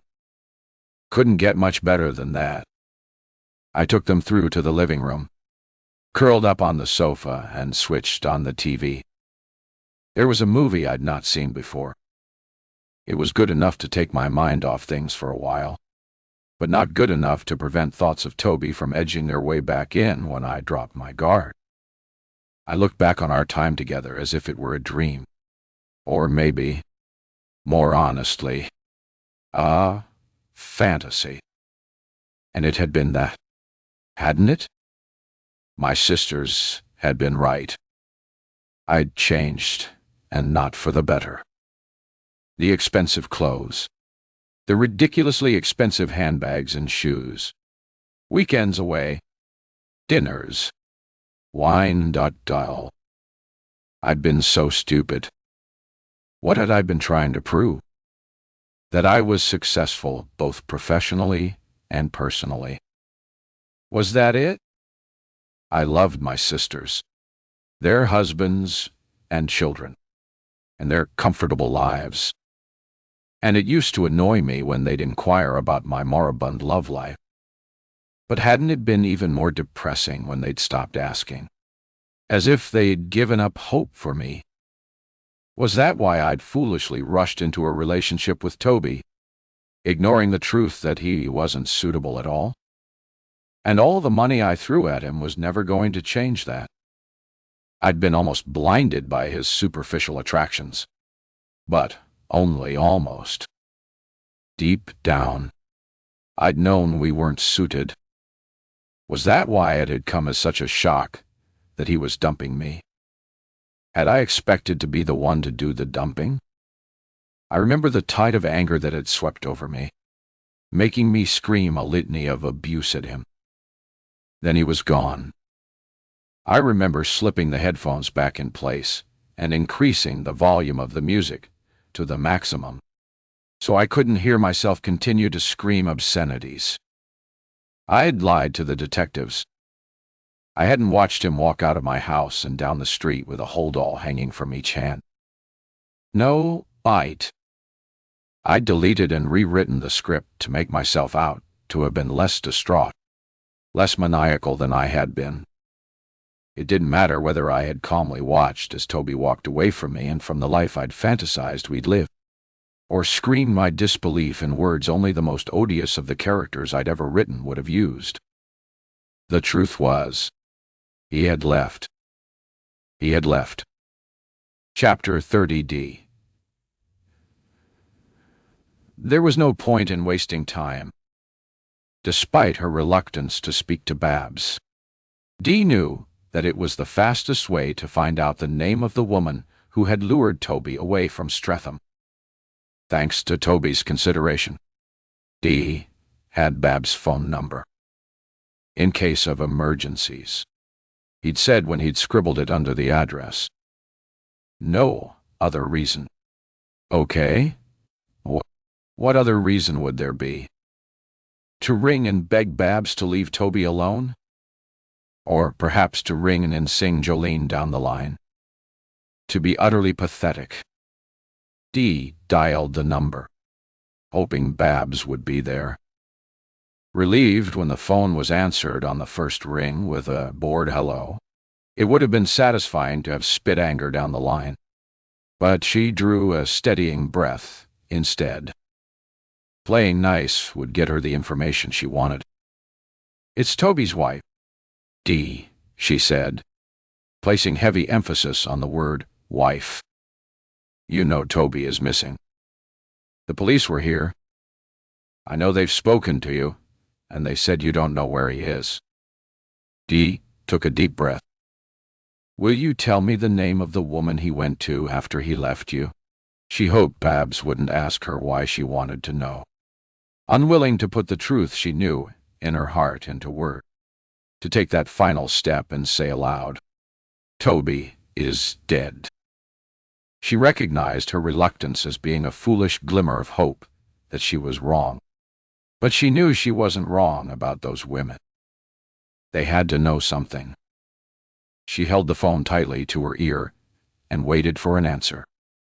The cackle that came down the line was what she'd expected from the plump woman with the dyed blonde hair who had lured Toby away. "You mean the women he went to after me?" Babs said. His boredom threshold is getting lower. He's moving on quickly now. Dee's hand tightened on the phone. Babs was one in a long line of women Toby had strayed with. She was nothing special. But how did she know so much? "Do you know their names?" The cackle sounded again. "Oh, yes, I do." The next was a crazy writer woman called Misty Eastwood. And after her, there was a rather glamorous woman, Gwen Marsham. "Misty Eastwood and Gwen Marsham," Dee repeated. "Okay. Then," reluctantly, she added, "thank you. Wait. I have more. Since you're interested, you might like to know where they live." Of course, Dee did, but her unwillingness to be under a compliment to the woman made her curt. "Yes," simmered with hostility. As this quiet music moment unfolds, let the soft music guide your thoughts into a calmer space before the story returns. "Oh, Music one day the way. Music lead the way. Music go on after you lead the way. I'll follow you. Music tonight, I'll stay. Until wakes my door, or Tuesday do her. After you lead the way. Heart racing. Musical, we're on the prowl. In the dark. We're not backing down. In the dark. We're music, not backing down. Whispers in my ear. You're taking music control. I can't resist. You got me in a hole. Since you asked so nicely, Babs said with heavy sarcasm. The Eastwood woman lives in Hanwell, Myrtle Road, and Glamourpuss lives in Knightsbridge, Bothwell Gardens. Very upmarket. Our Toby was going places. Our Toby. It was the final nail in the coffin of Dee's patience. He was never your Toby. She cut the connection and threw her mobile across the room. But she got what she needed. Misty Eastwood and Gwen Marsham. One of them knew what happened to Toby. Dee was sure of it. Chapter 31. Gwen shut the gallery a little before 5. It had been a quiet day with only one sale among the several browsers who had asked questions. One of them humming and hawing about the color and size of a painting as if the subject itself held no weight. Some days, and that day was one of them, Gwen wondered if she should sell the gallery and retire. Maybe rent out her apartment and live abroad for a while.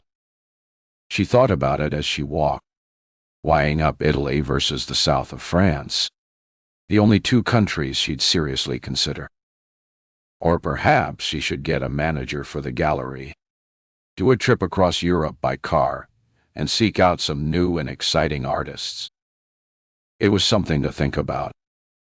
There was an exhibition she promised a friend to attend that evening, but she couldn't find sufficient interest to drag herself out and rang her friend with a vague but suitably impressive excuse that she knew wasn't believed. "You owe me," the friend said, ringing off. Gwen ordered food from a local restaurant and poured a glass of wine while she waited for it to come. She opened the door of the balcony, stopping with annoyance when she saw the glass she'd dropped still strewn in shards across it. It would have taken a moment to clear away, but she couldn't rustle up any enthusiasm for the job. She shut the door and was twisting the lock when her eye was caught by a figure at the corner of the road. The street was well lit, the figure standing in a ring of light. Gwen gasped and pulled back. Toby. Impossible. Misty's nonsense had remained in Gwen's head. That was all it was. Opening the door again, she avoided the glass and stepped out onto the balcony. With her chin in the air, she turned to face the direction she imagined she'd seen her erstwhile lover. Of course, there was nobody there.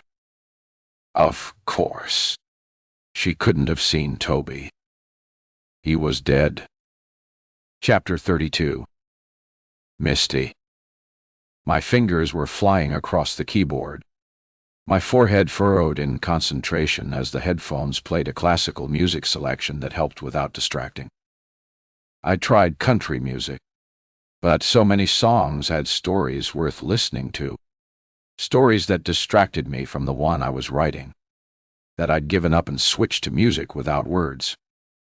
Only very loud repetitive noises made it through the music to disturb me. Noises like someone hammering on the front door. I unhooked the headphones to listen. Then it came again. Someone slamming the knocker down. Metal hitting metal. With a grunt of annoyance, I saved my work, rolled my chair back and got to my feet. With my arms stretched over my head to release the knots that were an occupational hazard, I peered out the window and felt the instant acid burn of anxiety in my belly when I recognized the two women outside.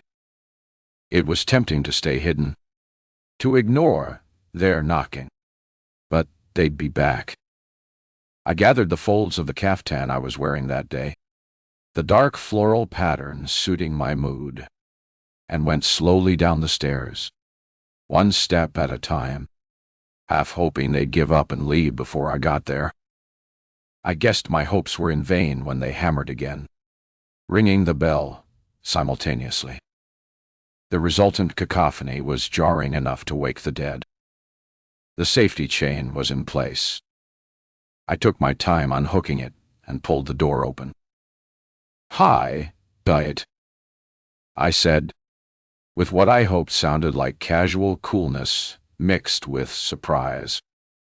"Have you been knocking long? I'm afraid once I have my headphones on, it takes a lot to get through to me." I made no move to invite them in. I didn't want them inside. They could say what they wanted on the step, but it seemed the detectives had other ideas. "Is it okay if we come in?" I wanted to tell them I was too busy, had deadlines to meet, had nothing more to tell them in any case. Instead, I raised my eyes to the ceiling and huffed a sigh of impatience. "I suppose so." I stood back and waved them into the living room. The heavily made-up detective, whose name I couldn't remember, sat without invitation. "Do you mind if we sit?" I thought I saw sympathy in the older detective's eyes and wondered why. "No, of course. Please sit. Can I get you something to drink?" "No, thanks. What can I do for you?" "Detective," I shrugged, sending a ripple down the silk of my caftan. "Sorry, I've forgotten your names." "I'm Detective Inspector Hopper." A jerk of her thumb indicated her partner. "And A.S. Collins." "Thank you." I stayed on my feet. This wasn't a social occasion. I wanted them gone. "So, what can I do for you today?" "You haven't heard from Mr. Carter, I assume?" Had I done so, I'd have contacted you. I resisted the temptation to fold my arms across my chest. It was a classic defensive movement. I had my fictional characters do it often enough, and the fictional police officers always commented on it afterwards. Instead, I tucked my hands into the deep pockets of the caftan. "And you haven't seen him hanging around outside again?" "No." There was no point in telling them that I'd been mistaken, that I no longer believed I'd seen Toby. Certainly, I wasn't going to offer Gwen's theory that I was projecting characters from the book I was writing into my reality. Nor was I going to admit that the fictional stalker in the book I was working on, despite everything, still bore an uncanny resemblance to Toby. I wasn't going to admit any of that. It made me sound crazy. I made an issue out of plumping up a cushion on the sofa before sitting. It gave me time to rearrange my features into a carefully benign expression. "Was that all you wanted to ask me? You mentioned that Barbara Sanderson told you that she'd been with Mr. Bean, Carter, for 4 years. It was. You'd said one of the reasons you didn't report her attack on you. You said you felt sorry for her having been with him for that long." I wondered where she was going with this. "Yes, that's right." Hopper tilted her head. "That's where there's a problem. Miss Sanderson, you see, laughed when we mentioned her being with him for 4 years. She said she couldn't have afforded to have been with him that long. The 6 months she was with him, she says, has left her pretty much broke. I'm sure." I shook my head and frowned. She had attacked you. You're probably in shock. Probably. I agreed for convenience. But I clearly remembered Babs mentioning she'd been with Toby for 4 years. 4 years. Not 6 months. At that stage, I'd been with him for only 2 weeks, still in the honeymoon phase of our relationship. Wondering why Babs had lied. It was a few seconds before I realized the detective was speaking, and I held my hand up. Sorry. What did you say?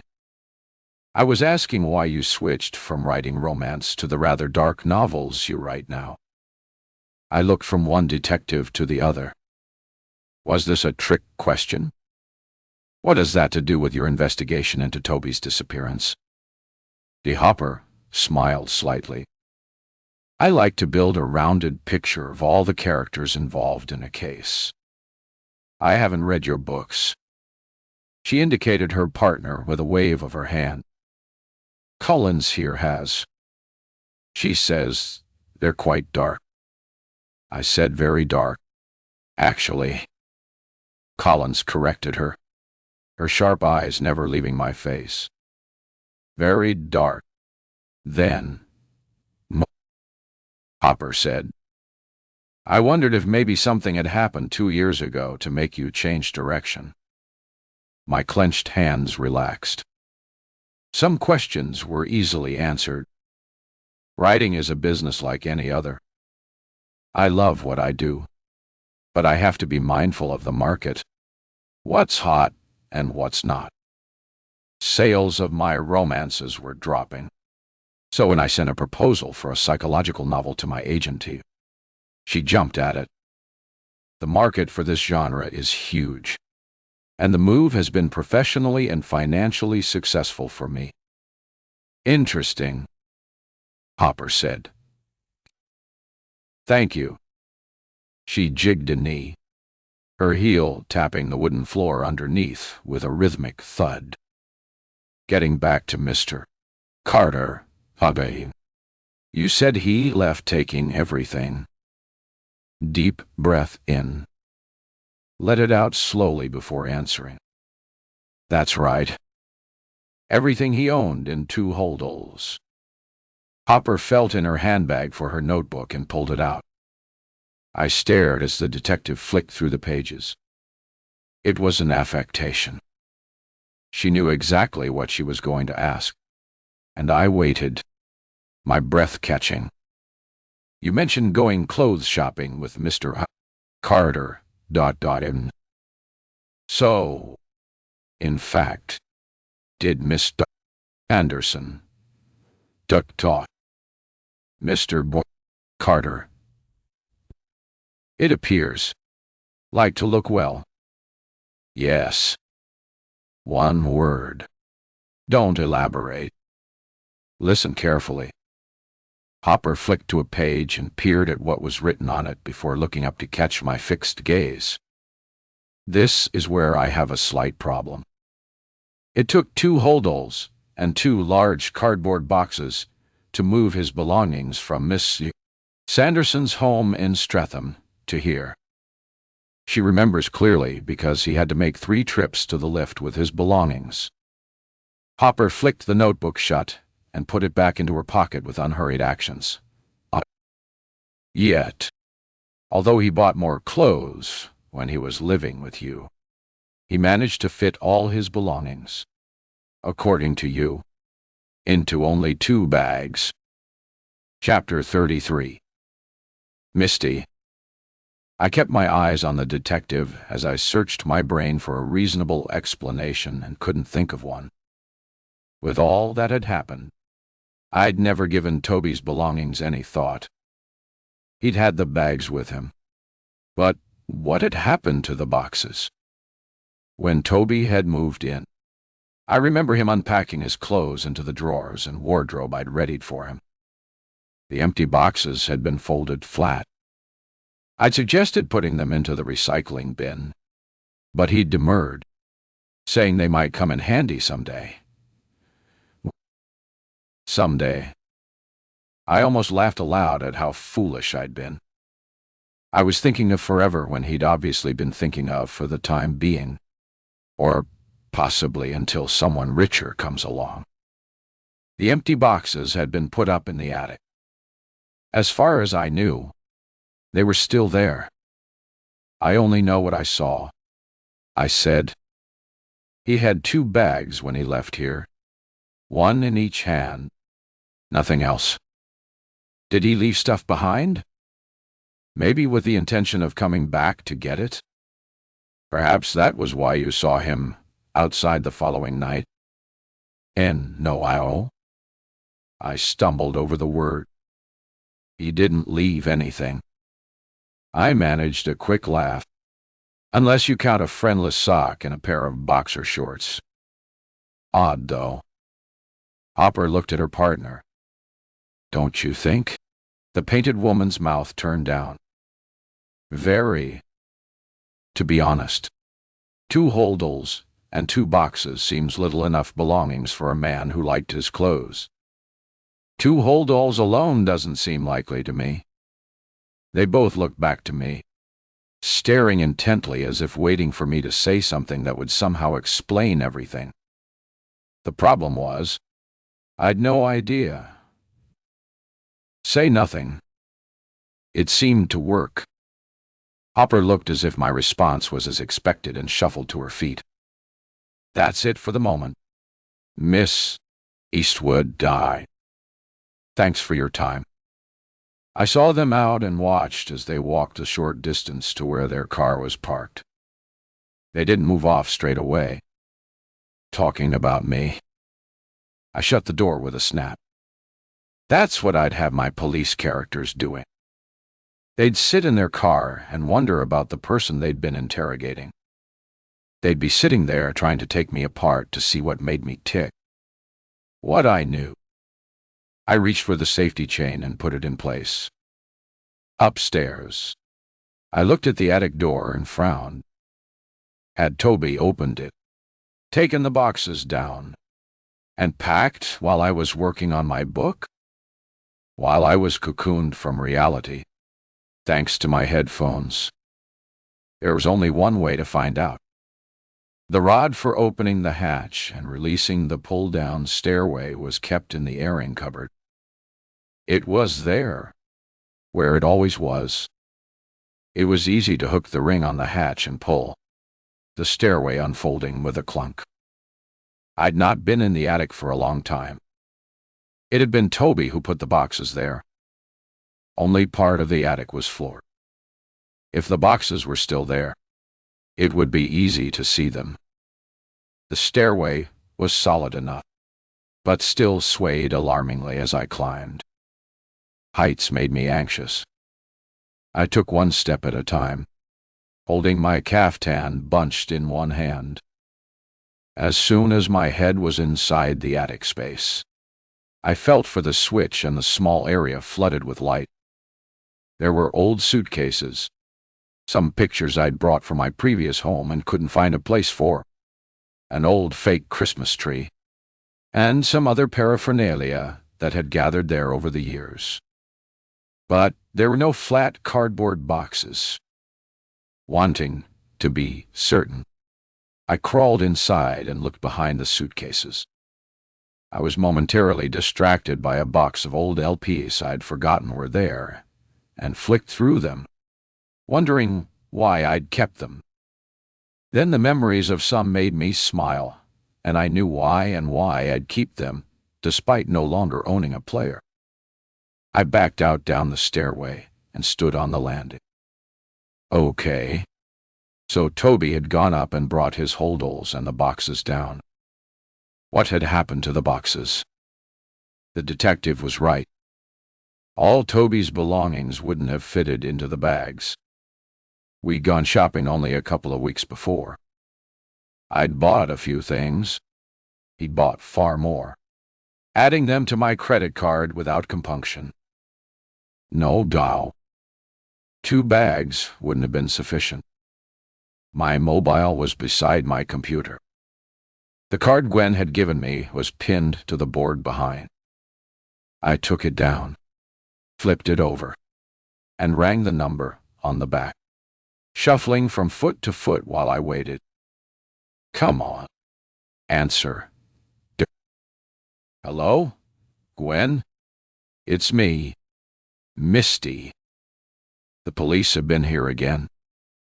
I waited for a comment, and when one didn't come, asked, Did Toby bring any stuff around to yours? Stuff? Boxes? Gwen, daughter workhorse.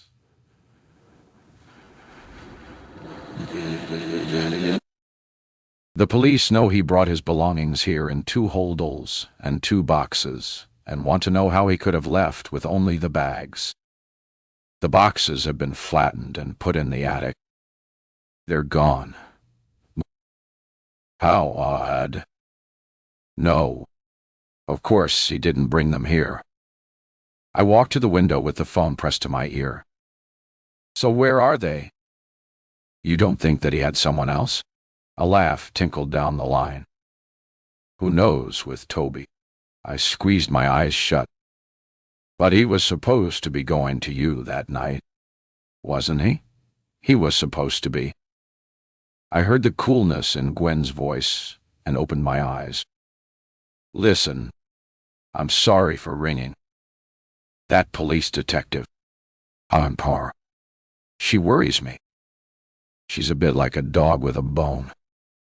And now she has those damn boxes between her teeth. But you don't know anything about the boxes, do you? Toby left your house, and that's all you know. The police is simply trying to find out what happened to him. They can't make you say things you don't know. Just stick to your story. Okay. Thank you. I won't bother you again. I cut the connection and stood staring out the window, tapping the mobile against my hand. Stick to your story. I frowned. Didn't that infer it was a lie? Did Gwen believe I'd something to do with Toby's disappearance? Chapter 34. Misty. I tried to settle back to work after speaking to Gwen, but the words wouldn't come, my fingers staying frozen on the keys. Stick to your story. The words kept flashing before my eyes. I'd told the truth. It wasn't a story. Was that what the police thought? I was the last person to see Toby. I supposed it was understandable that they were taking a close look at me. A smile flitted when I remembered Hopper's question about switching from romance to thrillers. I wondered what she'd hoped to hear. That I'd had a life-changing event that sent me off the rails? Something so awful that it had brought deeply hidden psychopathic tendencies to the surface and sent me running around killing anyone that crossed me. The deaths in my books were painstakingly planned. I was careful to ensure there were no plot holes to annoy readers. If I were writing this story, the story of Toby's disappearance, who would be the guilty party? In a book, it would have to be one of the characters that had already been written into the story. In real life, it could be anyone. A completely random person. Toby might have met someone he knew on his way to Knightsbridge and gone with them. He might have met another woman on the way, someone richer than Gwen Marshall. After all, as I knew only too well, there were lots of women out there waiting to fall for his charms, the way I had. Gullible. My sisters called me, and I suppose they were right. I took people at face value, assumed an honesty that wasn't always there. Gullible. My sisters were right. I'd not been completely honest with the police.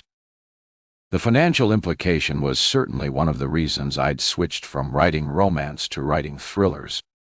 But the main reason was that I was sick of writing lovey-dovey stories about happy ever-after land. It took me a while to find my feet in this new-to-me genre. The theme. Characters. Words were contrary to everything I'd written before. I'd needed to tap into the seedier side of life and connect to my dark side. Instead of looking for love and romance, I was searching for the lies people told, the secrets they kept hidden, the depths they'd go to for success, love, revenge. I'd done internet searches that had opened my eyes to the depravity that was freely available and to the seedy, sordid side of life that I'd either ignored or didn't realize existed. I'd come to believe we were all born with a dark, violent streak, and it was only specific circumstances that brought it oozing or erupting to the surface, where it resulted in anger, hatred, and vile deeds that defied explanation. Sometimes, when I'd spent too many hours with the more wicked of my characters, it took me a while to pull back. To an extent, my sisters were right. Writing books that dwelled on twisted and immoral characters had changed me. Apart from my caftans, which were mostly all glaringly multicolored. Until recently, I was opting for darker, more subdued clothes, and I'd become more cynical, more suspicious. Or was that Toby's doing? I'd known very quickly that I'd made a mistake with him. That the charming, charismatic man who'd bowled me over was a character straight from my romance books, only more two-dimensional and superficial than any I could write. I'd known, but I was lying to myself if I ever really believed I'd have finished with him. No, I'd have held on to the fantasy and probably would have kept holding on if he'd not decided to leave. The round glass paperweight my publisher had sent me as a gift the previous year was back on the desk where it belonged, within touching distance, within grabbing distance. I picked it up and slid my hands over its curves. So solid, so deadly. Chapter 35D. D sent back with the names and addresses of the women Toby had preferred to her. There had been so many women over the years.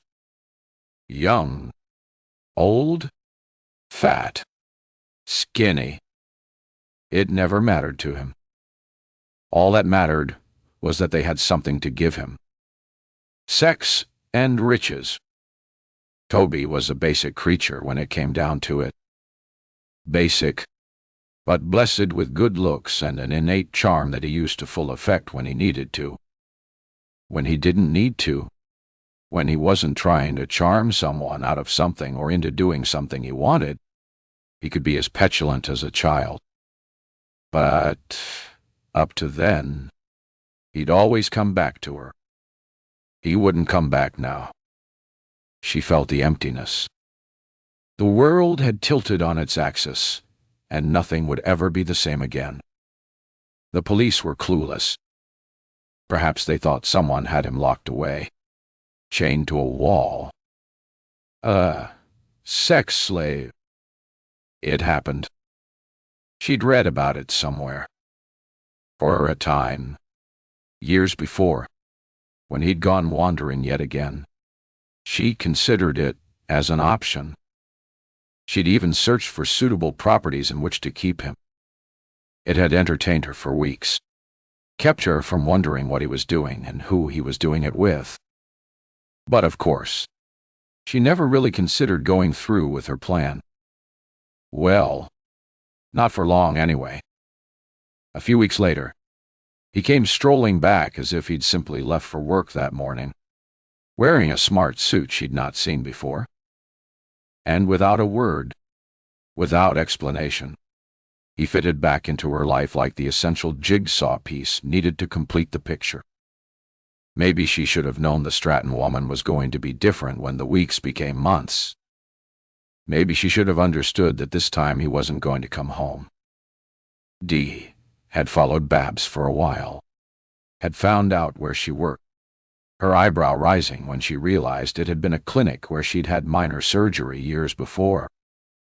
She found out the cafes Babs frequented, sometimes sitting at a table nearby, her eyes fixed on the plane, slightly overweight woman. Most painfully, she'd watched as Babs had strolled arm in arm, hand in hand with Toby. Jealously had twisted her gut. Bitterness, a burning pain she suffered when he was away. Her mantra of "he'll come back to me" began to sound stale even to her. She was sure he'd come back to her when he tired of Babs. And he would have done, if he hadn't been lured away first by the Eastwood woman, then further away by the other woman, lured by their money. And one of them had killed him and finished her marriage for good. Chapter 36. Misty Eastwood's house in Hanwell was probably bigger than Dee's. The area a little better. The nearby shops and restaurants a little more upmarket. She strolled past the house as she checked out the neat front garden, the original wooden front door and sash windows, the side passage that elevated it above its terraced neighbors. Her eyes swept over the upstairs windows. She wondered if the writer had a home office behind one of them. If she was there right now, hammering on the keys as Dee walked by. She'd bought 2 of her recent books. They were too violent, grim and depressing for Dee's liking, and she'd taken the time to write an anonymous, scathing 1-star review for each. She walked to the end of the short street, turned and came back alongside. It would have been simple to knock on the door and feign a mistake of some sort when it was answered. She was sure she could have carried off the deceit, but it wasn't her way.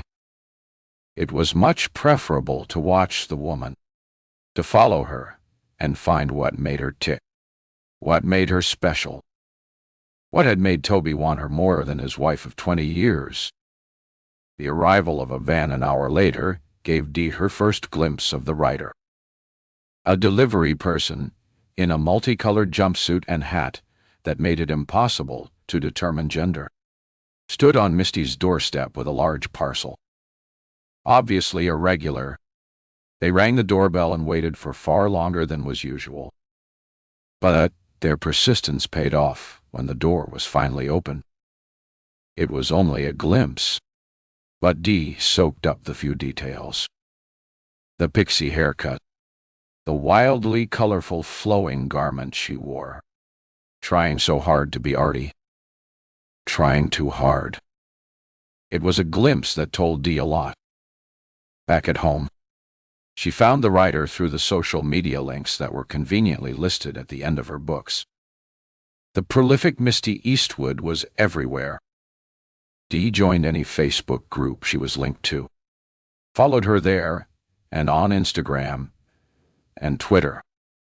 In a couple of the Facebook groups, there were live author interviews online, and Dee searched through until she found one where Misty spoke about her books and her writing.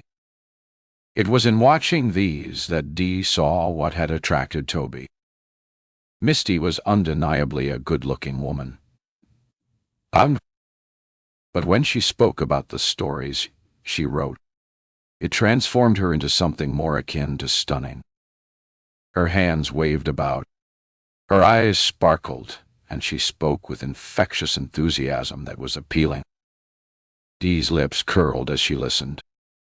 Misty would no doubt be that enthusiastic during sex, too, and Toby would have enjoyed that. But Dee had no illusions. It was the money that would have been the real temptation for Toby, who valued purchasing power more than anything else. It didn't take her long to discover that Misty was a remarkably successful author with several books in the top 10. Add in foreign rights from the numerous translations and the movie and TV series that were in the offing, and Misty Eastwood would have been very wealthy indeed. She seemed ideal, beautiful, and rich. So why had he decided to move on?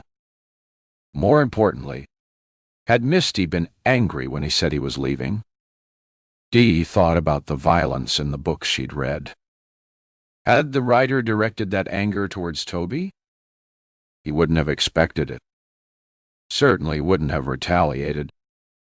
Toby had many faults, but violence wasn't one of them. She stared at the upstairs window where she could see Misty's seated figure. Was she the one to blame for Dee's loss? Dee wanted to hammer on the door and beg Misty to tell her the truth. Wow. Instead, with a sigh, she turned for home. She put her suspicions of Misty to one side, turned on her computer, and typed Gwen Marsham into the search bar. Her eyes widened at the information that was available. Much more than she expected. Juicy stuff. 2. Details about the bungled burglary 2 years before that had led to the murder of Gwen's husband, George. Dee read everything there was to find and discovered that Gwen had been away for a night at a conference when the burglary had taken place. The police, according to the papers, speculated that the burglar knew about the conference and thought the apartment would be empty. There were articles that hinted at George's frequent infidelities and a thinly veiled rumor in a society column that his death wasn't an accident, but had been orchestrated by his long-suffering wife. Dee searched various sites using several keywords, but it appeared that nobody had ever been charged with the burglary and murder. Interesting, Dee murmured. She reached for her tea, frowned to find it cold, and got up to make another.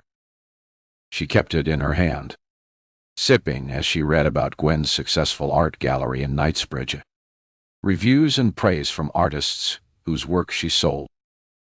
On Google Maps, Dee found Beaufort Gardens and used the street view to have a look at the apartment where Gwen still lived, despite the burglary and murder of her husband. From the outside, the apartment was stunning, and Dee felt a quiver of envy. Gwen, by any and every account, was seriously wealthy.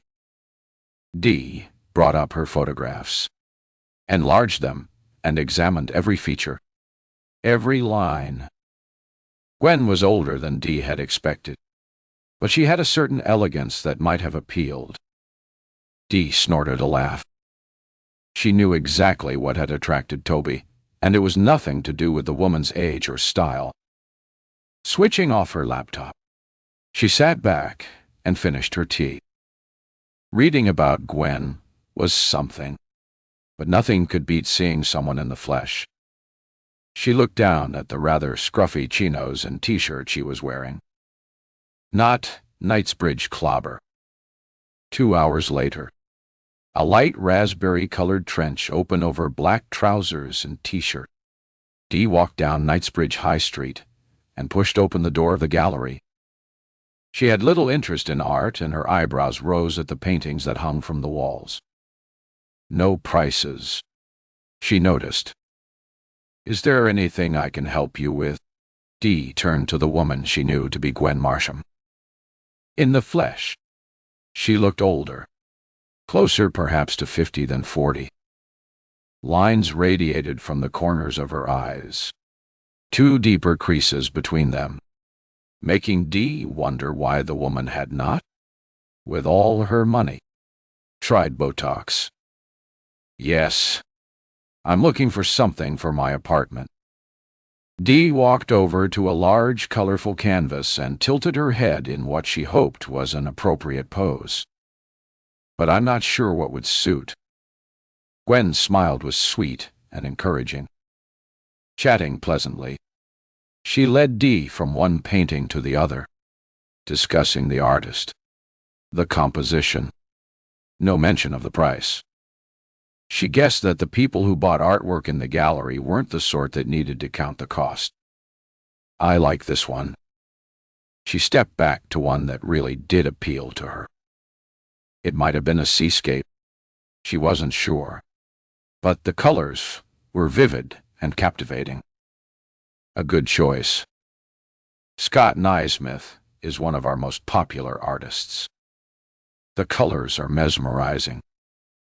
Dee stepped closer. It really was very beautiful. She never thought about purchasing a painting, but decided she wanted this one.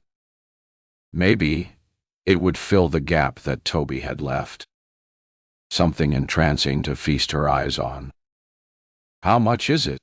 Gwen told her, following the price with an obviously rehearsed speech about how art was an investment, especially art as charismatic as this. Charismatic. Like Toby. "I'll take it." It was a change to spend money on herself. Thankful for her generous overdraft limit, Dee hesitated only a second before handing across her credit card. Her hesitation, worried that Gwen would comment on the surname, was unnecessary. The card was barely glanced at before it was slid into the card reader to be processed. Gwen chatted away as she wrapped the painting, congratulating Dee on her purchase, as she did. "You'll have years of pleasure from it." "I have no doubt." "I'm sure I will." The neatly wrapped painting was small enough to take with her. Gwen opened the door and Dee left the gallery with a package clasped to her chest. Established. She would hang it in her lounge where it would stay. It wouldn't wander off. Wouldn't find a better wall to hang on, or a more admiring viewer to stand and stare at it. It wouldn't disappear and leave her sad and bereft. Chapter 37. Misty. I sat in front of my computer, switched it on, brought up the book I was writing, and tried to focus on getting the words down. The optimistic daily word count I aimed for was 4,000. I didn't always get there, and recently not even close. But it was something to work towards. Only a few words later, I stopped. My fingers poised over the keys. The sun shone through the window, light bouncing off the glass paperweight that sat nearby. It had become a habit to curl my fingers around it when I was struggling for a word or drowning in a plot hole, and my hand crept over it now, sliding over the slippery, cold surface. The chill from it slid it up my arm, a strange darkness sweeping in its wake.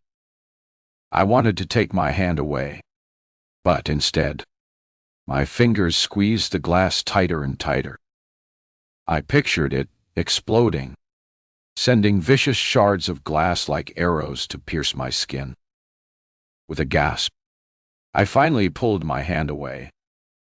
It was minutes before the strange sensations faded. I laughed, stopping abruptly when I heard the edge of hysteria in the sound. Oh, what was wrong with me?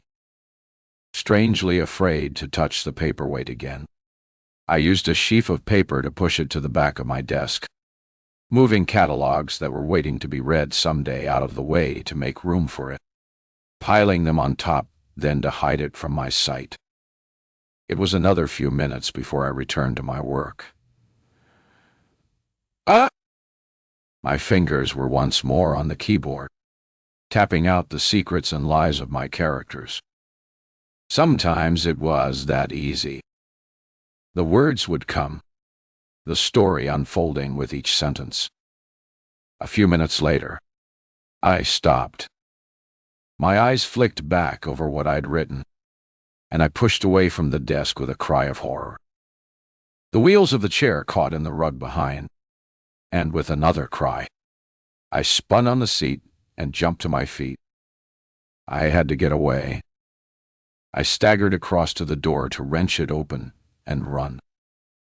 Only when I had the door closed, when my escape was assured, did I look back to my computer screen, a hand creeping over my trembling mouth. How could I have written that? It wasn't true. I shut the door behind me with a bang, tempted to reach inside for the key and lock the door from the outside. But that was being ridiculous. Crazy. I wiped my face with the sleeve of my caftan. Maybe I was hungry. I couldn't remember eating that day, and wasn't sure I'd eaten the day before. Hunger. That was it. Probably a low blood sugar as a result. That was all. It was making me hallucinate. A shiver of relief at the simple solution loosened the band of tension that had wrapped around me. Downstairs, I opened a tin of mushroom soup, poured it into a bowl, and put it into the microwave, spinning the time control randomly. A search of the freezer for bread to go with the soup was in vain. It might be a good idea to do an online food order that afternoon, but that would mean going back to my computer. It would mean looking at what I'd written, reading those terrible words. Only 3 words, but repeated over and over for several lines. I killed Toby. The ping from the microwave distracted my thoughts. I opened the door, groaning when I saw the mess. The soup had been in for too long. It had boiled over, filling the microwave tray with volcanically hot liquid. Too hot to clear up. I shut the door with a bang and turned away, wringing my hands. The glass paperweight. That was the key. Hadn't I lifted it that night? My memory was hazy. Toby's rejection had been so shocking. It had thrown me off track. I simply couldn't remember what had happened. But I did remember picking the paperweight up from the floor the following day. How had it got there? Had I thrown it at him? Was it possible that what I'd written was true? That I had killed him? My head was spinning. I dropped onto a chair and put my hands over my face. I wasn't a violent person. Was I? All those evil, murderous creatures I was so easily able to conjure up. Where did they come from? I remember I'd screeched at Toby with words I'd researched for the worst of my characters to use. Words I'd never spoken aloud. Angry, ugly words. Had they been enough? Or had I resorted to action? Chapter 38. Misty. I couldn't get my thoughts straight. One moment convinced I must have had something to do with Toby's disappearance. The next, that I was suffering from delusions brought about by hunger and stress. Dealing with the hunger situation seemed to be a sensible step. But before I could leave the house, I needed to delete those shocking words. I returned to my office and looked at the computer. The cursor was blinking at the end of the lines of the repeated "I killed Toby's" that filled the lower quarter of the screen. I put my finger on the backspace key and held it there, deleting those words and more. I didn't care. The rest saved. I shut down the program and left the room. The day was hot and clammy, but I still wasn't brave enough to leave the house in my caftan. I didn't want to get a reputation as that crazy, eccentric writer lady. I pulled on chinos and a t-shirt, slipped my bare feet into flat shoes, and ran a comb over my hair. At the front door, I hesitated, suddenly wary. The figure I thought I'd seen, it had simply been my imagination. Hadn't it? It couldn't have been Toby. Toby was dead. The thought popped into my head, unbidden, unwanted. I shook it away and opened the door. There was nobody to be seen, but the weariness lingered. I was sure I hadn't imagined it when I had seen Babs lurking outside. Perhaps she blamed me for Toby's disappearance. Was I to blame?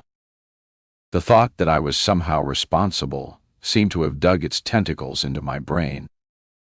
I was mixing fact and fiction. That was all.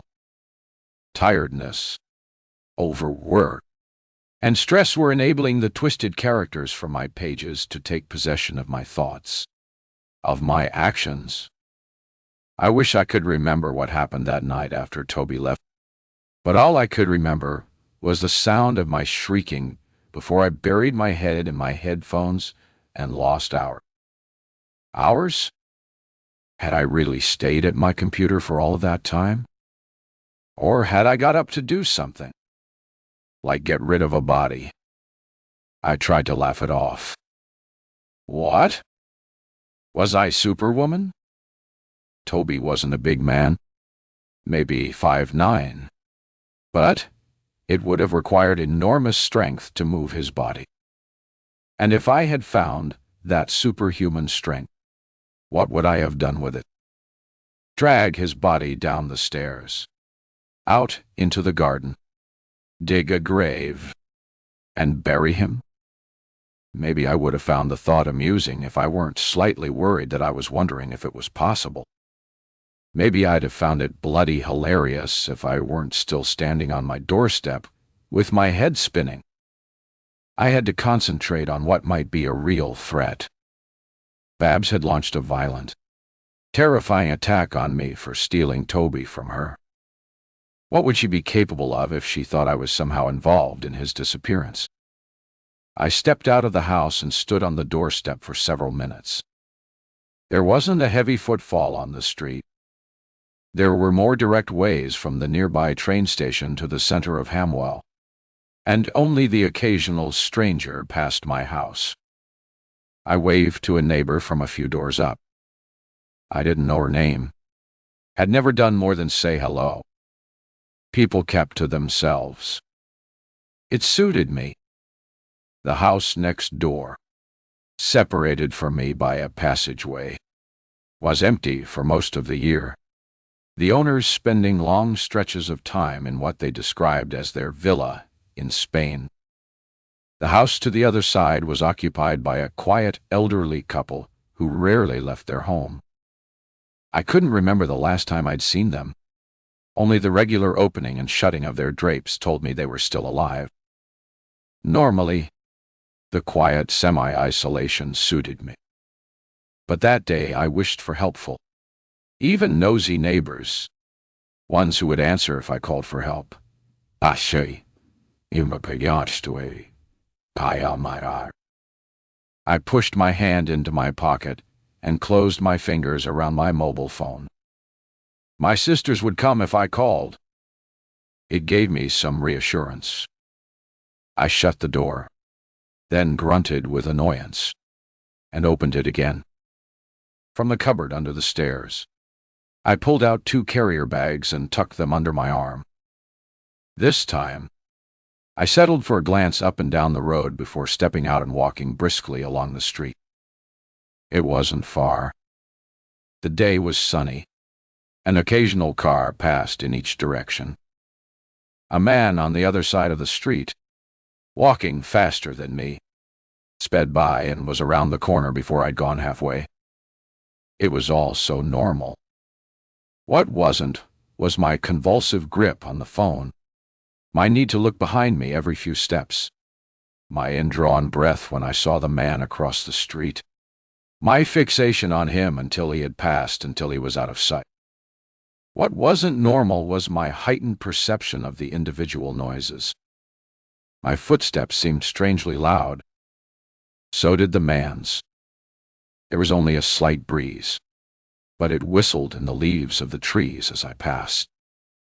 My breath rasped as I picked up speed. A demented percussionist pounding in my chest established. The contrast of the quiet inside the shop was even more startling. It was a popular convenience store, and it was unusual to be the only customer. The silence was almost as disconcerting as the noise had been. I stood without moving, waiting for something to happen. When it did, it was almost bizarrely normal. The young assistant popped up from behind the cash register, looked across, and smiled. Ha, cow, she said, piling paper bags on the counter beside her. A lovely sunny day, isn't it? I ran a desiccated tongue around my even drier mouth and managed to emit a squeaky yes. The assistant's normality did something to restore calm. I was being silly and allowing my imagination to overpower common sense. I pried a basket from the stack that was piled to one side of the door and walked up and down the aisles, picking up items in a haphazard manner. My basket was full to overflowing when I put it on the cashier's desk. A heavy bag hanging from each hand seemed to ground me on the walk home, and I reached my front door without a return of the earlier panic. I dismissed it as simply the result of hunger and thirst. I might even use it all in a book one day. With that thought putting a smile on my face, I unpacked my bags and decided that scrambled eggs on toast would make a healthy breakfast. It was much needed, very satisfying, and I finished the lot and sat back with my mug of coffee, feeling better than I had in days. That was all I'd needed. A decent meal. The back of the house faced west, and the afternoon sun flooded the small garden with light. Previous owners had extended, converting the original galley kitchen into a kitchen diner with French doors opening to the garden. I rarely sat at the dining table to eat. Hadn't done so since Toby left. Instead, taking my meals through to the living room to eat as I watched TV. Wars. When Toby lived with me, it had been different. We rarely ate in. He preferred restaurants and eating out on my credit card. But on the rare time when we stayed home, he insisted that the ambience was part of the eating experience. I'd laughed and spent money on several candle holders and non-drip candles. I'd light them and position them around the room where they'd be reflected in the darkened glass of the doors. We'd sit, chat, eat the meal I'd cooked, and drink the expensive wine he'd chosen and I'd paid for. I sipped my coffee to wash away the sour taste of tainted memories. What a fool I had been.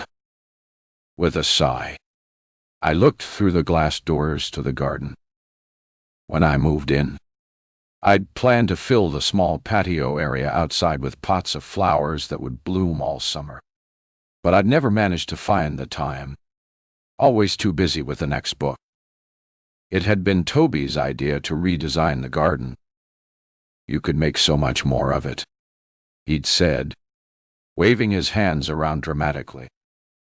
He grabbed a sheet of paper and pen, and with a few strokes drew his idea of how it could look. See, raised beds on either side of a grassy area. AstroTurf, not real grass, and brick raised beds. None of your sleepers that need work to maintain. So this, he tapped his hastily drawn plan, is the formal part, do I? Then here, a pathway through wide beds planted with wildflowers would give amazing color in the summer. I'd smiled at his enthusiasm. What about the shed? The garden was long, ending in a narrow V at the bottom.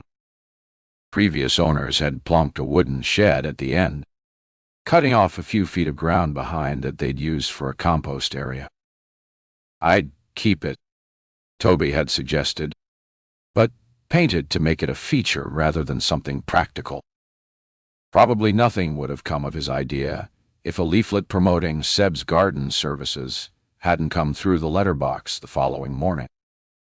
Kismet, Toby had laughingly insisted. I'd agreed and phoned the number on the leaflet, and that was it. Seb took a look at the plan, asked a few questions, and a week later started work. He'd done a wonderful job, and the fuchsia he'd planted in the raised beds were already filling out and flowering. Perhaps I'd buy pots and plants and ask him to organize them for me. 2. Some color. even this late, would brighten the area outside the door and lift my spirits. I got to my feet and stood at the door, picturing pots filled with flowering plants. Maybe more fuchsia. The ones in the borders were so pretty. I looked across to the shrubs in question, then tilted my head and frowned. Turning, I put my nearly empty mug on the table. The French doors were up VC, locked with a key that sat in a bowl on the counter. I reached for it, inserted it into the lock, and pushed up the handle to open the door. It was a hot day. The sun was working its way around the sky and would soon fill the garden. I stepped outside with my attention fixed on the far raised border. The day after Seb had finished, I'd come out to assess his work, more than pleased at the care he'd taken. The well-built raised beds, the small patch of real grass I had chosen over the astroturf Toby had wanted. Seb had suggested laying grass turf between the raised bed rather than seed, and I'd agreed, delighted with the immediate impact of lush grass. Grass that was now flattened for a stretch of several feet in front of the far raised bed. And the fuchsia. I'd laughingly asked Seb if he'd used a measuring tape to get them so evenly spaced. Now, no matter which way I looked at it, it was clear that the shrubs were out of alignment. I walked backwards and stumbled when I got to the tiled patio, losing my balance as I stepped into the dining room. Flailing, I reached for the back of the chair, knocked it over, and tumbled on top of it, banging my chin on the seat. I lay there, unable to move. My lost hours. Maybe it hadn't been my imagination. Maybe I had killed Toby and buried him in the garden. Chapter 39. Misty. I barely slept. How could I, with thoughts galloping through my head like those scythed chariots in Ben-Hur, slicing their way through any attempt at making sense of it all? I lay tossing and turning, reluctant to get up and face another day. When I did finally struggle from the bed to head downstairs, the peal of the doorbell startled me to an instant halt, one foot hovering in the air. I peered down to the front door with eyes that were gritty with lack of sleep. Was it my imagination? Or was the door moving? My breath caught as I waited for the explosion, and I half turned to run away. Then the doorbell pealed again, a prosaic ding-dong that served to make me blink away my flight of fancy. Down in the hallway, I checked the safety chain was in place before I opened the door and looked around the edge. If there'd been any color in my face, and I knew there wasn't, I'd seen my vampire pale face in the bathroom mirror, and I wondered about applying concealer to the dark shadows under my eyes before deciding not to bother. But if there had been any, it would have leached away at the sight of the detective standing on the doorstep. "May we come in?" I tried to get some sense of what they wanted, but although the older detective had kinder eyes, it was impossible to gauge from either of their expressions whether they were there with bad news or good. Do I have a choice? I didn't wait for an answer. Closing the door over, I slid the safety chain off and opened the door wide. "Come in." Then, I wasn't going to invite them further. I wrapped my arms across my chest and stuck my chin out. "If you don't mind me saying so," Dee Hopper said quietly, "you look like you could do with a cuppa." She shrugged. "To be honest, we've had an early start, and coffee wouldn't go amiss." I hesitated, but being rude didn't come naturally to me. "Coffee, right? What? Yes, of course." I walked ahead of them into the kitchen and busied myself making drinks while they stood looking on. I put the mugs on the breakfast bar, rather than inviting them to sit at the table in what I hoped they'd see as a subtle hint to drink their coffee and leave. "Have you heard from Toby?" Hopper asked. My mouth was dry. My brain stalled. I blew on my coffee and slurped a mouthful, hoping it would both lubricate and jumpstart. I could feel the two sets of sharp, assessing eyes weighing me up, and tried to channel some of the tough veneer I gave to my fictional characters, raising an eyebrow before I answered. "No, I haven't. But I didn't expect to. Really. We were done. There wouldn't have been much point. You thought he might send you a forwarding address for wherever he did end up, didn't you?" "Yes. But he hasn't." Hopper frowned thoughtfully. "Maybe because he's dead." If the detective was hoping for a reaction from me, she was disappointed. I kept my eyes down and refused to comment.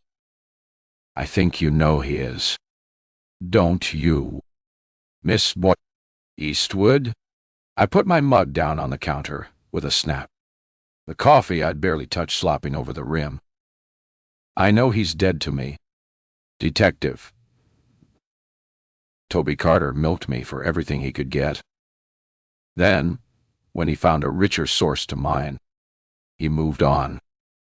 You've no idea how that made me feel. Angry, I'd guess.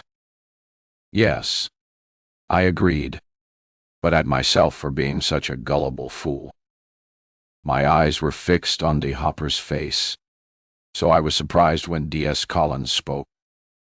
"Nice little garden you have there." I turned to see that the younger detective had moved to the French doors and was craning her neck to see the total area of the garden. "Looks like you've had some work done." "Yes." I moved to a drawer, pulled it open, and rummaged inside. "Here you go." I held a business card out. "If you're so interested, here's the gardener's card." Hopper took it. "Always worth knowing." "Thank you." "Oh, was it done recently?" "A few weeks ago." I indicated the door with a tilt of my head. "Now, much as I'd love to stand here all day and talk about gardening, I really do have things to do." I saw frustration in Collins's eyes and knew she wanted to say more, but Hopper put her mug down and nodded. "We'll be off. Thanks for your time, Miss Eastwood." I didn't walk them out. When I heard the clunk of the front door, my shoulders slumped. I moved to stand where Collins stood and stared over the garden. From there, the fuchsia looked to be in line, but I knew they weren't. Someone, May, had moved them. Chapter 40D. Dee had no plan when she arrived outside Misty Eastwood's home early that day. It was a bright, sunny morning, too warm for the jacket she'd hurriedly pulled on. She took it off and carried it over one arm as she walked aimlessly up and down Myrtle Road. So far, she'd been unable to come up with a suitable plan to enact revenge on the woman she was convinced was responsible for Toby's disappearance. She'd never considered the various women through the years as serious competitors for Toby. Not even Babs, despite the longer time he'd stayed with her. 6 months. It had almost broken Dee, but she knew it would end and that he would come back to her. It was the way he was. Fidelity wasn't something he understood. A weak man, easily swayed by the shine and sparkle that came with money. But the novelty had always worn off, and he'd come back to his true love, to the only woman he'd married, his wife, the mother of his child. Always until Misty Eastwood. It didn't matter that it appeared he'd decided to move on from her. It was she who had broken the strings that bound Toby to Dee, despite everything. The writer had probably talked him into it, using silky words to spin a new life for them both, lavishing money on him. Always something more twinkly and shiny to keep his attention. It was almost amusing that she talked him too well. But he'd moved on when he found someone who could provide even more glitter. Bored with staying at Misty's house, Dee sat on a garden wall to reestablished, unable to think of any riveting plan. She was about to leave when she saw two people she recognized walk up the street. It was instinct to duck behind the pillar, eyes narrowing as she watched them approach Misty's front door. They were persistent, ringing the doorbell for far longer than was polite. One, the detective with the painted face, was more impatient and strode off to the side entrance, returning a moment later and gesticulating to the other detective. Dee cocked her ear in a vain attempt to hear what they were saying. She guessed the younger detective had wanted to go around the back, but the older one, Hopper. Dee remembered her name because it was unusual. She shook her head. They rang the doorbell again, and their persistence paid off. The front door opened, and they vanished inside. They must be there to talk about Toby. Dee felt a quiver of irritation that she was left out of the conversation. Toby was her husband. Hers. Irritation made her brave. After a glance up and down the street, she sidled up to Misty's front door and scooted down to peer over the ledge of the front door window. But Dee was out of luck. It was empty. With another glance up and down the street, and a moment's delay to allow a car to pass, she bent down and carefully pushed open the letterbox. She could see straight ahead to where a door opened into a back room. Twisting her head, she held her ear to the opening and listened to the faint murmur of voices that drifted towards her, holding her breath to try to catch the words. Unable to hear anything, she pulled back and walked to the side of the house as the detective had done. There was nothing to be seen except the wooden gate that shut the garden from view. Giving up, Dee retreated across the street to the same pillar she'd stood behind earlier and waited. It wasn't a long wait. The front door opened, and the two detectives came out, their expressions giving nothing away. There was no sign of Misty. Myrtle Road wasn't wide, and the pillar was almost directly opposite. Had Dee stepped out, the detectives would have seen her immediately. They had no reason to believe anyone was watching and listening. Hopper's voice was quiet, inaudible. But the other, her voice was gratingly harsh, satisfyingly loud, her words shocking. I'm telling you, Bev, I feel it in my gut. Toby Carter is dead, and Eastwood had a hand in it. Dee swayed and grabbed onto the pillar with one hand as she shoved the side of the other into her mouth, biting down hard to prevent the cry of anguish escaping. Chapter 41. Misty. I stood staring out at the garden. The older detective had seemed sympathetic, and I'd been within a hair's breadth of telling her the worrying thoughts that were running through my head, was actually framing the words to say, when I realized I was falling for the oldest trick in the book. The old good cop, bad cop routine beloved of every crime show I'd ever seen. I'd used it myself in my books, for goodness sake, and I'd almost fallen for it. Gullible. My sisters were so right. I was so damn gullible. I'd fallen for Toby's blatant charms. And now here I was falling for the detective's less than subtle attempt to force me to confess. Confess. I was locked in a cycle of doubt about what had happened, what I'd done.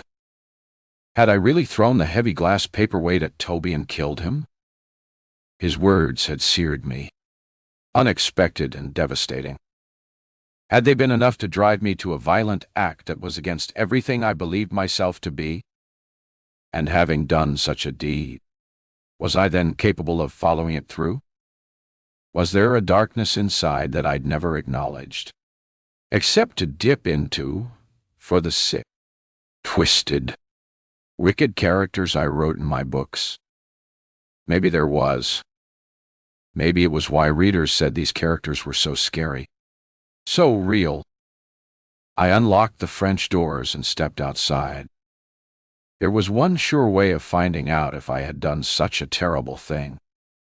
If I'd really dragged his body down the stairs and buried him. I could dig. The thought sent shivers through me. It sent me stumbling back into the house, shutting and locking the door, and flinging the key across the room. I sat at the table and rested my head on my crossed arms. Exhaustion pressed me down, and I might have fallen into a desperately needed sleep if the doorbell hadn't rung, followed by a hammering of the knock. Those plastic detectives had obviously thought of something else to ask me. Well, to hell with them. I wasn't moving, but the hammering and ringing continued. This time, I decided, as I got to my feet, they weren't coming inside. The safety chain hadn't been replaced, but I wasn't expecting a problem and opened the door. It was immediately pushed in with a force that shocked me. I squealed in fright when, instead of the two detectives I'd expected, I saw teeth bared in a rictus of anger. There was no time to see more, no time to speak. I was grabbed, slapped, punched, and my hair yanked by a force that growled and muttered. I fell to the floor under the onslaught. This couldn't be happening to me again. I tried to fight back, tried to push the other woman off so I could get away. But once again, anger fueled my attacker. Stop! Please stop! I shrieked, trying to get through to her. There was no lead-up. Desperation curled me into a ball, my hands wrapping over my head. Last time, Toby had come to my rescue. He wouldn't be coming now. The pummeling increased in strength, each blow accompanied by a single guttural murderer. Another blow. Murderer. Then several blows in quick succession. You murdered my husband. My Toby. No, I cried out. I didn't. It was an accident. I never meant to kill him. I curled tighter as the blows continued. It was an accident. I said it repeatedly, even when the blows had stopped. And when I dared uncurl a little, I said it again. I didn't mean to kill him. It was an accident. I uncurled completely on the last word and looked straight into D. Hopper's eyes. Chapter 42. Misty. I could feel blood oozing from my split lip and pain everywhere the crazy woman's tight fist had jabbed. Can you stand? Hopper asked. And when I nodded, she indicated the open door to the living room. Get yourself inside. I struggled to my feet and stumbled past as the two detectives tried to restrain the still snarling woman. She murdered Toby, a foot connected with my thigh, making me wince and move faster to the safety of the room, where I collapsed onto the sofa. If she did, we'll get her for it. Okay, Hopper said. Meanwhile, you're under arrest for assault. Calm down. D. Or I'll add resisting arrest to that. Whether it was Hopper's words or exhaustion from the attack, the woman, and I suddenly realized she must be Toby's wife, stopped shouting. It seemed unbelievable that I should have been beaten up on 2 separate occasions by ex-lovers of my ex-boyfriend. It was the stuff of bad movies or dreadful novels. I dabbed at a cut lip with the edge of my caftan and eyed the bloody marks on the material, as if they were medals of honor for surviving the attack. I rested my head back and listened to what was going on in the hallway, feeling distant from it all. Shock, I supposed. S. Collins read the woman her rights. Then Hopper's firm voice said, "Here's what's going to happen. We're going to ring for a squad car to take you into the station where you'll be charged. Well, get yourself a good solicitor and you'll probably be out on bail in a few hours." I couldn't hear the murmured reply. Meanwhile, if Miss Eastwood is up to it after your attack, we'll see what she has to say about Toby's disappearance. This time, I could hear every word Toby's wife said. Murder! You heard her saying she killed him. She said it. She's a murderer. The final word was barely audible, as if anger had given way to a sorrowful acceptance of loss. Acceptance was ahead of me now. I was a murderer. Chapter 43. Misty. Everything hurt. I pressed my fingers gently against my cheekbone. I didn't think it was broken, but it was already starting to swell. I hoped they'd good doctors in prison. Prison? All my doubts had faded. I still couldn't remember what happened that evening when Toby left Dunn, but it seemed clear now that I had killed him. I'd done research for a book I was writing years before about a character who'd experienced a fugue state. That pathological state of altered consciousness where a person can do something but have no recollection of it after the event. It could be caused, I remember reading, by a traumatic event. Did being dumped without notice by a man you were living with classify as a traumatic event? Was that what had happened? The only evidence I had to support it was the glass paperweight being on the floor, instead of where it should have been. Some fuchsia bushes out of alignment, and my confused, twisted thoughts. I wondered about ringing my sisters. They'd come, of course, with eyes full of compassion and hearts filled with love. That was who they were. Solid, decent people. What would they think about their sister now? Their sister, the murderer. I held my hand over my mouth. I'd go to prison, lose everything I had, everything I was, destroy my life, my sisters' lives. Everyone would be affected by a period of madness I couldn't recollect. Other voices came from outside. The wife? What had that detective called her? Dee. She'd be taken away, charged with something or other. I wouldn't have to face her again. Wouldn't have to see her sorrow and know I was to blame. More voices drifted through. Deeper male voices this time, followed by the front door shutting. Then the living room door opened, and the 2 detectives came in, their faces set into grim lines. "Are you okay?" the older woman asked. She was more sympathetic than her partner, with eyes that said she understood. Maybe she did. Bruised, sore, a bit shocked, but nothing is broken. They sat opposite and stared at me with a certain amount of fascination, as if I'd performed a party trick, and they wondered if I was going to do it again. D. Look. S. Collins is going to read you your rights before you say anything. Okay?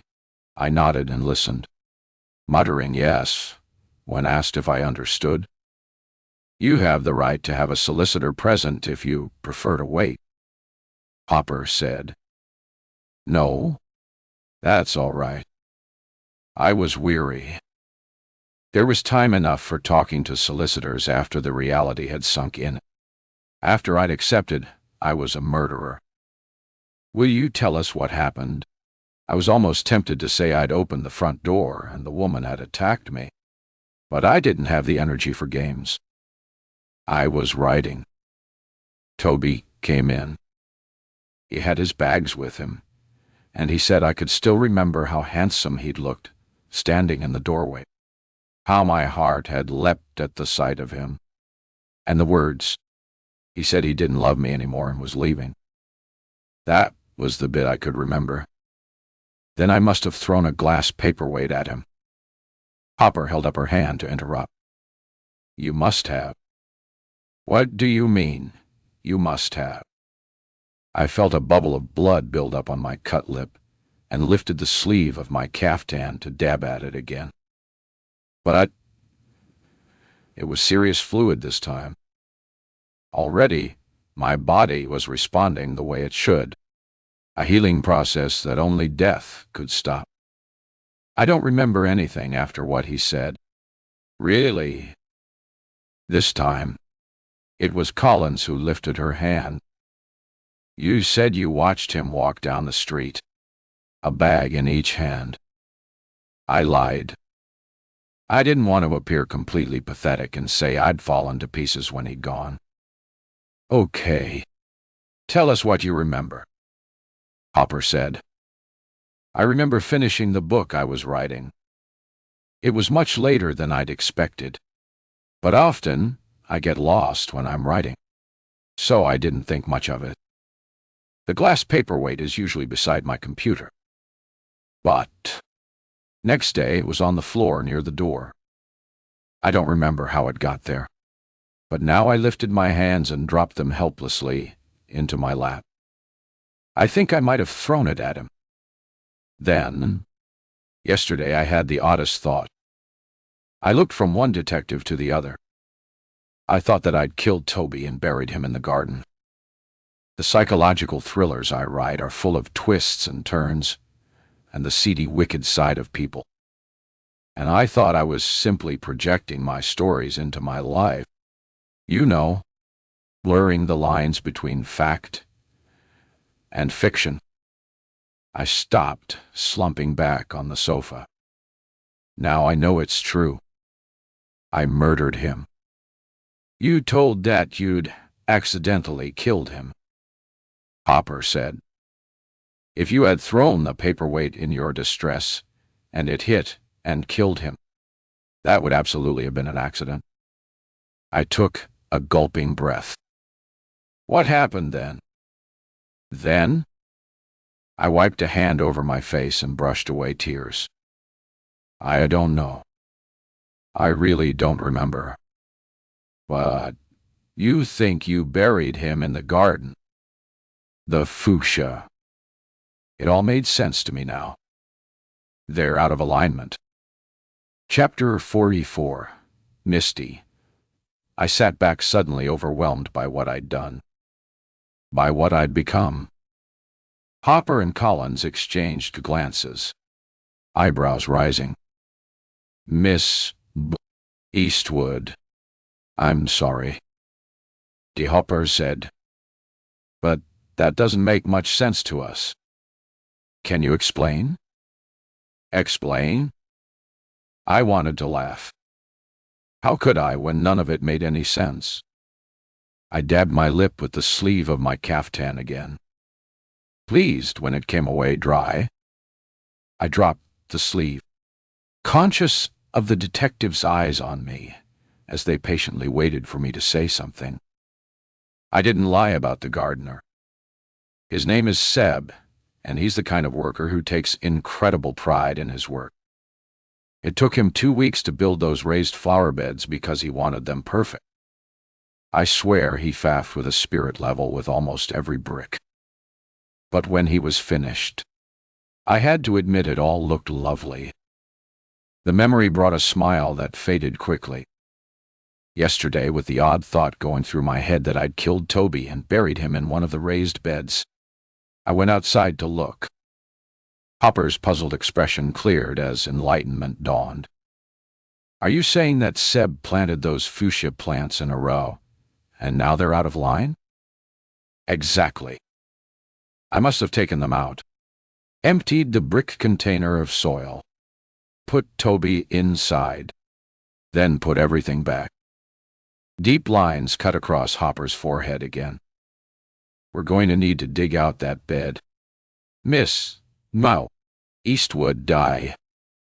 And you're going to need to come to the station with us. Yes, I know how it works. You write about it. Miss Eastwood. I'm sure you write very well, too. But you might find the reality a bit tougher. Hopper indicated my caftan. For starters, I think you better change into something else. D.S. Collins will go with you in case you need a hand while I make some phone calls. I accepted this without argument. In fact, I needed help to get up from the sofa and grimaced when Collins gripped my bruised arm roughly. She walked behind me as I went up the stairs. I wasn't sure if she would support me if I fell backwards or simply let me fall. The doubt made me cling to the banisters with both hands as I ascended one slow step after the other. She stayed watching as I opened the wardrobe and searched for appropriate clothing, settling for jeans and a long-sleeved t-shirt.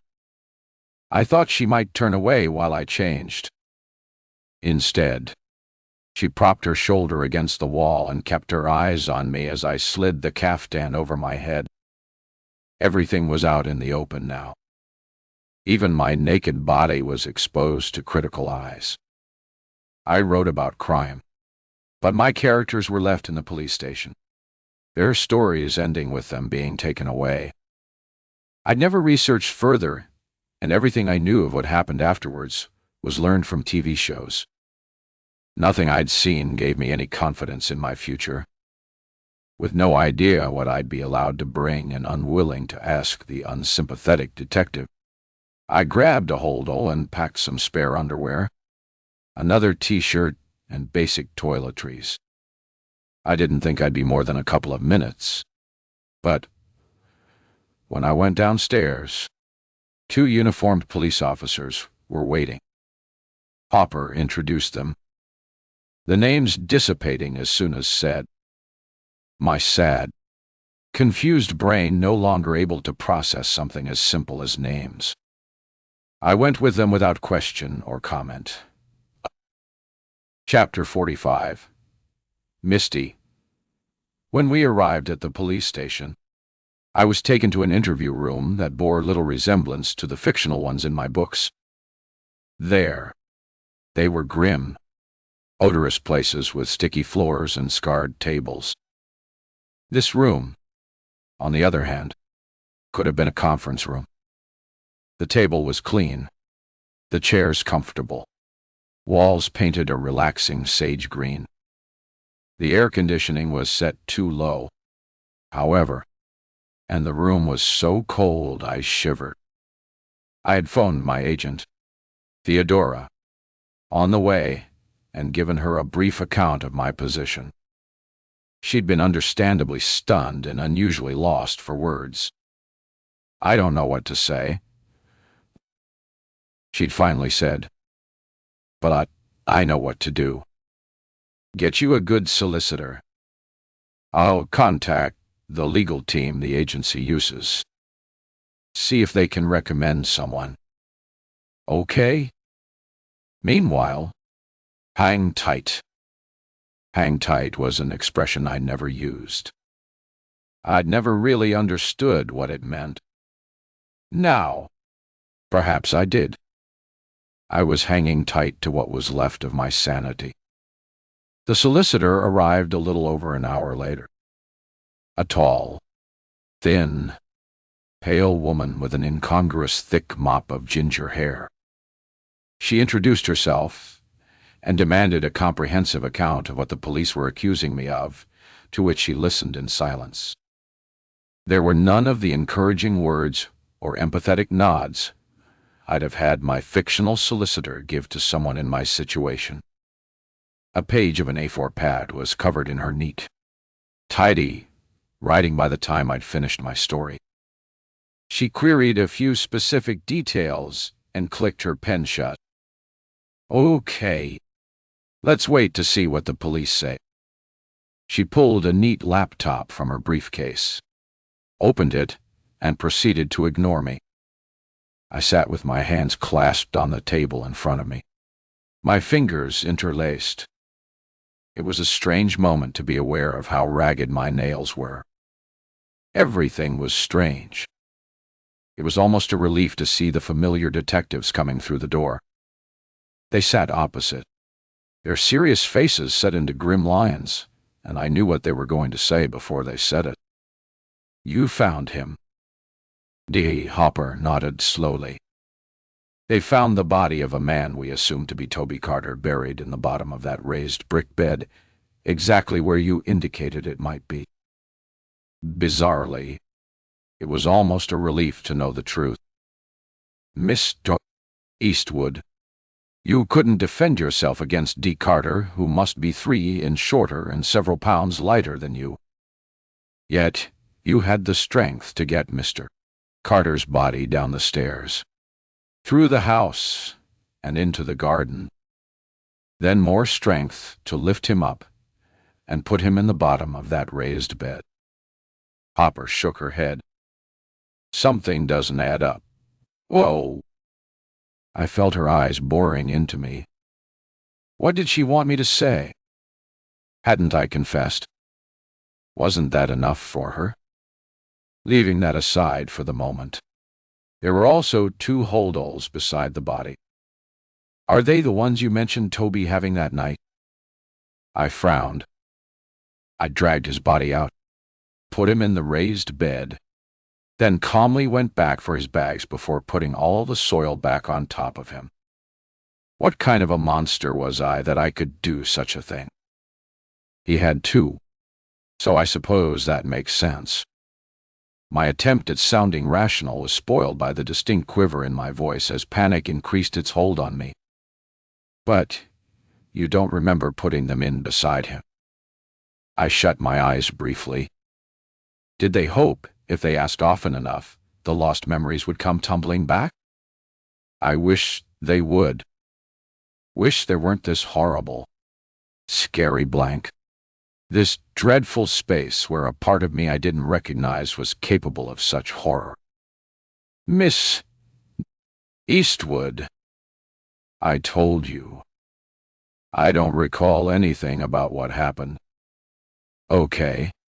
What about the rest of his belongings? The rest? Hadn't I wondered the same thing? I don't know. He'd put the empty boxes up into the attic. I checked, and they were gone. So he have taken them down and put the remainder of his stuff into them. Then where are they? Did someone come and pick them up? Not that I know of. I felt so weary, so numb. I'd killed Toby. What more did they need to know? I wish they'd stop asking questions and simply lock me away. My eyelids felt heavy. I was thinking about shutting them when Hopper's insistent voice came again. Mr. Carter was supposed to be moving in with Gwen Marsham that evening. Could she have come and collected the boxes without you knowing? I'd almost forgotten about the solicitor sitting to my right, but at this she held a hand up. If it was done without my client's knowledge, she could hardly be aware now. Could she? I was almost amused at the solicitor's pedantry. I knew exactly what the detective was asking, but I sat back and waited for her to rephrase the question. Let me ask another way, then, Hopper said with a tight smile. Could someone have called to your house? Miss Eastwood, rung your doorbell, and be given those boxes by Mr. Carter without you being aware that such an action was taking place? I had come to that conclusion myself as being the only option. If I was working with my headphones on, yes, they could have done. The interview room door opened, and a uniformed constable appeared in the gap. "Sorry to interrupt," she said, "but it's urgent." I sighed and slumped down in the chair, assuming the interruption would bring the interview to an end. When Hopper announced for the recording that it was being suspended, I looked to my solicitor for something. Anything. I felt like a child wanting someone to say everything would be all right. When the solicitor merely raised a ginger eyebrow in response, as if this was all perfectly normal, I turned away. The other detective, her with the painted face, whose name I had once again forgotten, had stayed behind and sat staring at me. Meeting her gaze, I refused to look away until I saw amusement creep into her eyes. Amusement. Over the next few days, I suppose I'd have to get used to being greeted by a variety of emotions. My sisters would be shocked, devastated, and would probably refuse to believe I'd killed Toby until faced with the proof. My agent and editor would be horrified. Various friends would be stunned. It was all ahead of me, and their reactions would be out of my control. But here, for the moment, I still had some power. I looked back at the detective, her name coming to me in time. "Perhaps you could tell me and my solicitor, Detective Sergeant Collins, why you find the current situation so intensely amusing." I was pleased to see her expression change to a more suitable, grim one, and was about to make a further comment when the door opened, and D. Hopper returned, looking even more inscrutable than usual. She sat and shuffled in her chair before announcing the resumption of the interview. "Dottie, Miss Eastwood, I know you've told us you have no recollection of what occurred that night." Hopper hesitated and appeared to be searching for the right words. "You don't remember throwing the glass paperweight at Mr. Carter, but you found it on the floor of your office the next day. So you're assuming you did. Is that correct?" "Yes. You assume this blow was responsible for killing Mr. Carter, and in your panic, you chose not to ring for an ambulance or the police, but instead dragged his dead weight down the stairs, through the house and across the garden to the raised flower bed, and managed to get him inside. I waited for my solicitor to say that I'd told them several times I couldn't remember. When she remained silent, I shook my head in frustration. I keep telling you I don't know what I did, but since you found Toby's body where I told you, it must have happened that way. I think you might have rung someone for help." Hopper leaned forward, her arms sliding on the table so that her clasped hands were almost touching mine. "Which is why we've asked to see your phone records." The solicitor, who'd been listening carefully, suddenly shuffled in her seat. "Methinks you've had some news, Detective Inspector Hopper." She smiled. "You've found fingerprints that don't match those of my clientele, haven't you? Someone else was there." I was stunned. "Who?" Hopper sat back. "That's what we're going to find out." Chapter 46. Gwen. 2 hours later, in another interview room in the same police station, Gwen Marsham sat drumming her nails on the table. She'd been given little choice by the 2 uniformed constables who'd arrived at the gallery. Luckily, it had been empty. Nobody to witness the embarrassment. She got to her feet when the door opened, and the 2 detectives she was sick of seeing walk through. Agitation made her voice tremble. "I do not appreciate having uniformed officers descend upon my gallery," she snapped. I have worked hard to build up my business. Anything with a whiff of scandal can do it irreparable damage. Unfortunately, circumstances necessitated that we acted quickly. Miss L. Marsham, D. Hopper took the seat opposite, Collins the seat beside her. Toby Carter's body has been found. His wife formally identified him a few minutes ago. Gwen sank back onto the chair. She tried to get her thoughts in order, tried to fix her expression into one resembling horror, shock, sorrow, aiming for Edvard Munch's The Scream, or maybe the face screaming in fear emoji. She wondered if she should put her hands to her face to make it clear how she felt. Because she was horrified. Of course she was. They'd found Toby's body.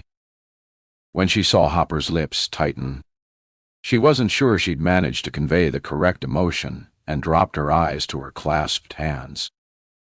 Mrs. Carter was understandably upset.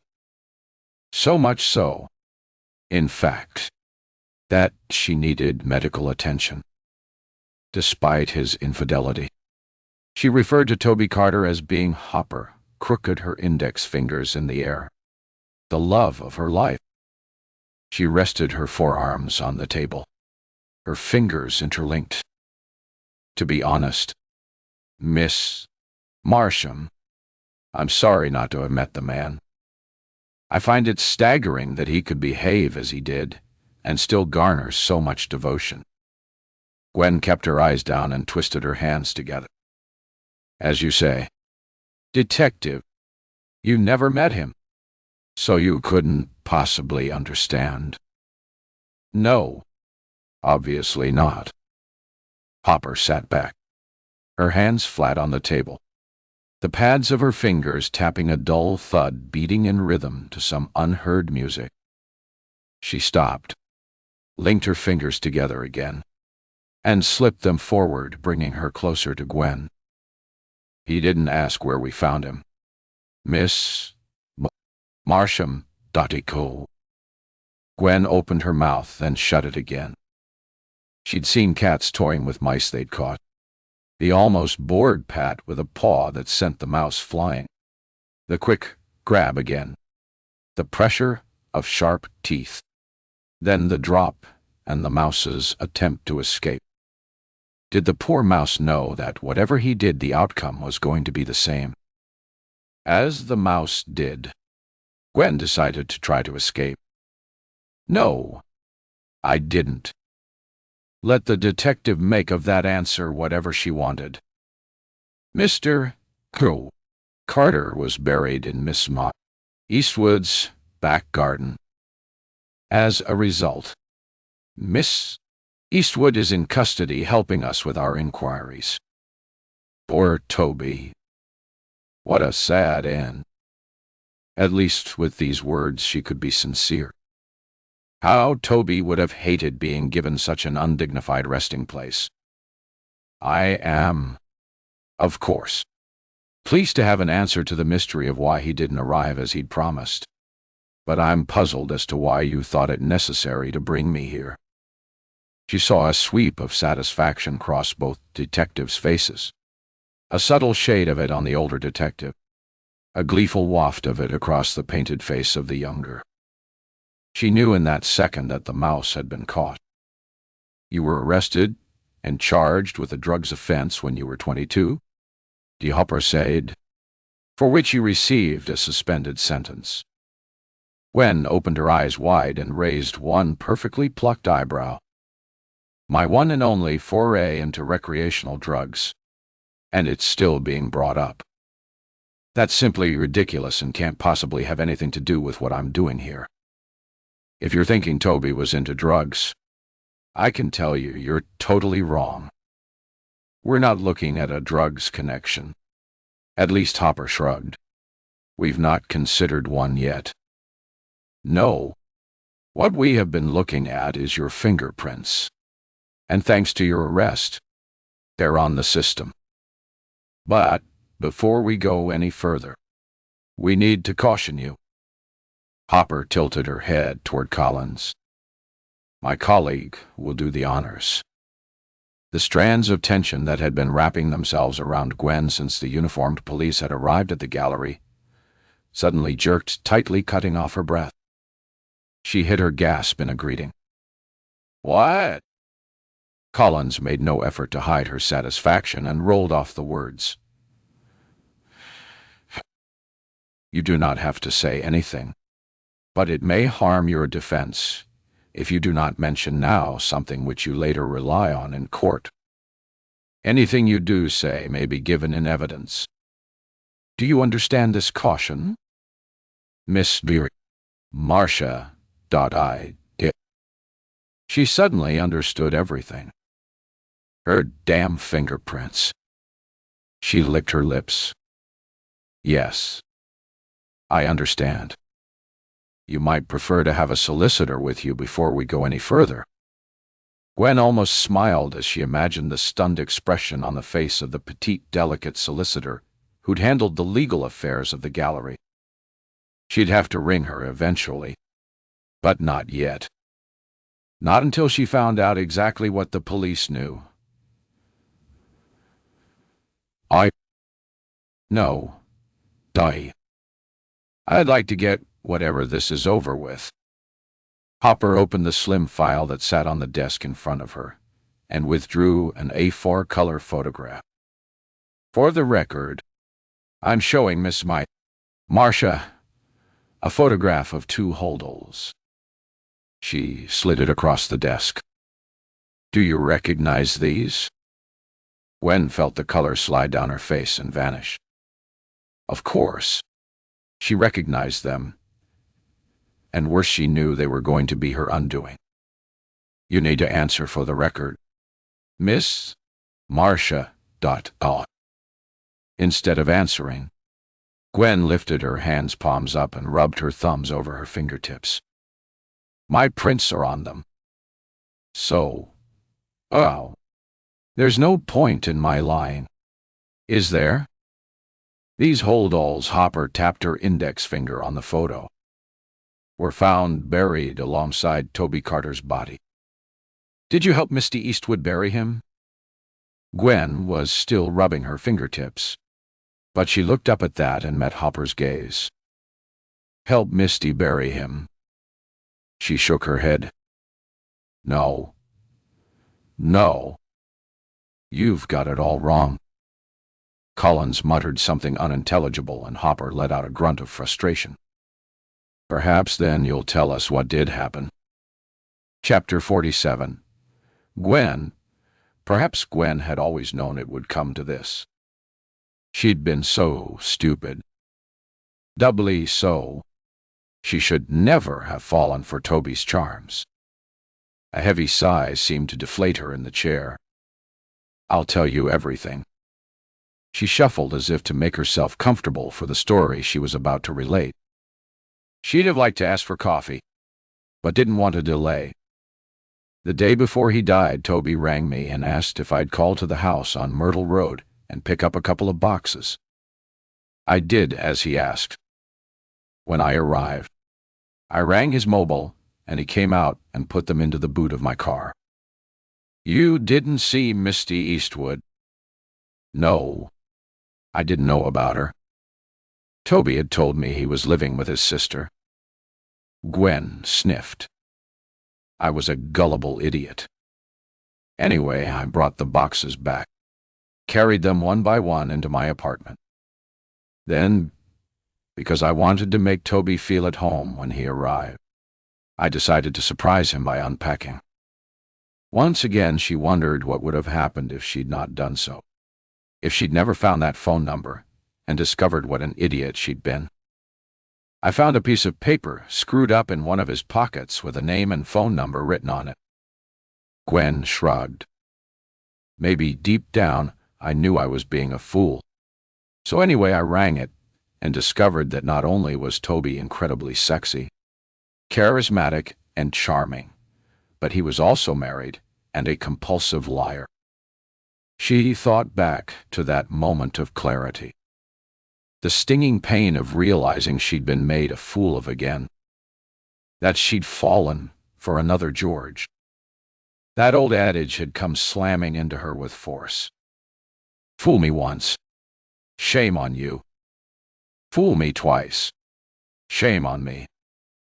With anger fizzing through her veins, she'd pulled all his clothes from the hangers where she'd carefully hung them, from the drawers and cupboards where they'd been lovingly placed, and she'd rammed them higgledy-piggledy back into the 2 boxes. She would have liked to have been dramatic. Tear them into strips and fling them from the balcony. Stand watching till he arrived, then lean over and spit in his eye.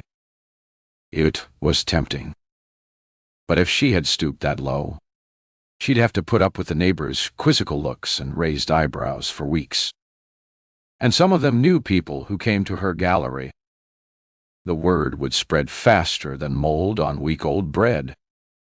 Instead, she sealed the boxes up and left them on the bedroom floor. But having no outlet, the anger still fizzed. It was that had made her decide to go to Myrtle Road. A decision she would have lots of time to regret. "May I have a glass of water? Or better, a coffee?" she said. She'd need one or the other. It was a long story. A few minutes later, her hands were wrapped around a disposable cup of murky coffee. She took a sip. They hadn't asked how she wanted it, and it was sickly sweet. She put it down and sighed. "Okay." Gwen would have smiled at the suddenly intent expressions on the 2 detectives if there'd been anything amusing in her situation. Instead, she took another mouthful of the sweet coffee. Let me tell you a crazy story. Chapter 48. Gwen. When Gwen had discovered Toby's deceit, she had waited until her anger had faded to a low simmer before deciding what to do. It was self-directed anger. How could she have been so stupid again? At first, she was going to wait until Toby arrived, but quickly dismissed the idea. He was too charming, too cunning. She might succumb to his lies.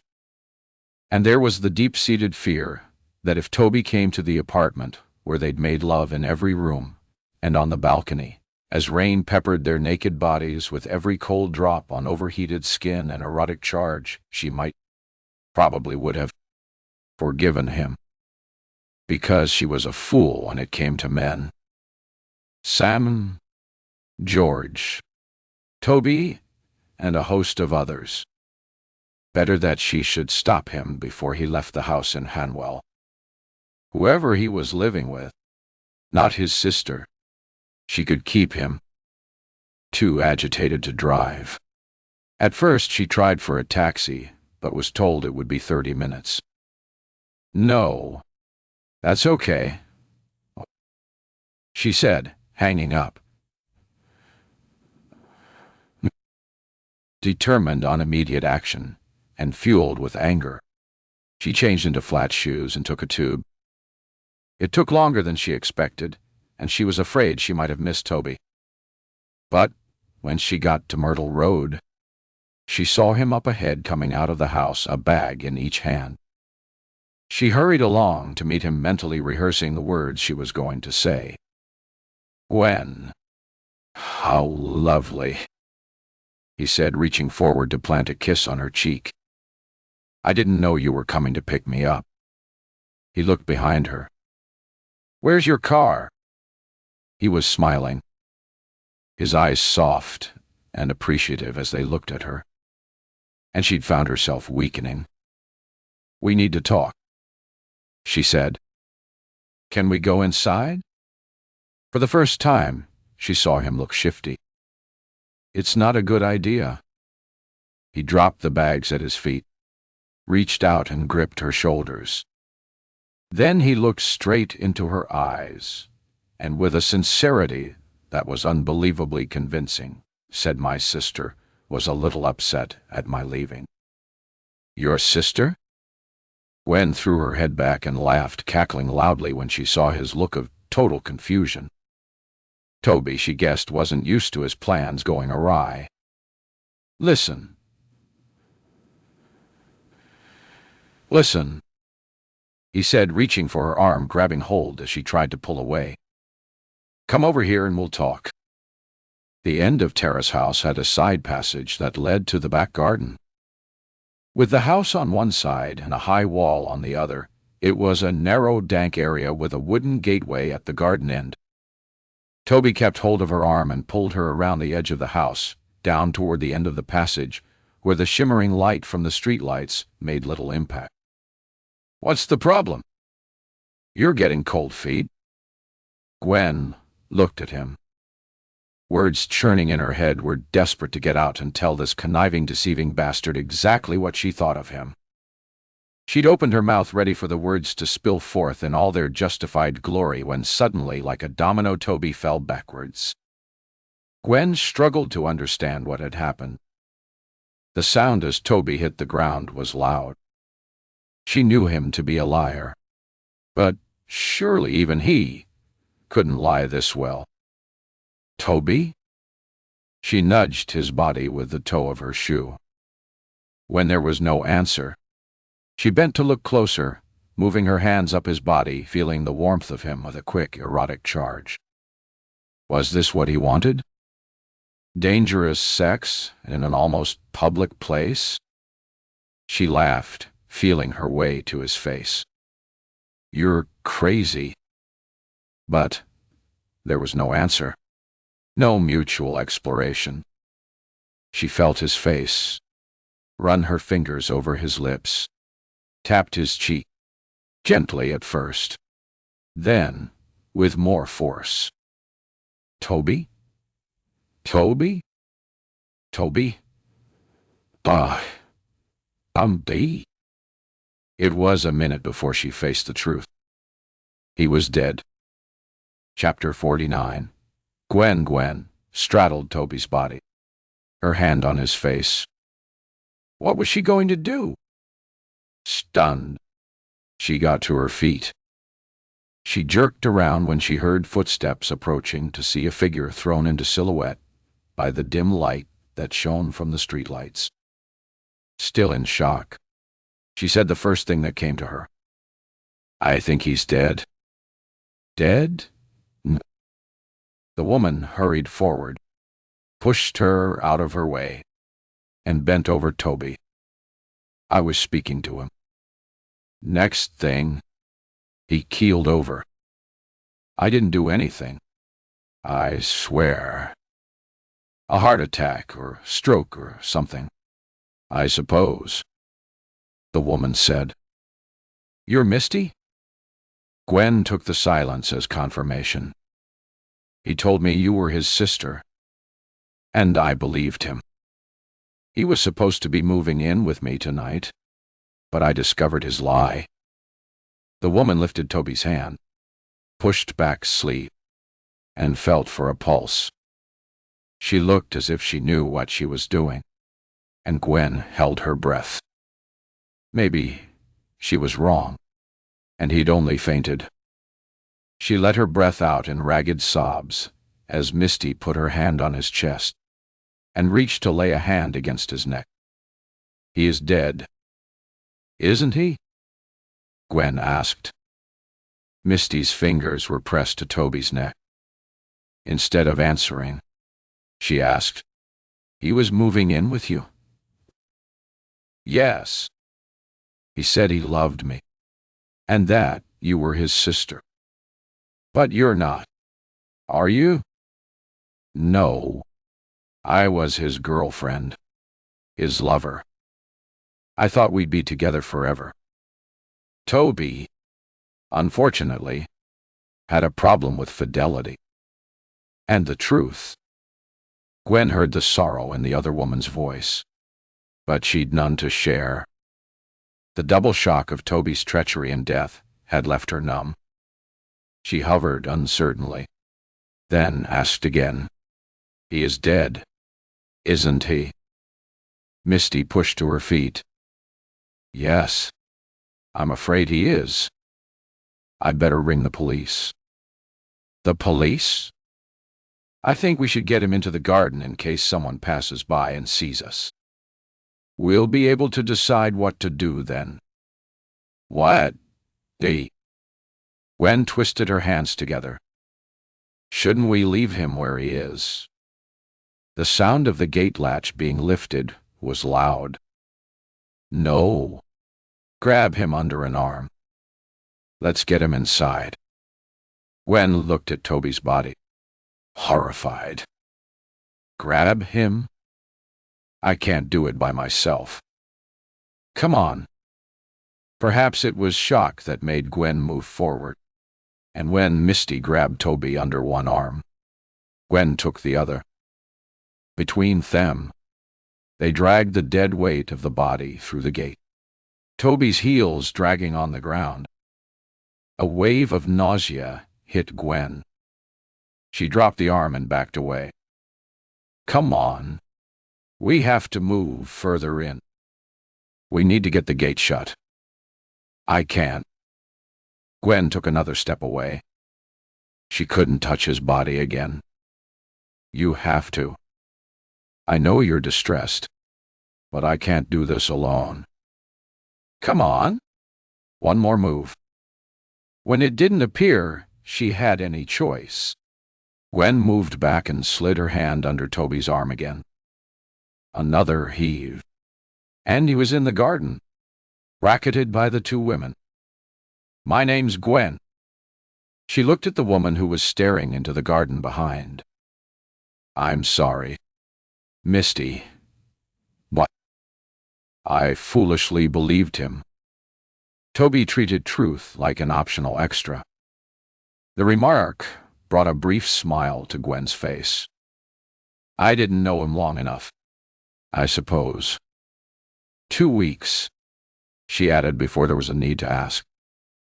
2 weeks? Quick work. I didn't realize he was in such a hurry to move on. Gwen heard the bitterness in the voice and shuffled nervously. "So, now what? We should ring the police, shouldn't we?" "There will be questions asked, like why you were talking to him in the side passage of a house neither of you own. The police and the press will put their own spin on it. Of course. It'll probably involve scurrilous headlines." Gwen's hand crept over her mouth. Of course, they would. And they would dig into her past. The post-mortem will show how he died, but that will take a few days. So, as long as you can ride out the gossip and the poking into every corner of your life until then, you'll be okay. Gwen saw a slight smile appear on Misty's face, as if she knew that Gwen had things to hide, things she didn't want the police poking into. Nobody saw what happened. "I think we should get rid of him." Gwen looked at her and laughed uncertainly. "We're not talking about a bad smell." Misty shut the gate, then stepped back into the darkness of the garden behind. "Wait here." Gwen could see an indistinct solid shape at the end of the garden. A shed, she guessed. A moment later, she heard the squeak of a door being opened. Perhaps she should go and help Misty do whatever it was she was doing. But instead, she stayed, staring down at the body of a man she'd laid naked with only 2 days before. She looked up as Misty returned, holding a spade that she swung almost carelessly. "Right. Do you have your mobile?" Gwen tapped her pocket. "Yes." Misty pointed to a raised flower bed. "Bring up the torch and direct it there." "What?" "We're going to bury him." Chapter 50.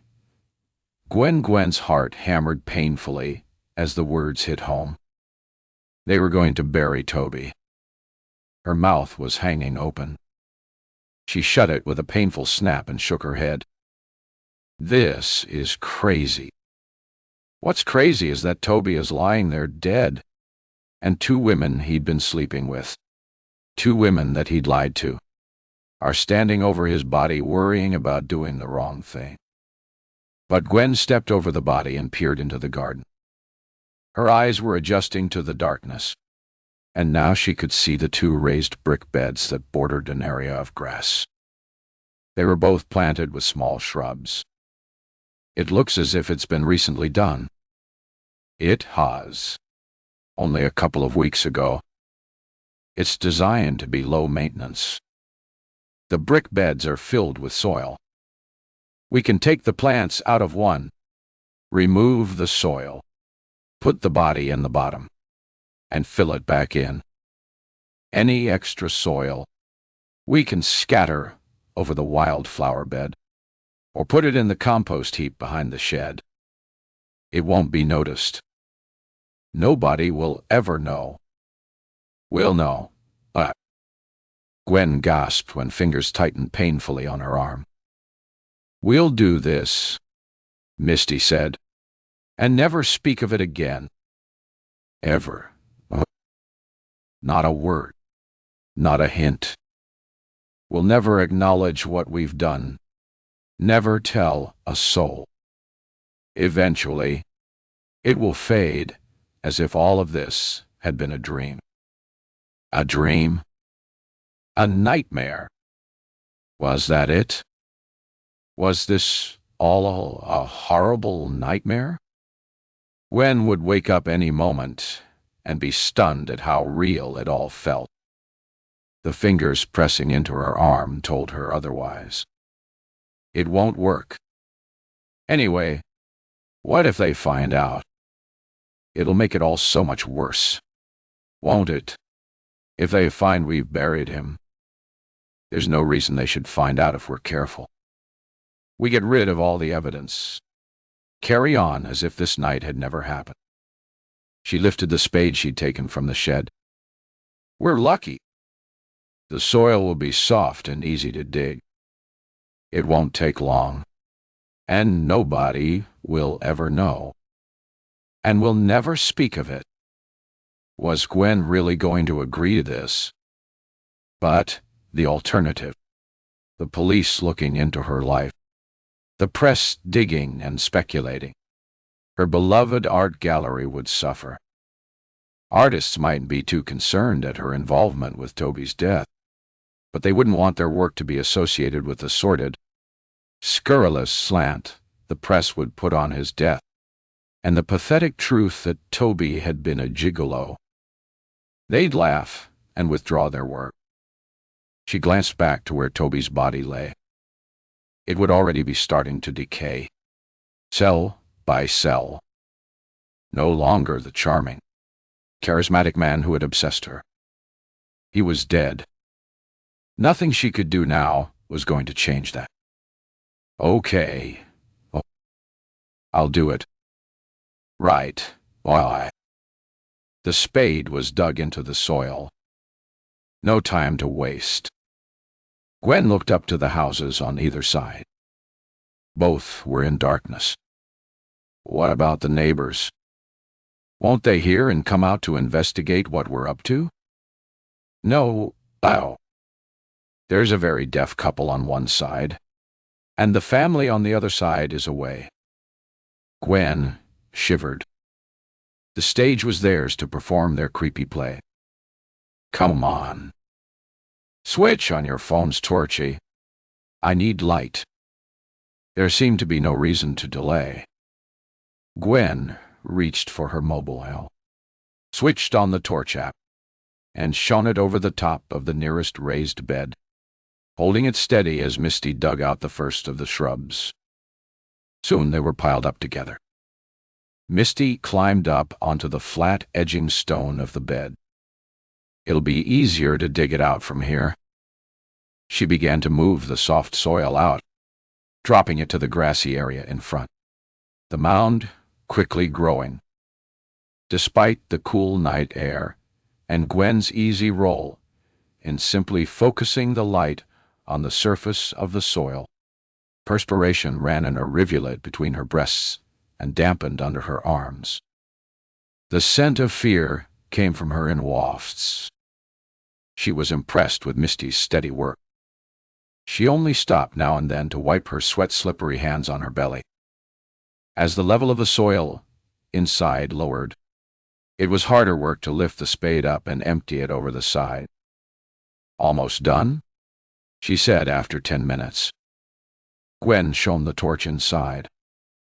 "No, it needs to be down to the bottom." She was committed to this now.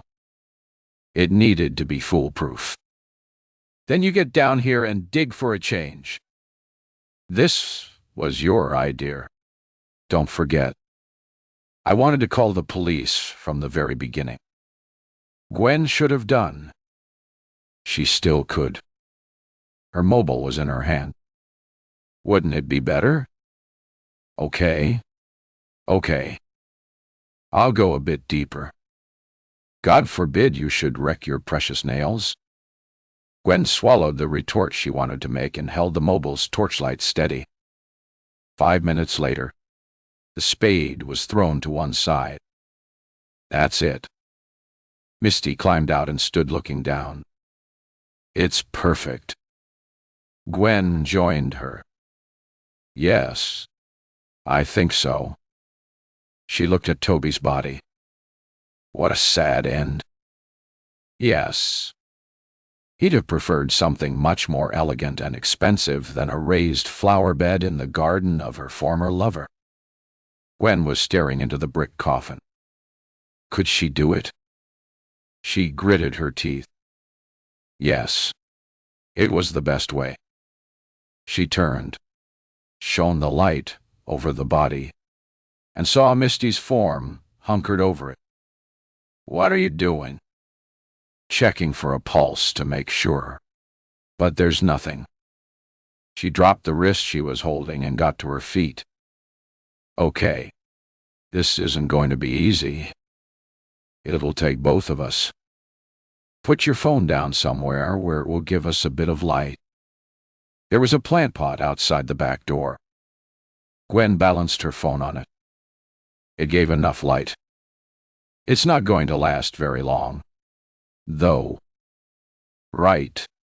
Well, let's get on with it. I'll take him under the arms and step backwards.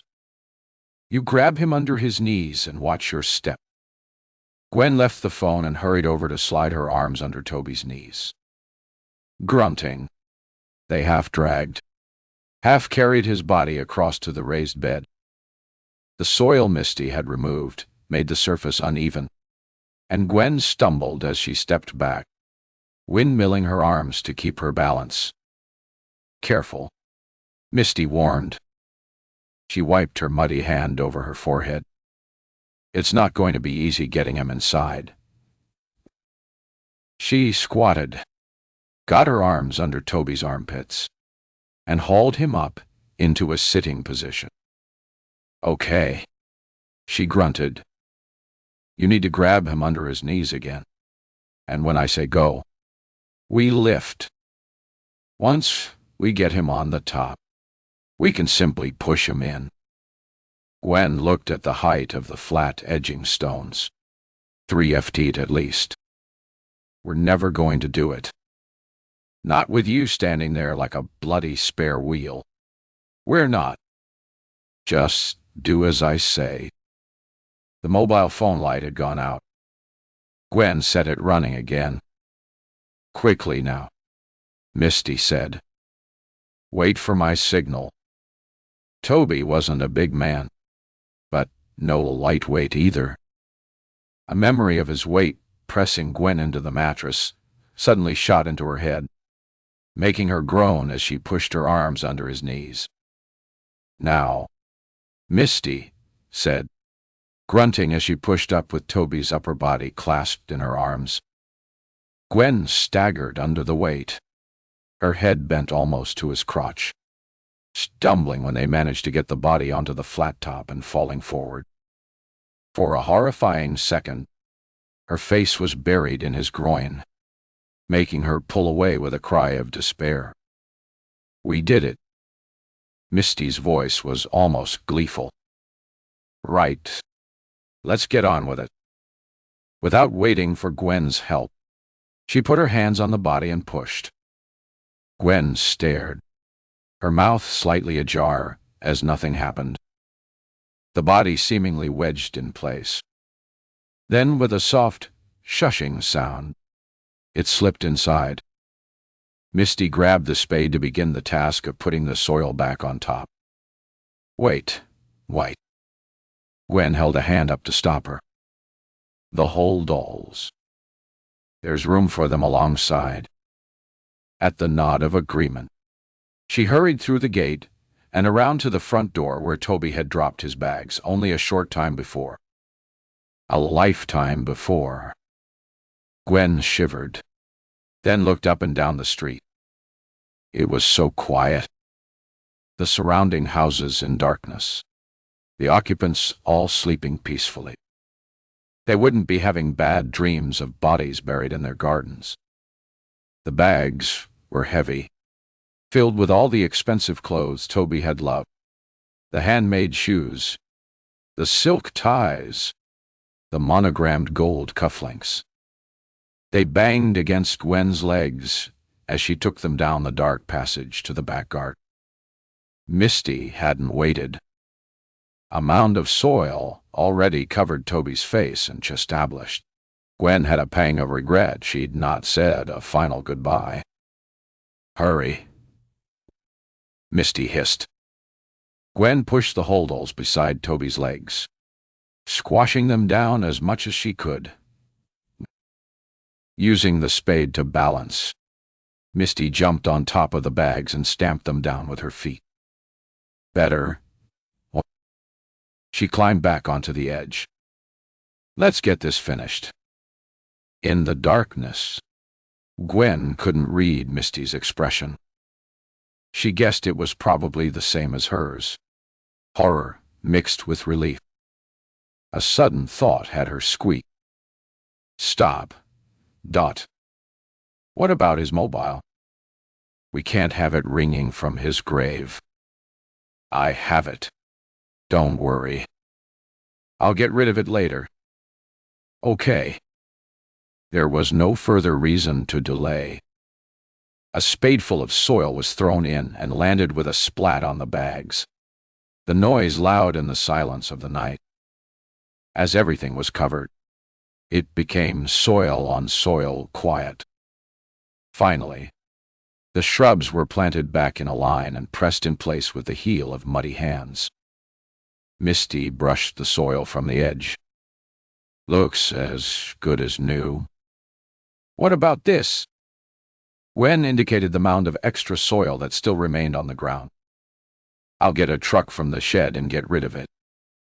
There's a compost heap behind the shed. Most can go there. The lower legs of Misty's trousers were laced with soil, her shoes caked. She used the side of the spade to scrape the encrusted mud away. I'll tidy up, and it will be as if we've never been here. Never been here? They'd buried a man. Gwen almost admired the woman's coolness. Now, all you need to do is go home and forget that this ever happened. Toby never arrived at your house, and you assume he changed his mind. You've never been in this garden. We've never met. Unable to think of words to suit this crazy, bizarre situation, Gwen settled for parroting what Misty had said. We've never met. There were no more words between them. Leaving Misty to tidy up, Gwen took a final look at Toby's resting place, then put her mobile into her pocket and left. Chapter 51. Gwen, Dory, Nimshiu.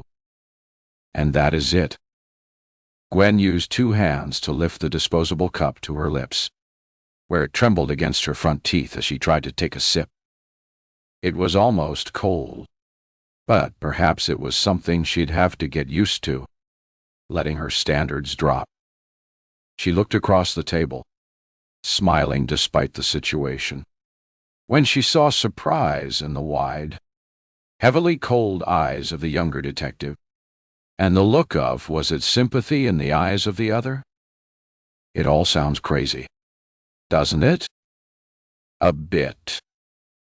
Hopper folded her arms across her chest and stared at Gwen. So, according to you, Toby Carter simply keeled over like a domino. Gwen took one hand from the cup and rested the heel of it on the table. Like this. She let her hand drop flat. No sound. Nothing. She remembered thinking he'd wanted to have sex there in that dark, damp side passage, and had been turned on by it. Had even reached down for him, her hands creeping over his body. The detectives didn't need to know that. While I was standing there wondering what to do, Misty turned up. I suppose I must have looked shocked because she took over immediately and bent down to feel for his pulse. It felt like an eternity, but it can't have been more than a few seconds before she got to her feet and confirmed he was dead. Why didn't you ring the police? You could have explained he'd fallen over. It was probably a heart attack or stroke. A post-mortem would have proved that, and you'd have been off the hook. Gwen put the cup down and pushed her fists into her eyes. How could she explain that she hadn't wanted the police digging into her past, into George's death, maybe adding 2 and 2 together and coming up with the correct answer? It would have got into the papers. She took her hands away. Can you imagine the headlines? Art gallery owner, Gwen Marsham, discovered in seedy tryst with dead man. So, instead you decided to bury him. Gwen sighed again. It was Misty's suggestion. She made it sound like a good idea. A sneer curled the painted lips of the younger detective. A good idea? Gwen eyed her with distaste. You had to have been there. She pulled the cup back and sipped the dregs of the cold coffee. Hopper tapped the desk, bringing Gwen's attention back to her. Let me get this straight. You and Misty Eastwood buried Toby Carter in the garden on Myrtle Road. Gwen was staring into the coffee. She looked up with a frown. No, not Misty Eastwood. She clapped a hand. I'm sorry. I should have explained. When the woman joined me, I assumed it was Misty. Not a sister, as Toby had led me to believe, but a girlfriend, lover, whatever you want to call it. Hang on. Hopper raised a hand. Her face twisted in lines of confusion. Are you saying the woman who helped you bury Toby Carter wasn't Misty Eastwood? Yes, that's right. I didn't realize my mistake until the next day, when I called around to the house and a woman I'd never seen before answered the door. Gwen smiled at the memory. You can imagine my shock. I had to think on my feet to spin a believable tale, but she seemed to accept what I told her without question. I could have left it at that. After all, when we buried Toby, we had agreed never to speak of it again, as if it had never happened. But she sighed. I was worried she might have changed her mind. That's why I called to the house, to get confirmation that what we'd done would stay between us. To swear her to secrecy. Gwen had lain awake the whole night, horrified of what they'd done. She'd gone around to the house, not only to swear her partner in crime to secrecy, but to get reassurance that what they'd done had been the right thing to do. To be faced with a stranger had rattled her, but she'd recovered. And by the end of her conversation with Misty, she knew exactly who had helped her dispose of Toby's body. Chapter 52, Gwen. The discovery that Misty Eastwood wasn't involved in burying Toby Carter's body seemed to throw both detectives, The reaction brought a brief smile to Gwen's lips. She saw Dee Hopper's eyes fix intently on her face, and wasn't surprised when the astute woman said, "You found out who it was, though, didn't you?" It wasn't hard, really, in the end. It had to be one of Toby's women. And when Misty told me about the previous girlfriend's violent attack, she seemed to be a likely candidate. I called around, and sure enough, I was right. Babs Sanderson. That's right. Gwen shook her head and frowned. After we buried Toby, Babs had said we'd never speak of it again. Never acknowledge what we'd done. That it would be as if it had never happened. And it was bizarre. In the 20 minutes or so that I was in her apartment, it was never mentioned. I tried to ask her how she knew so much about Misty's back garden, but she wouldn't even allow that question. I left thinking that our secret was safe and that everything would be okay. Gwen lifted both her hands and let them drop noisily to the table. It was my idea to put the bags in with Toby, thinking it was better to get rid of them. If I hadn't, you'd never have known about me. No. We'd have arrested Misty Eastwood instead. Hopper's voice was sharp. You should be pleased you prevented that injustice. Pleased? Gwen have to laugh. Nothing about any of this pleases me, detective. But yes, I wouldn't have wanted her to suffer for what we did. Tell her I'm sorry. I will. You need to get yourself a solicitor. A good criminal one. Okay. Yes. Of course. Gwen shook her head. What happens now? We're still waiting for the results of the postmortem to see exactly how Mr. Saab Carter died. When we do, we'll discuss your case with the Crown Prosecutor and decide what charges will be brought against you and Miss U. Anderson.D. I can go. Gwen felt a surge of hope that quickly sputtered and died in the face of the detective's emphatic headshake. We'll need to keep you for a while yet, I'm afraid. Hopper tilted her head towards the younger officer. D.S. Collins will take you to the custody center, and you'll be given a room to stay in overnight. We have 24 hours before we are obliged to charge or release you. Miss Marsham.I. But I'm convinced we can proceed before that. Gwen felt her legs wobble when she stood. Unwilling to show weakness, she held onto the table for a few seconds as if lost in thought and ignored Collins, who stood impatiently waiting. I suppose there is nothing else to say, Gwen said finally. She took her hands away, straightened her shoulders, and followed the rigid back of D.S. Collins deeper into the bowels of the police station. Gwen was handed over to what she considered to be an inappropriately cheerful custody sergeant, where she answered a ream of questions and handed over her handbag and her stiletto heels in case she attacked someone with them. She couldn't imagine doing so, but then she could never have imagined being back in a custody center. I need to ring my solicitor, she said when he wanted to keep her phone. Right on. I'll give you a minute, Maya.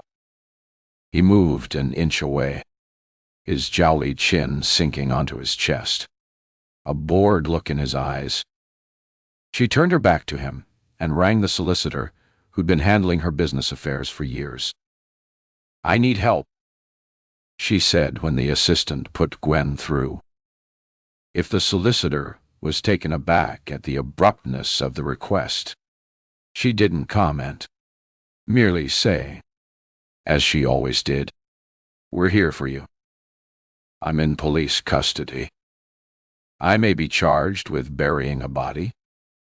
They couldn't charge her with killing Toby, could they? It had been an accident. A man died. but it wasn't my fault. Okay. One word dragged out to give the solicitor time to gather her shocked thoughts. We have a criminal defense solicitor in the company. Her name is Heather Fitt. She's one of the established. I'll contact her and ask her to get there as soon as possible. Gwen felt some of the tension of the last couple of hours ease a little. I'm in Croydon Police in the custody center. Fine, Dottie. Don't speak to anyone until Heather gets there. There seemed to be no point in telling the solicitor that Gwen had already emptied her soul to the police. Okay. Thank you. She handed the custody sergeant her phone, signed a slip for her belongings, and was brought into a cell. It wasn't luxurious by anyone's idea, but they'd improved since her only other stay in a cell some 20-odd years before. She'd still been high. She remembered, and had giggled for hours before falling into such a deep sleep that they had to shake her hard to wake her the following morning. She wasn't giggling this time. The thin mattress on the built-in bed didn't look too enticing, but she was weary. She took the single blanket, put it underneath the flat pillow, and lay down with her arm across her eyes. Voices, shouts, and other unidentified noises drifted from outside.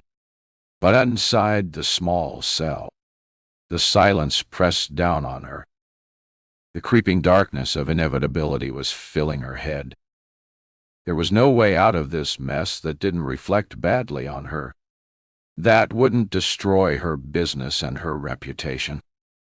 The tears started trickling from the corners of her eyes to run into her hair. Foolish tears from a sad, pathetic woman who'd believed that this time, she'd found a love that was the stuff of dreams, of fairy tales, of the happy ever after she seemed to have been searching for all her life. Sad, pathetic, and foolish. Chapter 53. Babs sat in the interview room with her hands clasped behind her head. She tried to fix her expression into one suitable for the occasion. Sorrowful, maybe even distraught. Anything but the smile that insisted on appearing despite her best intentions. The two detectives opposite didn't have the same problem. They both looked grim.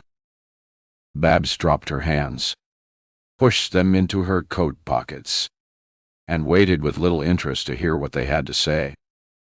The body of Toby Carter was discovered buried in the garden of a house on Myrtle Road. Hopper said when the formalities had been completed. Gwen Marsham says it was your idea to bury him. Babs barked a laugh. Does she? Such an elegant woman, but such a liar. Hopper took a sheet from the file in of her and slid it across the table.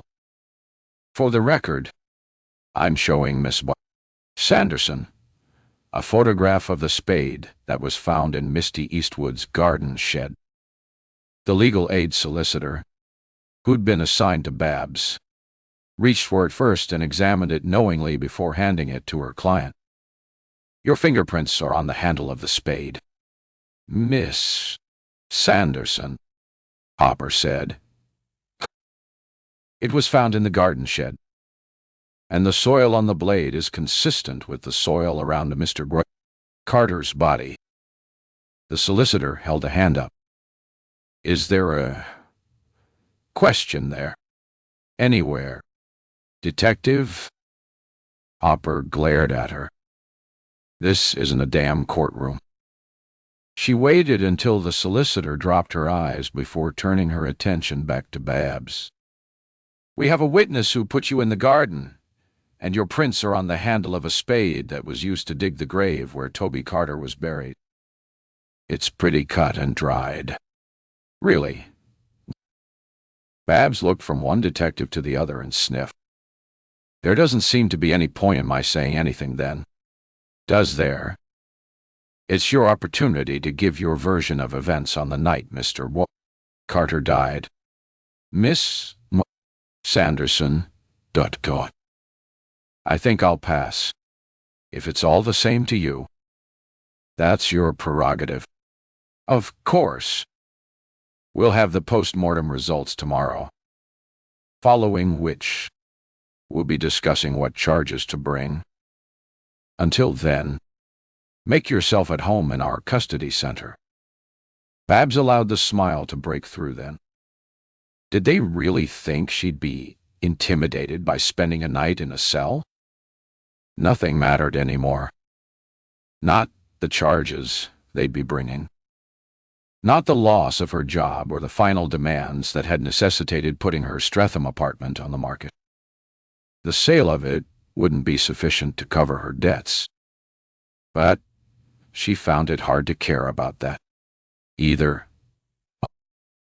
They'd found Toby's body. Babs wasn't a fool. She knew what that meant. Chapter 54. Misty. I sat in the interview room, with my face resting in my cupped hands. There was no solace in the darkness. Characters, real and imagined, ran through my head in a full-color, continuous loop. The solicitor had left an hour before, but as she barely spoken to me since the detectives had left him, her absence made no difference. Nothing is going to happen tonight, she'd said, leaving me her card. You can leave a message and I'll be in touch in the morning.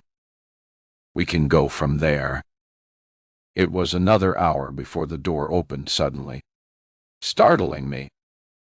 I dropped my hands to the table, my eyes wide as I watched the two detectives come in. Their inscrutable expressions gave no indication as to what was happening outside the room. They resumed their seats as if only seconds, and not hours, had passed. It was momentarily disorientating, and only Hopper's calm voice, as she spoke for the record stating the time, grounded me. Sorry for the delay, Miss Eastwood. For the moment, you're free to go. I blinked, unsure if I'd heard correctly. What? What? I said you're free to go. Hopper held a hand up. Unfortunately, your home is a crime scene, so you won't be able to return to it for another day or two. A crime scene? Yes. Yes. Of course. Well, I was saying yes, but didn't understand what was happening and shut my eyes briefly in the hope it would reset my thought processes. Opening my eyes, I shook my head. I feel like I've been kidnapped by characters in my books. Detective Inspector Hopper. Dr. Dot. I reached up and pushed a lock of hair behind my ear, feeling the trembling in my fingers as I did so. Are you able to tell me whose fingerprints you found? Let's say we have a couple of people helping us with our inquiries and leave it at that. Of course. You can't tell me. I know that. I wanted to cry, felt a sob building and swallowed hard, unsure if I was crying for myself, Toby, or for whatever unfortunates were caught in this nightmare. I'm feeling a little, I shrugged, unable to think of an appropriate word. Hopper seemed to understand. Is there someone you can call? Somewhere you can spend the night. There was easy sympathy in her voice. Now I was no longer a murder suspect. Yes. Thank you. I snuffled noisily, felt in my pocket for a tissue and blew my nose. I can go to my sister's. Good. Hopper pulled out her notebook. If you'll give me the address, we may have more questions for you. And I was free to go. It felt so strange. I wondered if it were a trap, if they were waiting for me to attempt to leave. Then they'd shoot me and say I was killed while trying to escape. Was that the storyline of a movie I'd seen a long time ago? Hopper got to her feet, but she must have seen the confusion in my face. There's a constable outside. She'll show you to reception when you're ready to go. Take your time. Baffled, I stayed seated until the detectives left, their footsteps fading as they walked down the corridor, doors banging behind them somewhere in the distance. I don't know how long I sat there. Perhaps I'd have stayed longer if a young man pushing a mop and bucket hadn't opened the door. Sorry. I need to wash the floors if you're ready to go. Yes. Of course. I jumped to my feet. Sorry. I didn't mean to sit so long. I'm ready to go. I stopped myself from talking with difficulty, gave a silly laugh that might have been a titter, and left with another murmured, sorry. Outside, a bored constable leaning against a wall straightened when I appeared, and I apologized again. I've kept you waiting. I'm so sorry. Sorry for everything. For being so stupid. For being so very unbelievably stupid. Chapter 55. Misty. I took a taxi from the police station to my sister Anne's house. It was a toss-up as to which sister to descend upon. Either would have been delighted to have opened their doors to me, but Anne was the more pragmatic of the two, and likely to be the more sympathetic. It was late by the time the taxi pulled up outside the house in Hounslow.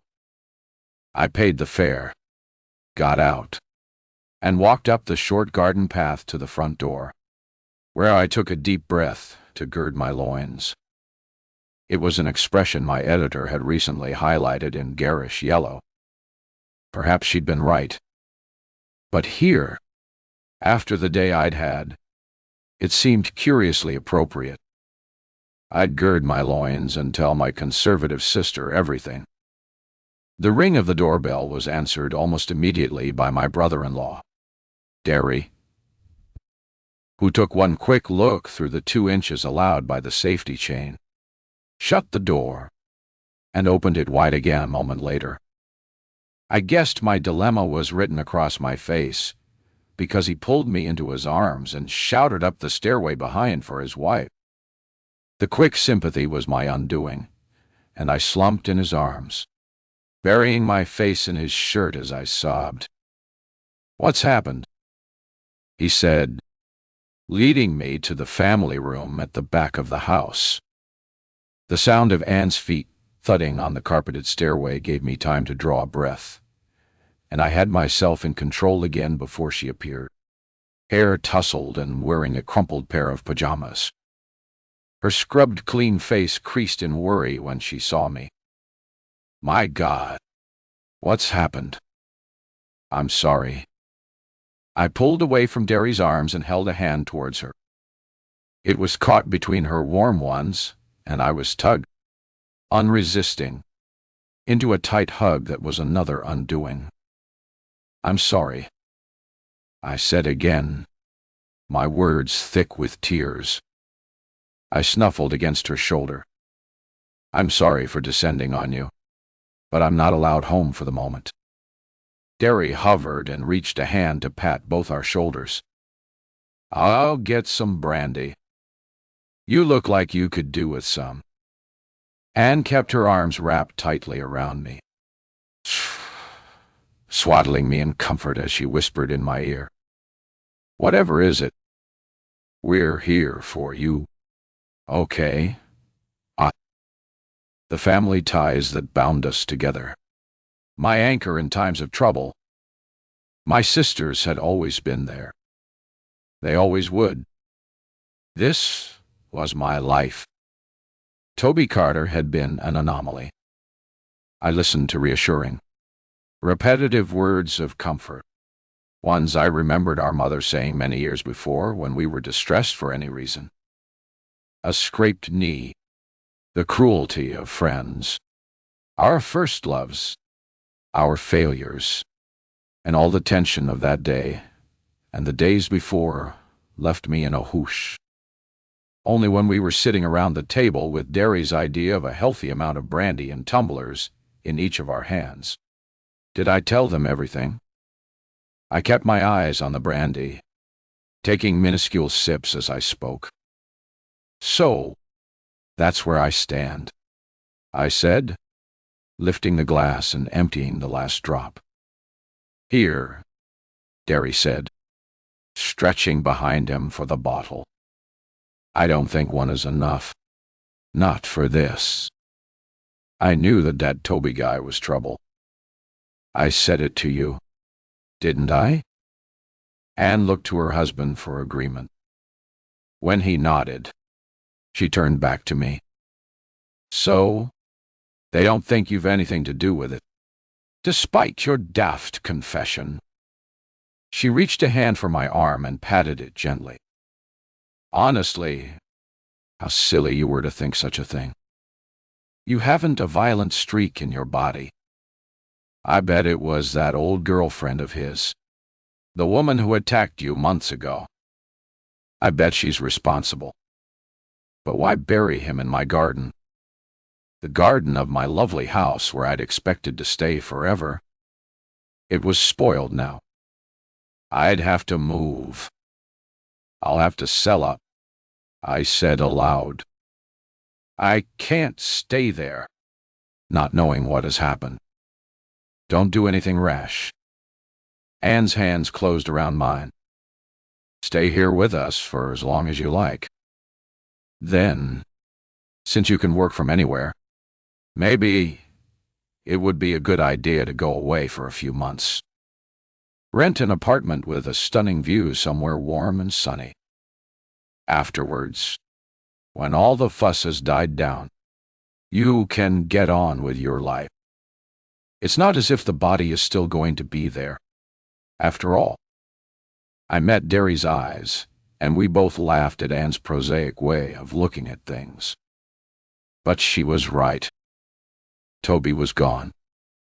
It was foolish to allow him to cause me any more pain. Chapter 56, Misty Ann's spare bedroom, was a pretty room with a comfortable single bed and a large window overlooking the sprawling garden at the back of the house. To my surprise, I slept better than I had in a long time. I'd like to have believed it was a clear mind, but I think it had been brandy I'd consumed. We had talked until the early hours. I told them the full story again, adding bits of detail as I remembered. Anne had dismissed the idea that I had lost a few hours the night Toby was killed. "You were writing," she pointed out. "You always lose hours when you're deep in your character's life, especially when you've almost finished a book. And as for the paperweight being on the floor, didn't it sit on that shaky pile of papers on the edge of your desk?" "It did." "Yes." "Well, then, it probably rolled off days before, and you never noticed." Anne's common sense was what was needed to put my fears into perspective. Anyway, her version of events was as believable as mine, and hers was the one I desperately wanted to believe. I pulled a borrowed robe over matching PJs and went downstairs in search of coffee. Anne was sitting at the table in the family room with the salmon-pink pages of the Financial Times open in front of her. She closed it and smiled at me. "You're looking much better this morning," she said, getting to her feet. "Sit. I'm going to make you your favorite breakfast. Coffee and toast will be fine." I reached for the newspaper and turned to the front page looking for any reference to Toby's death. But it appeared the lofty pages of the FD weren't concerned with the death of one man buried in a suburban garden. Anne bustled about the kitchen, opening cupboards, and the fridge, maintaining a steady stream of inconsequential chatter as she worked, as if afraid to leave a second silence. It was a soft lullaby that kept me calm without requiring more from me than the occasional yes or number. I had no idea what she was making, having no clear recollection of having a favorite breakfast. It didn't really matter. It was nice to be fussed over, and I'd eat whatever it was she was troubling herself to make. "There you go," Anne said, putting a plate of pancakes in front of me with a jug of what my nose told me was maple syrup. Oh, wow. I can't remember the last time I had this. How lovely. I looked up from the plate to her smiling face. "I can't believe you remembered." On a family holiday in Cornwall, many years before, I had insisted on pancakes every morning, telling everyone they were my favorite breakfast. Anne put an arm around my shoulders and pulled me in for a hug. That's what big sisters are for. I poured a little syrup onto my plate. "You may as well finish the lot," Anne said. "It'll only go to waste. We can't have that." I emptied the jug and handed it to her with a smile. "This is so good," I said, and proceeded to clear the plate. Finally, I sat back with a groan. "That was yum. You ate them as if you've not eaten in days." Anne took the plate away and came back with a pot of coffee. "I'll have to feed you up while you're here." She poured 2 mugs of coffee, pushed one and the milk jug towards me before sitting beside me. I told Ursula everything. She sent her love. "I guessed you would." I smiled. No secrets. It was the way it had always been in their family until recently, until Toby's arrival in my life made secrets necessary. She wanted to come over, but I asked her to wait a day or two, give you time to recover. I'm surprised she listened to you. Anne laughed. It took a bit of persuading. When the doorbell pealed, she looked up to the kitchen clock and got to her feet. Probably the postman. Back in a tick. A deep male voice was followed by Anne's. Then silence before the male voice came again. More urgent this time. I was so relaxed that it didn't strike me as strange that my sister would be having a protracted conversation with the postman. It wasn't until I heard her coming back that I paid attention. One set of footsteps had gone out. More than one was returning. I had pushed back the chair and got to my feet before they came through the door. Anne was first. Her hands clasped together in front of her chest as if in prayer. Worry lines creased her forehead, and her lips were pressed tightly together. 2 uniformed officers filled the space behind her, their expressions neutral. "We need you to come with us, Miss Eastwood," one of them said politely. Politely? I wondered how fast that would change if I refused to go. "What's this about?" As if they had to take turns to speak, the other officer replied. "We were simply asked to bring you in and don't have any details." I'm afraid. Anne had walked to stand beside me. She pulled her hands apart, clenched each into a fist and rested them on her hips, elbows sticking out. "That's not good enough. So basically, you're a taxi service." I might have found my sister's aggressive mother's stance amusing had I not been worried by the unexpected arrival of the police. But then, I saw fear flicker on her face and hurried to reassure her. "It's okay." Anne Dot. Detective Inspector Hopper said she might have more questions for me. "These guys are simply doing their job." I looked back to the 2 officers. "I'll need to dress." 5 minutes. "Okay. Take all the time you like." "Miss Dot." "There's no urgency. Go and have a shower." Anne gave me a gentle shove.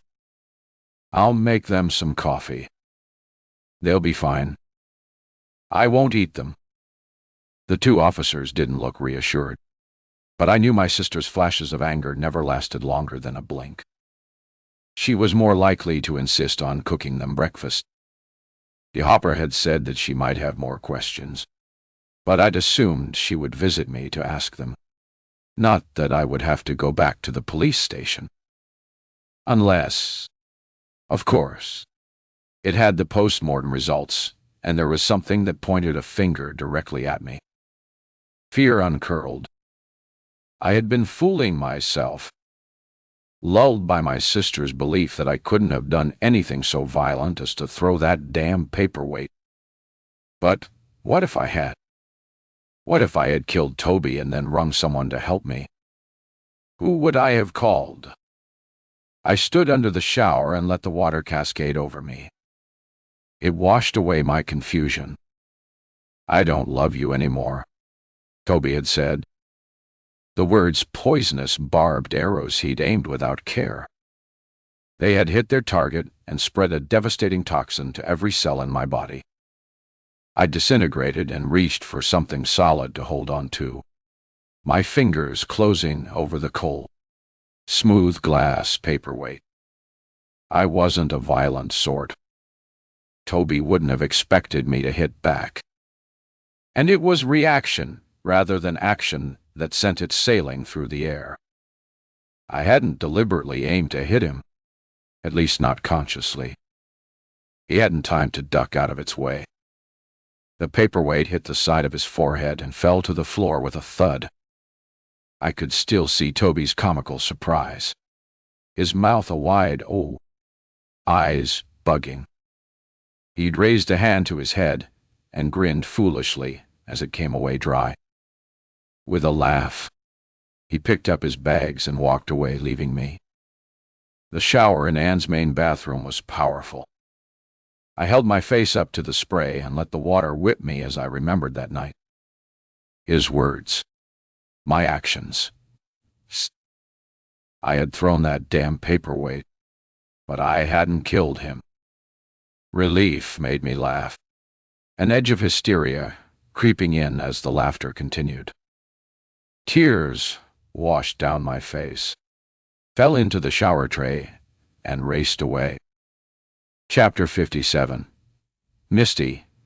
It was a different interview room, slightly smaller and shabbier, more akin to the ones described in my books.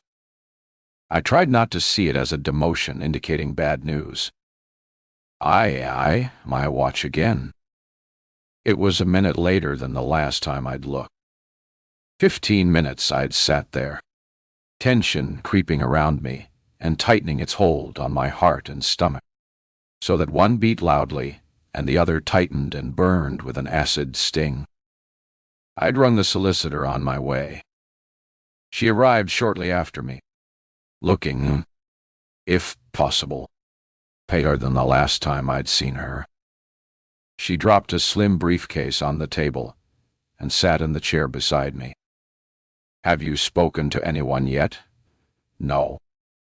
I twisted my hands together. "But there's something I need to tell you."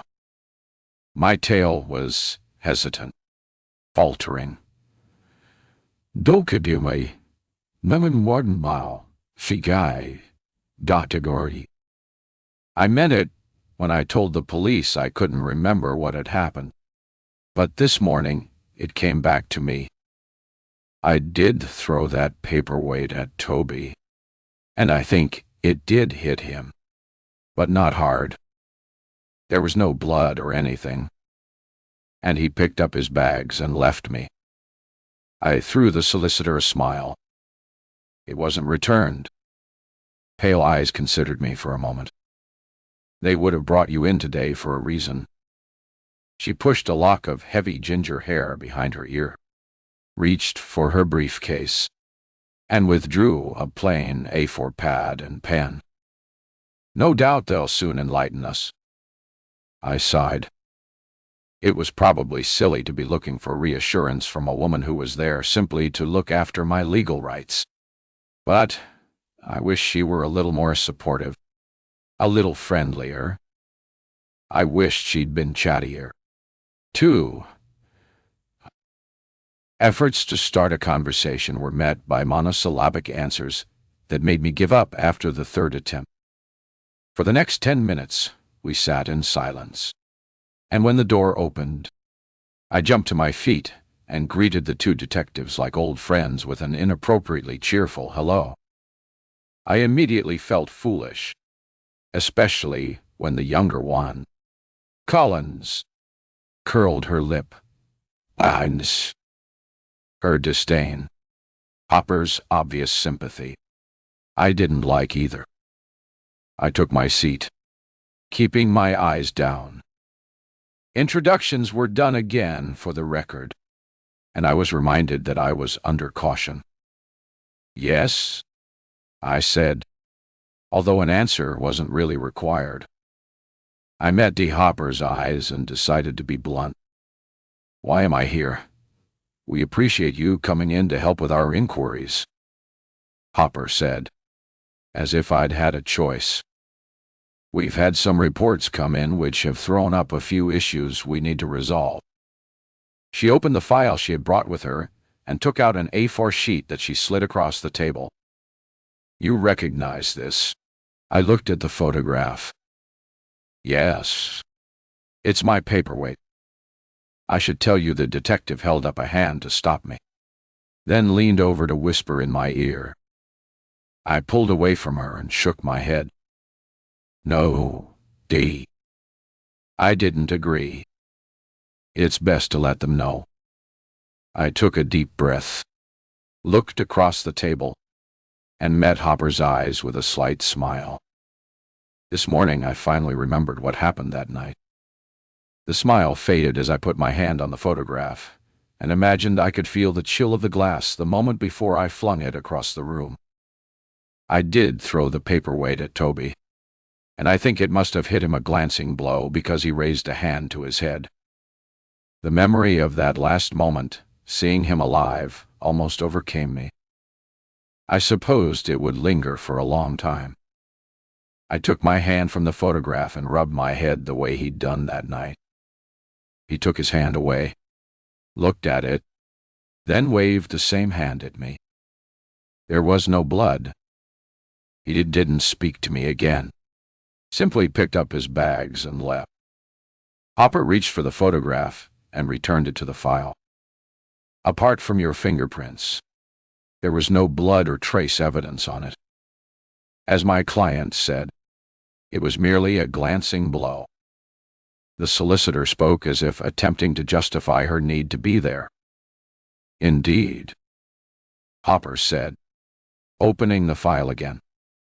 She removed a second sheet and slid it across the table. You might find this a little distressing. It's a copy of the X-ray of Mr. Carter's head. She reached forward and placed a finger on one section. He sustained a compressed skull fracture of his frontal bone here. Her finger tapped the paper. It was caused by a blunt force trauma, such as being hit by a smooth, heavy glass paperweight.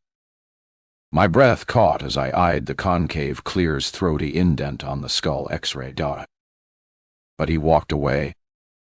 I looked up, fear filling my eyes and pressing my lips together. I swear to you. He walked away. It appears that with this type of brain injury, the repercussions may take a few minutes to be obvious. Mr. B. Carter may have been able to walk away, exit your home, chat to someone else. But then the brain injury that was sustained made itself felt, causing him to keel over. My hands crept over my mouth as the reality of that one moment of meltdown dawned on me. I'd killed someone. I'd killed Toby. The three words ricocheted painfully inside my skull. But when I said them aloud, I killed him. The real horror sank in. Hopper pulled the X-ray back. It's not as clear-cut as that, I'm afraid. But it looks as if this blow certainly led to his death. Perhaps you could explain. Detective. The solicitor spoke sharply. Either my client killed Mr. Carter or not. It seems to me it should be simple. You would think, Hopper said, picking up the file. But sometimes things are never as simple as they look. She got to her feet, Collins following like a reflection. We've a few things to sort out. We'll be back. For the moment, sit tight. When they'd gone, I dropped the hands from my mouth and released the howl I'd been holding back. I was unsurprised when my solicitor drew away as if disgusted by this, as she hadn't been by hearing that her client was a murderer. Chapter 58. Gwen. The lights in the custody suite never went completely out. They dimmed for a few hours when Gwen supposed some might manage to sleep before being restored to their glaring brightness at 7.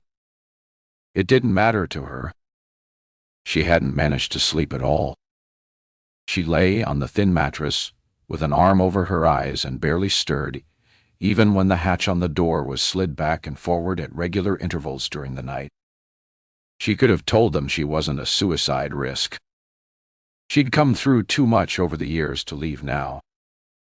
That she might lose all she had worked for was something she might have to come to terms with. Her gallery, some of the artists she'd supported over the years, might stand by her, but others would take inordinate delight in what they would no doubt see as the great Gwen Marsham being brought down to size. Their size. Their level. The reputation she'd built up with hard work and tough decisions. The respect that work had earned. They'd be lost. Those who said there was no such thing as bad publicity didn't move in the same circles she did. A tray was brought in to her at 8. There was no choice. Too strong, barely warm tea, rubbery toast covered with a luminous yellow spread that neither looked nor tasted like butter, and a bowl of cheap brand cornflakes. None of it was appetizing, but Gwen ate everything and drank the tea. She'd been a fool. Now was the time to be sensible. At 10 she was led into the same interview room she'd been in the day before. Her solicitor, Heather Fitt, was already there, looking elegant and sophisticated in a jacket Gwen recognized as Armani. She was conscious of her own grubbiness. The faint stink of body odor from her silk shirt, the creases in her skirt and jacket. Heather got to her feet and came around the table to greet her, enveloping her in a hug that Gwen drew comfort from as she inhaled the cloud of scent that had accompanied the embrace.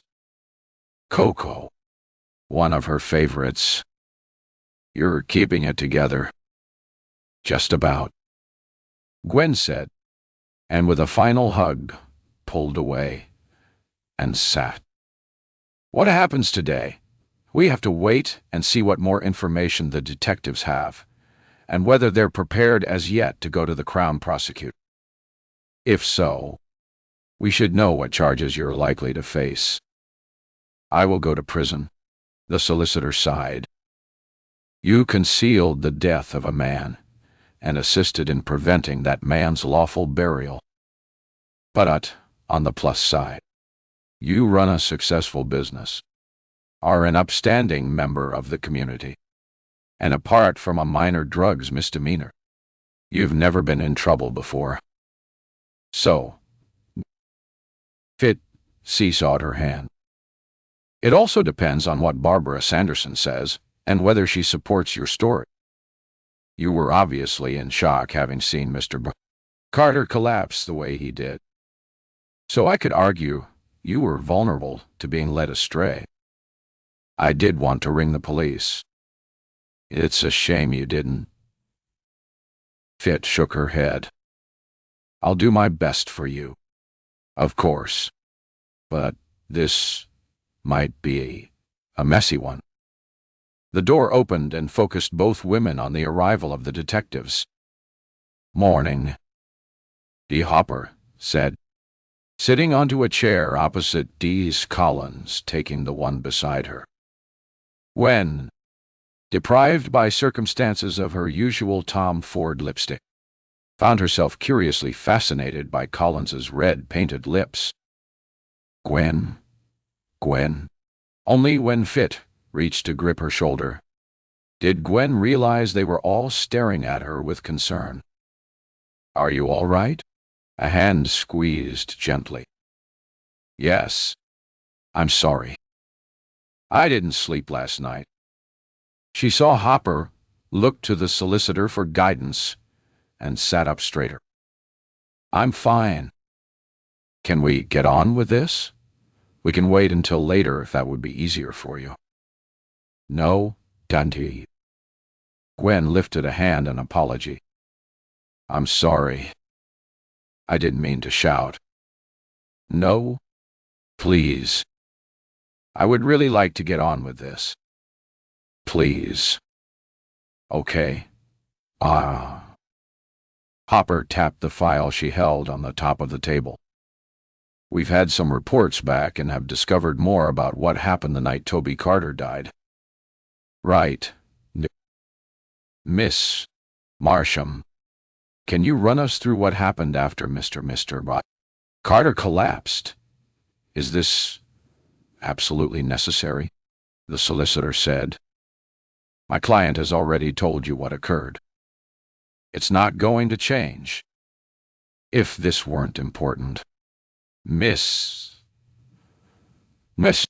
Fitata, believe me, I wouldn't be wasting your time or ours." Gwen put her hand on the solicitor's arm. "I don't mind going over it again." "Fine. All," Fit said. "I think, though, that we could do with something to drink." "No problem. We can get whatever you like." Hopper looked at Collins and jerked her thumb towards the door. "Yes, Collins. We'll do the honors." 5 minutes later, the small room was filled with the aroma of bitter coffee. Gwen wrapped her fingers around the disposable cup and described the night Toby Carter had died. "His fall was so dramatic. I thought he was kidding around at first. I waited for him to start laughing, to pull her down on top of him and fornicate in that damp, dark passage. To start laughing," she repeated, trying to swallow that other thought. "It was only when I bent over him that I realized something wasn't right. I think I must have shaken him, but he didn't respond. I was hunkered down beside him when Misty, Babs, appeared." Gwen glanced towards her solicitor, remembering what she'd said earlier. This was an opportunity for damage limitation. His collapse had been so unexpected that I was shocked and panicking. Babs took control. "I remember saying we should ring the police, but she persuaded me it was a bad idea." She bent down and tried to find his pulse. Hopper held a hand up to stop her. "You're sure about that?" Gwen frowned. Yes. Yes. I'm absolutely certain." I remember she pushed up his sleeve to find his pulse. Then when she couldn't find it, Gwen brushed her fingers down her neck. She felt here, but she said she couldn't find one. That he was dead. She could still remember the horror she'd felt at that moment. It was awful. I wanted to ring the police, but she said it would be better to bury him there. "Why?" Hopper asked. "I know I've asked this before, but I'm struggling to understand why you couldn't have rung the police." Gwen shook her head slowly. It all happened so quickly. Babs went on about how bad it would look for me to have been in that passage with him. The seedy spin the press would put on it. She said it would take a few days for the post-mortem to show he'd died of natural causes, and until then, I'd be under suspicion. The more she talked, the more convinced I became that burying him in the garden was a good idea.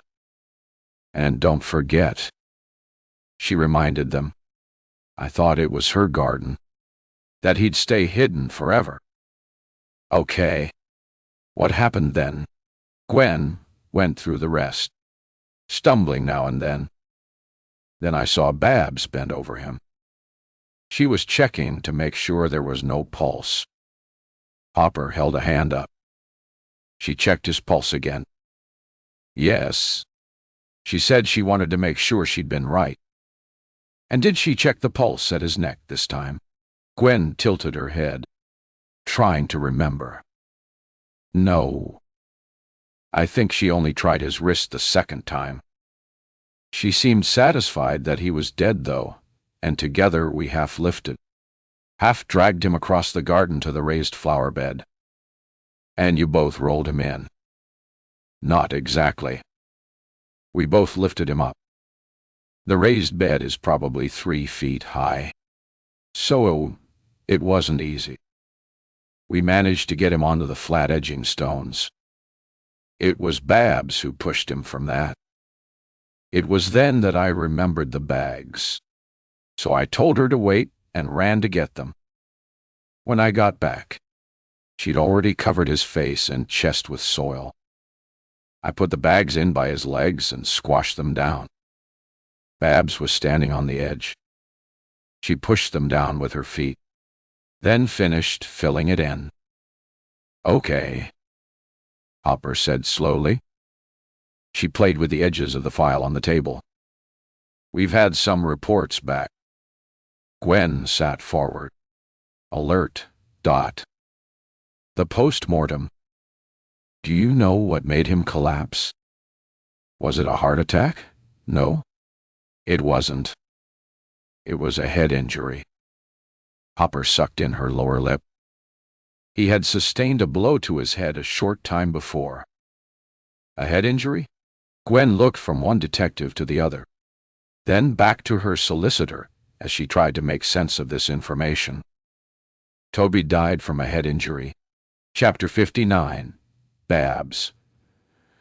Babs spent a restless night in the custody suite. Her head ached with the conflicting thoughts that banged noisily around the inside of her skull. The breakfast they brought her made her heave. She took a sip of the coffee, spat it out, and pushed the tray away. Her belongings were returned to her before she was brought back to the interview room mid-morning. She grabbed her coat, slipped it on, and belted it tightly. The tweed cap was still in the pocket. Her fingers closed around it, bringing an instant feeling of calm. She was brought to the same interview room, surprised to find the legal aid solicitor already waiting when she entered. Morning, all. Good morning. You don't look too well. A bad night? Babs shrugged and sat in the chair beside her.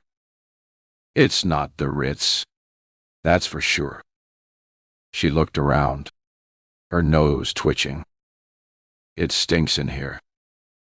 The chairs were fixed to the floor. Unable to move, the solicitor leaned away from Babs as far as she could.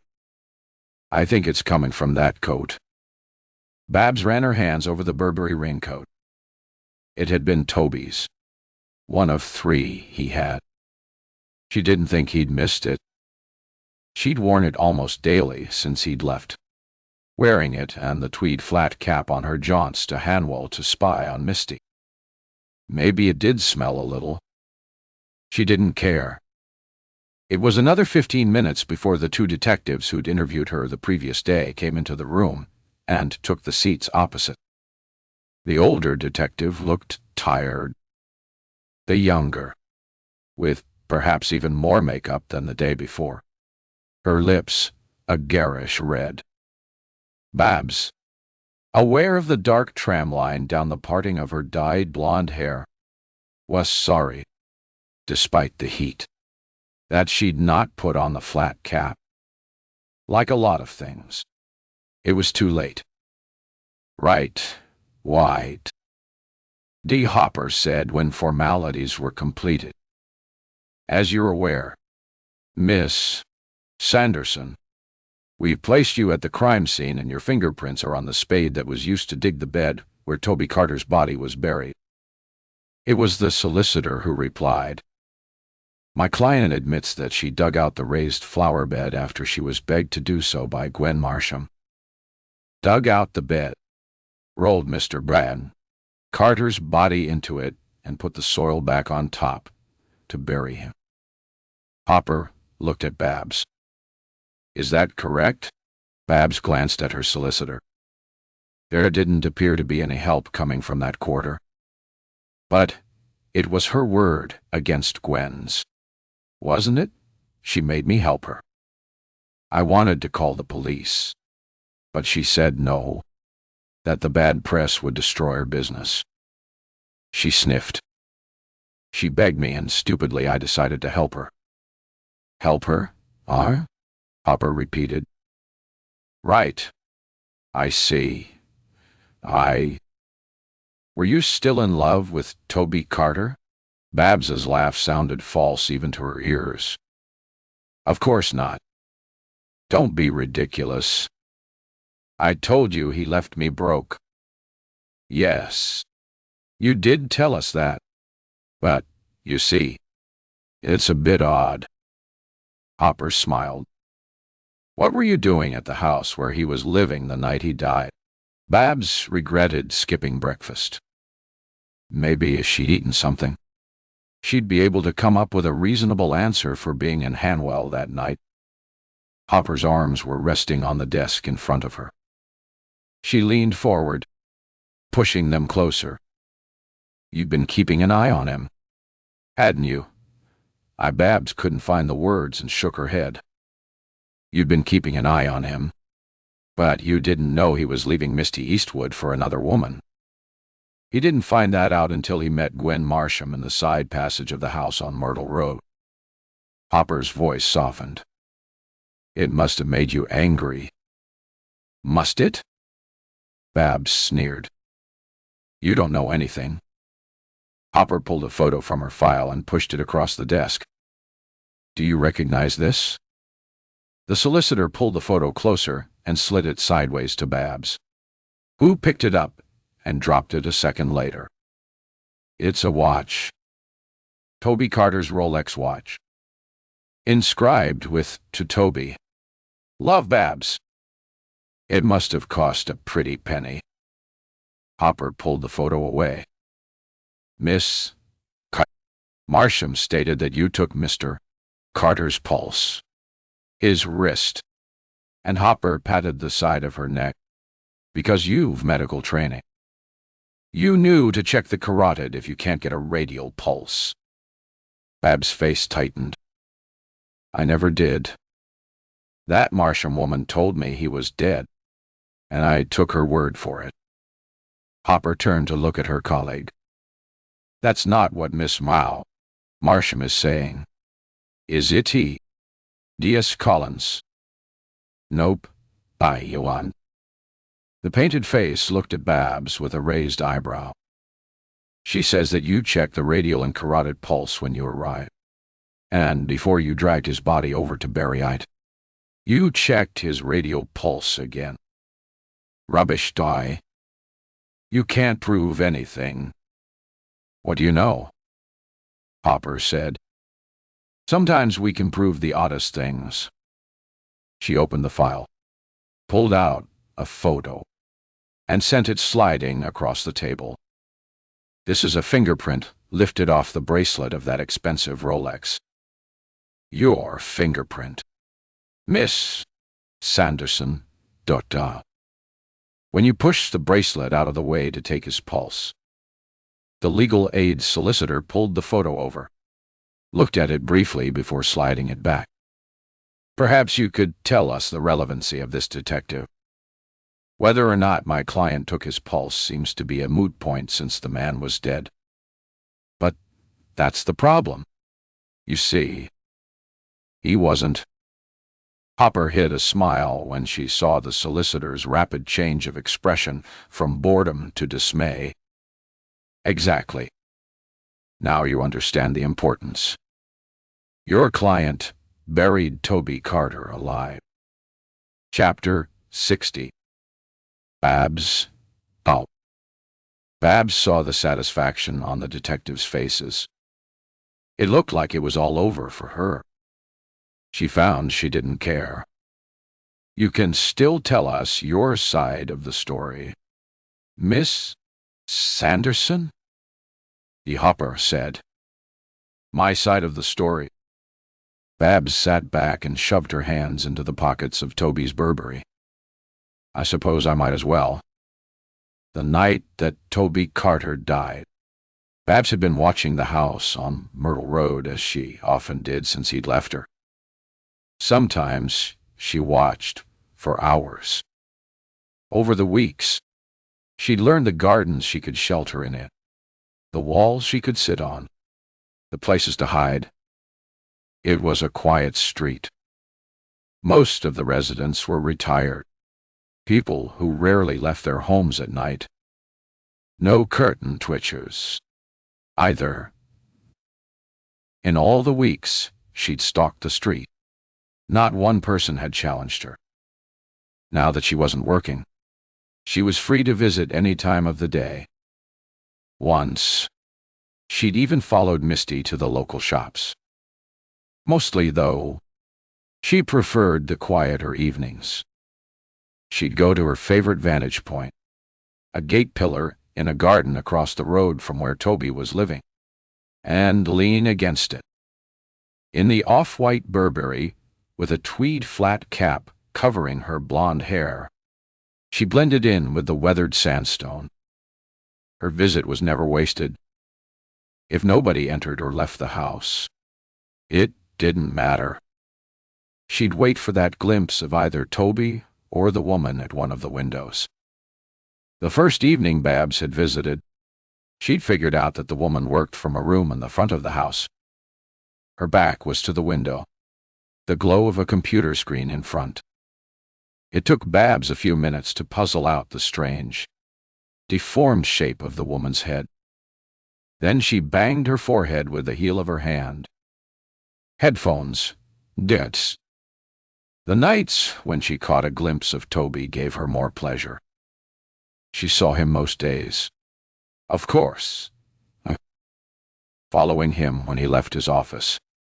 Keeping her distance on the train. Getting off at the same stop. And walking several feet behind him until he reached Myrtle Road. Seeing him at home, though, was different.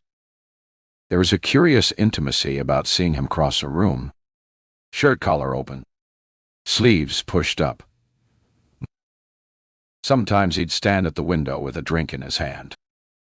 He couldn't see her, but she could see him. And memories of being with him would come flooding back. The way he would unexpectedly grab her for a hug, a kiss, or more. The smell of him. The feel of his skin. Sometimes her desperate need for him would almost overcome her, and she would grab onto the pillar for support. And when the stars blinked into existence, she'd wish on each one that he would see sense and come back to her. The nights when she'd watch Toby and the writer woman leave by taxi were the worst. It would curdle Babs' brain to imagine all the wonderful places they were going. Once or twice, she waited until they returned, slumping to the ground in a gap between the gate pillar and a privet hedge behind. She kept a story ready for anyone who stopped to inquire if she were okay. But Myrtle Road was quiet, and in all the weeks, she never saw a soul. Recently, though, there'd been no nights out. There had also been a worrying change in Toby's routine. Instead of going directly for the train after work, he'd take a taxi. There was no way for her to find where he'd gone, and she'd lurked on Myrtle Road waiting, tension easing when he arrived home a few hours later. Babs hoped it was a harbinger of the end of his relationship with the writer. Weekends were always difficult. Sometimes she'd spend a few hours during the day, and if she'd not managed to see him, She'd go back at night. There were times, too, when she'd see him during the day and still be drawn to returning. Then there was the odd, devastating day when she didn't see him at all. Friday had been such a day, leaving Babs desperate to see him on the Saturday. Weekends were challenging for such a conspicuous stalker as she was in her overlong Burberry coat and tweed flat cap. There were too many people around, walking to the shops or the train station, or in their gardens clipping hedges or faffing with hanging baskets and pots. She walked up and down the short road a few times, slowing as she passed the house to try to catch a look through the windows. But there was no sign of Toby.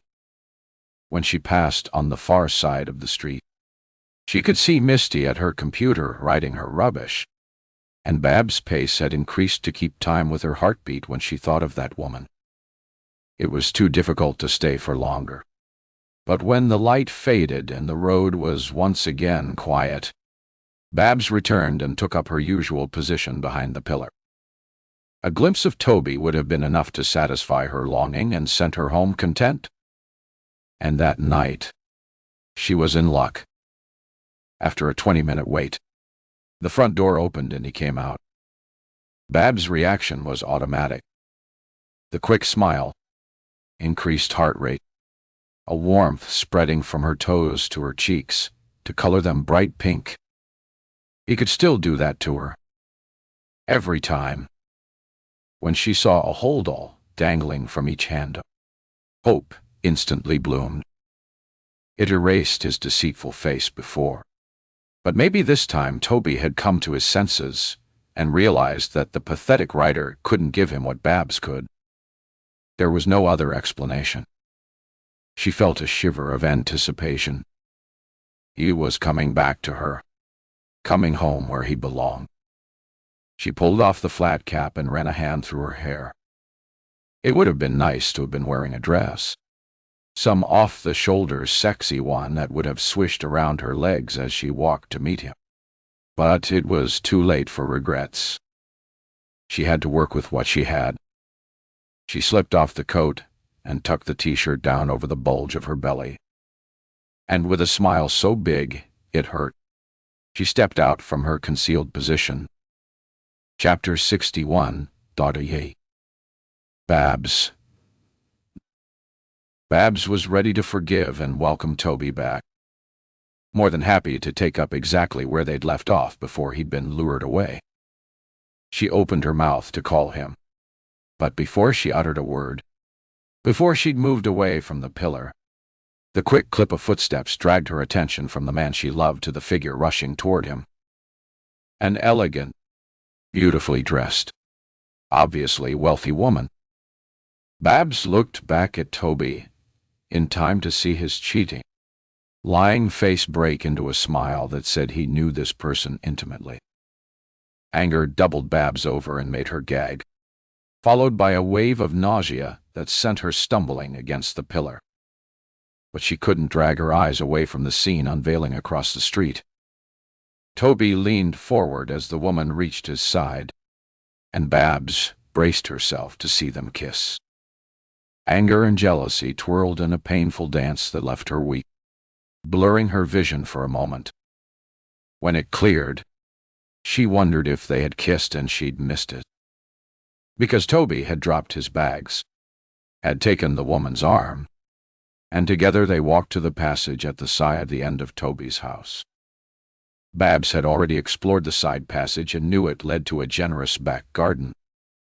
Weeks before, while on one of her early morning visits to the house, she'd seen a van pull up and a tall, well-built man climb out. The van proclaimed him to be a gardener, but her suspicious eyes saw the muscled body and was instantly convinced that the writer was cheating on Toby. Her suspicions increased when the man didn't knock on the front door.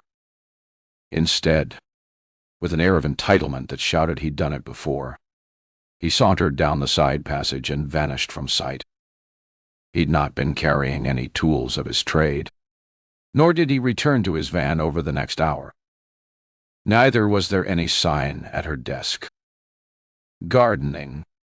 Pah. Toby needed to know what was going on behind his back. Filled with the anger of an avenging angel, Babs crossed the road and made her way to the side of the house. It was a sunny morning, but the narrow passageway was bordered on one side by the house and on the other by a high wall, so little light filtered through. A wooden gate, separating it from the garden beyond, was shut, with a simple lever catch. No lock. She pressed her ear to the rough surface of the gate, wanting to hear grunts and groans of passion. She pictured herself breaking the bad news to Toby, then offering him consolation. But if the gardener and Ryder were fornicating in the garden, the sound was smothered by loud music. Babs needed to know. She needed proof she could take to Toby. Her fingers closed over the lever and pressed gently. It was the point of no return. She pushed the gate open. It creaked loudly, but the sound was smothered by the music, and she stepped into the garden with high hopes. What she wanted to see was a tawdry, compromising scene involving a naked gardener and a cheating, sluttish, wannabe writer. So certain was she of what she was going to find that it took a few seconds for Babs' brain to process the mundanity of what she was seeing. The gardener was on his knees with his attention on what he was doing, but he wasn't doing any naked female. His frowning concentration was on the spirit level he was holding on the top of a low brick wall. Her grunt of annoyed disbelief was louder than she'd intended, and before she could step back into the passage and disappear, the gardener looked her way. Babs pasted on a smile and stepped forward. "Hey, I'm sorry to bother you." Keeping his eyes on her, he reached a dirty hand behind to switch off the radio. The same dirty hand pushed thick, curling hair from his eyes as he got to his feet. "What can I do for you?" "I live up the road." Babs waved a hand towards the front of the house, the gesture deliberately vague. "And I saw your van. I was thinking of having work done, and wondered if I could have a business card." "Sure." He brushed dirt from his hands, reached into a pocket, and pulled a pile of cards out. Separating one, he shoved the rest back. "Here you go. My mobile and website." "Thanks so much." Babs took it, looked at it with feigned interest, and slipped it into her coat pocket. "This is a nice garden." It was. She hadn't expected it to be so large. It was a bit flat and boring, so the owner came up with an interesting plan. The gardener nudged the wall he was building with the toe of his shoe. "This is going to be a raised flower bed, and there'll be another on the other side with grass or maybe astroturf in between." He smiled again. "I'm not keen on the fake stuff, but the final decision isn't mine." He pointed towards the shed. "Between this area and that is going to be a wild flower bed. There'll be a path through to the shed, which is going to be painted in pastel shades so that it blends in a bit." He prodded the half-built flower bed again. "There's going to be hardy fuchsias in here. They'll give nice color all summer and are fairly easy to maintain." Babs struggled to keep an interested expression in place. "It's going to be lovely." "I know, Misty." "Of course." "The noise doesn't bother her?" Babs indicated the radio. "No, towel." He held his hands cupped over his ears. "If she's working, she uses headphones. Can't hear a thing. I don't need to bother her when I come around.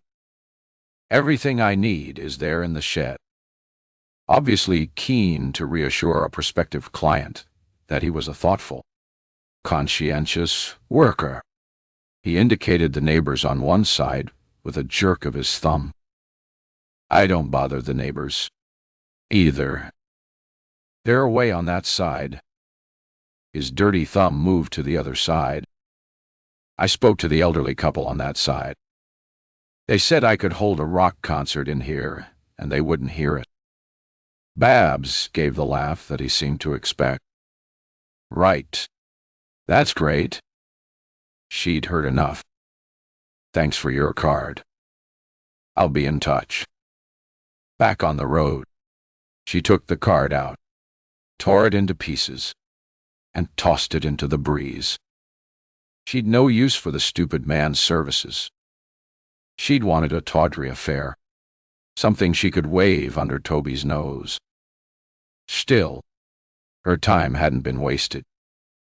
She'd learned how easy it was to access the back garden. Over the next few weeks, she visited several times, waiting until it was dark to sneak around the side of the house, open the gate, and hurry inside. She discovered the shed was never locked, but that there was nothing of interest in it. And behind it, a nasty-smelling compost heap didn't encourage further exploration.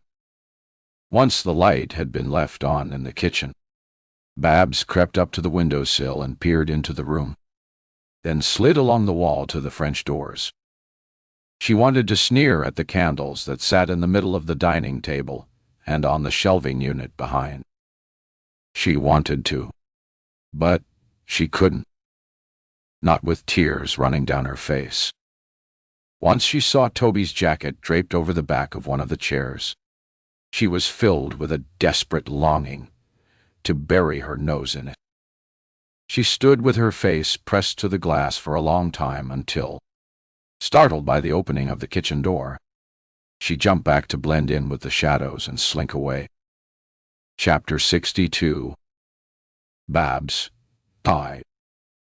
That Saturday night, Babs waited for the distinctive creak of the wooden gate to tell her that Toby and the woman had gone through to the garden. When it didn't come, curiosity forced her across the street. She stepped around the bags Toby had carelessly dropped and crossed the small front garden to the side of the house. Muffled groans coming from the side passage fell into the silence and painted a clear picture for her.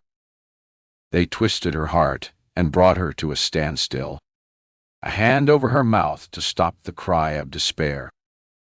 She should leave, put a stop to the heartache she was causing herself, face the truth that Toby wasn't coming back to her.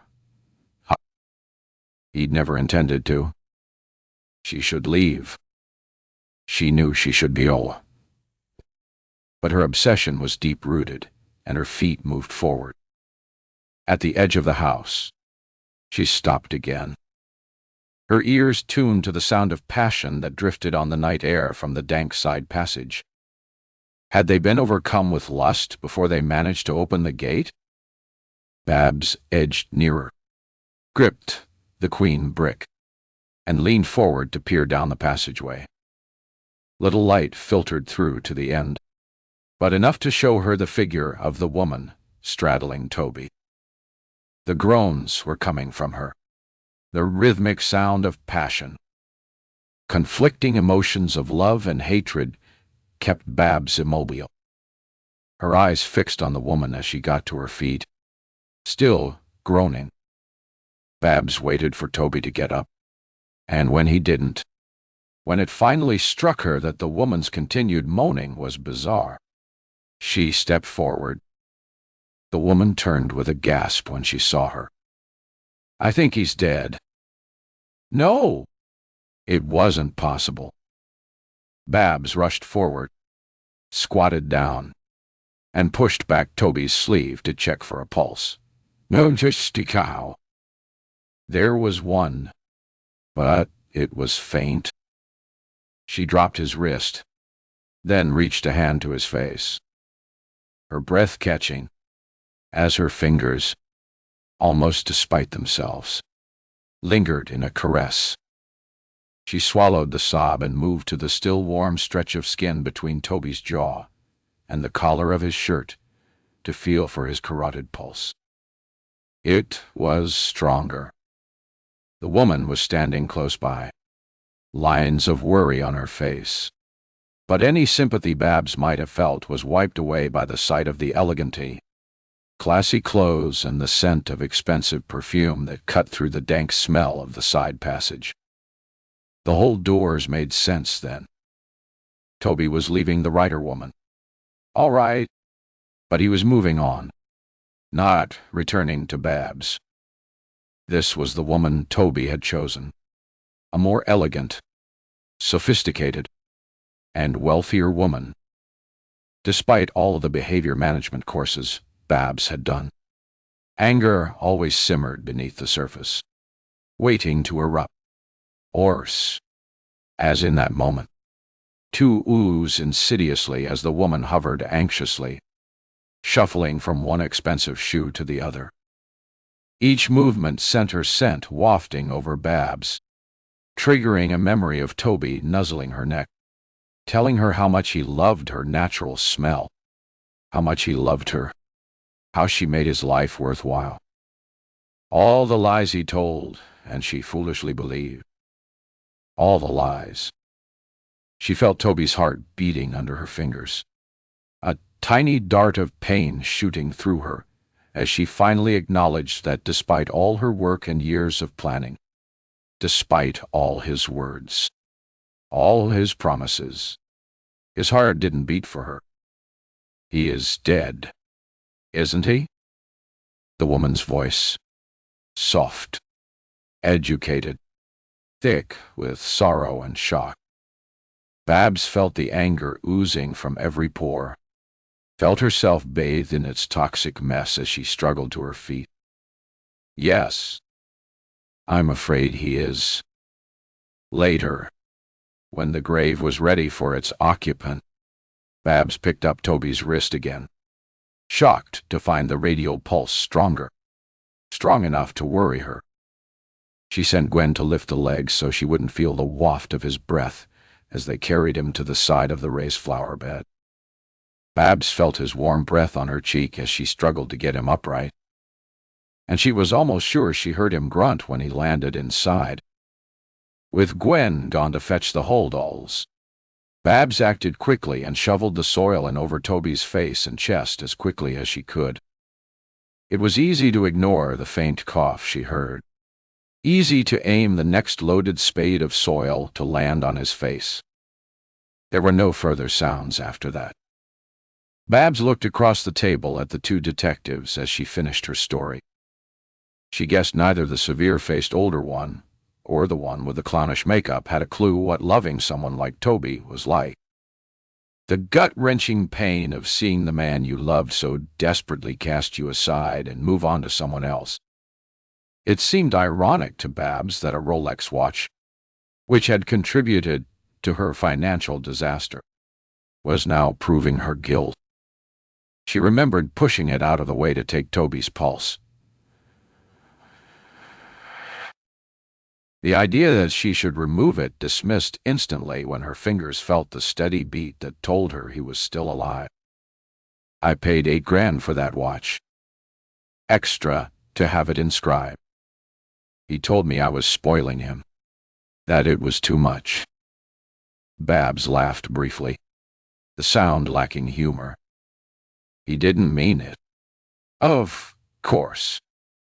Toby never thought money spent on him was too much. She looked down at her bare hands. I hoped he'd ask me to marry him. That we'd be together forever. Even when he moved on to that writer, I thought he'd come back to me. He told me she met the older detective's eyes. Lies. He told me lies, and I believed them. You still loved him. Babs thought she heard a touch of sympathy in the question. Loved him, or hated him, to borrow from the great John Dryden. Thin partitions do their bounds divide. She dropped her eyes to her hands again. At that moment, I suppose hate had the upper hand. I hated him for wanting Gwen more than me. And if you couldn't have him, she wasn't going to, Colin said with a sneer. Babs looked at her. There was no hint of sympathy in the younger detective's cold eyes. This wasn't a woman who was going to obsess over a man. Who would ever understand the way love could consume you? For a second, Babs envied her, but only for a second. It might have been an obsession, but for a while it had been paradise. No, it wasn't quite that simple, she said, staring into the heavily made-up eyes. More a case of atmosphere. I couldn't have him. Nobody was going to. Chapter 63. Misty. It had been 4 hours since the detectives had left the interview room. The solicitor shrugged and raised a ginger eyebrow when I asked her if this was normal practice. There's no normal when it comes to murder, I'm afraid.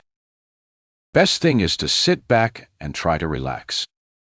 She opened her briefcase, took out a neat laptop, which she opened on the table, and sat glued to it, ignoring me.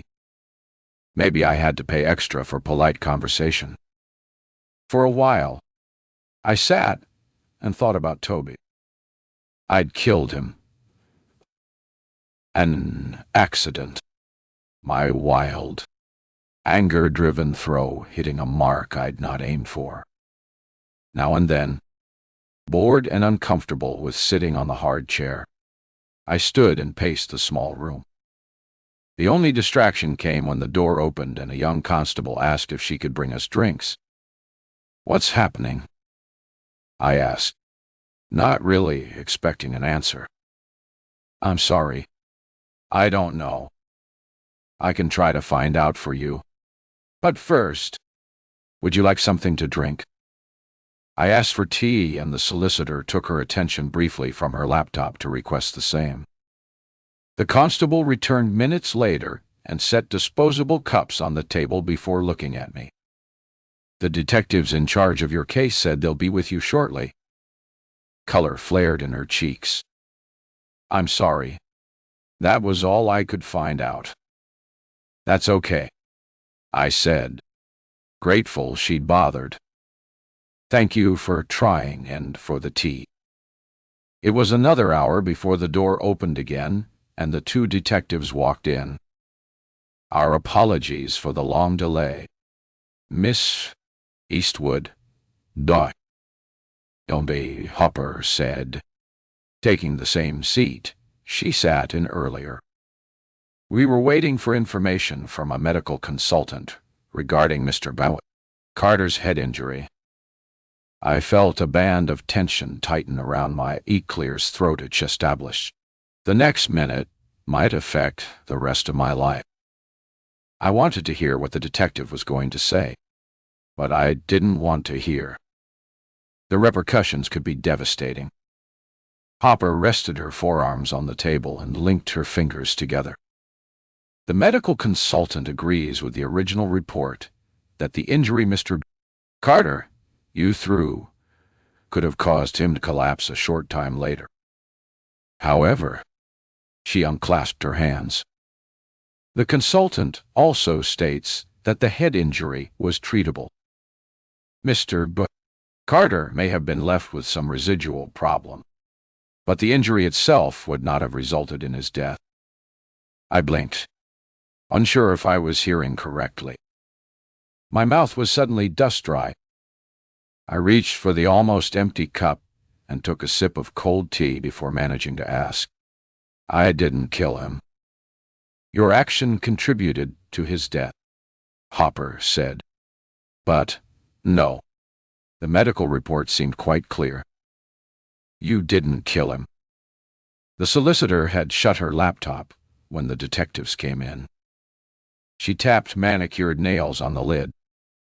"Elaborate, please, detective, on how my client's action contributed to his death." Hopper sat back. The investigation is ongoing, so I'm not at liberty to go into the details. Suffice to say that when Mr. Carter collapsed as a direct consequence of the blow to his head, other people took advantage. It was their subsequent action that resulted in his death. I thought I understood. These people killed him and buried him in my garden. Hopper stared at me for a second, but instead of answering, she got to her feet. I've spoken to the Crown Prosecutor.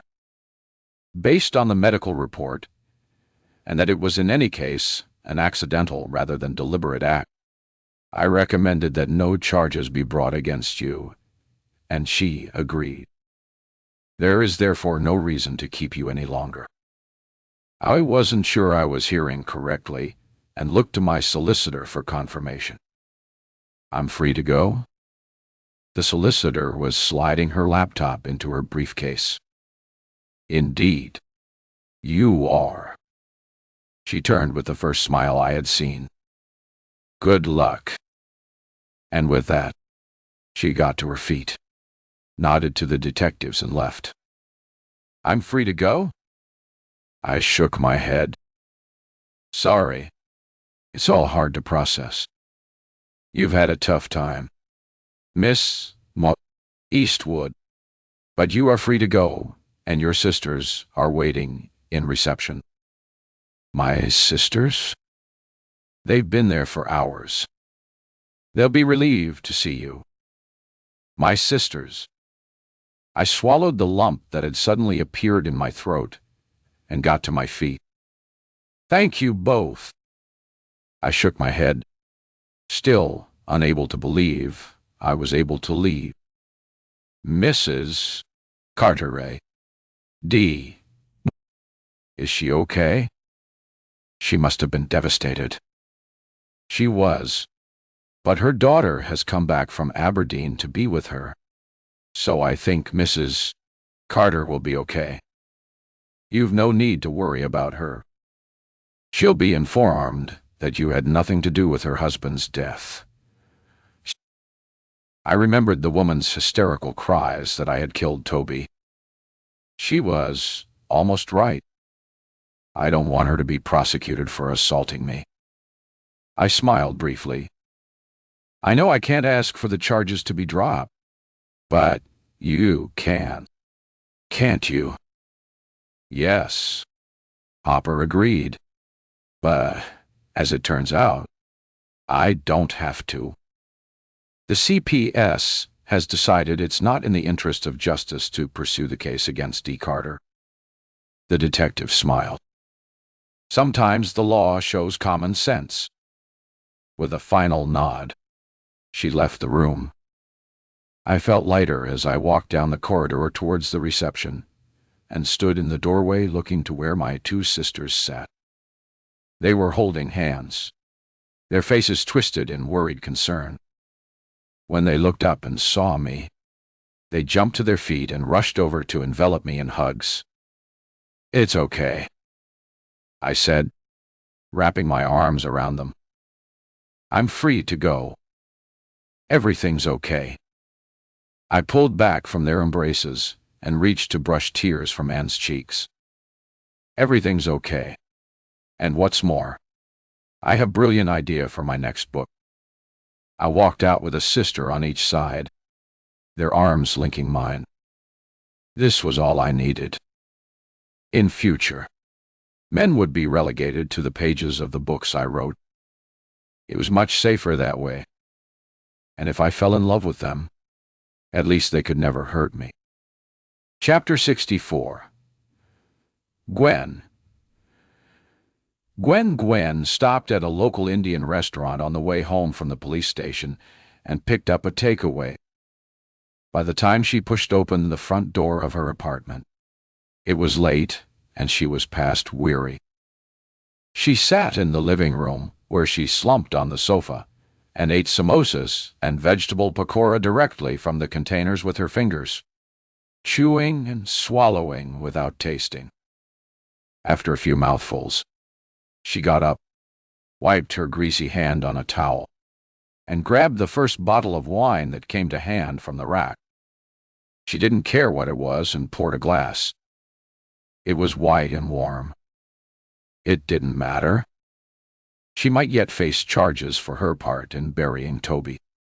But her solicitor, Heather Fitt, was confident that in view of Babs Sanderson's confession, Gwen would escape lightly. Babs, she had assumed Gwen's distress that fateful night was caused by Toby's death.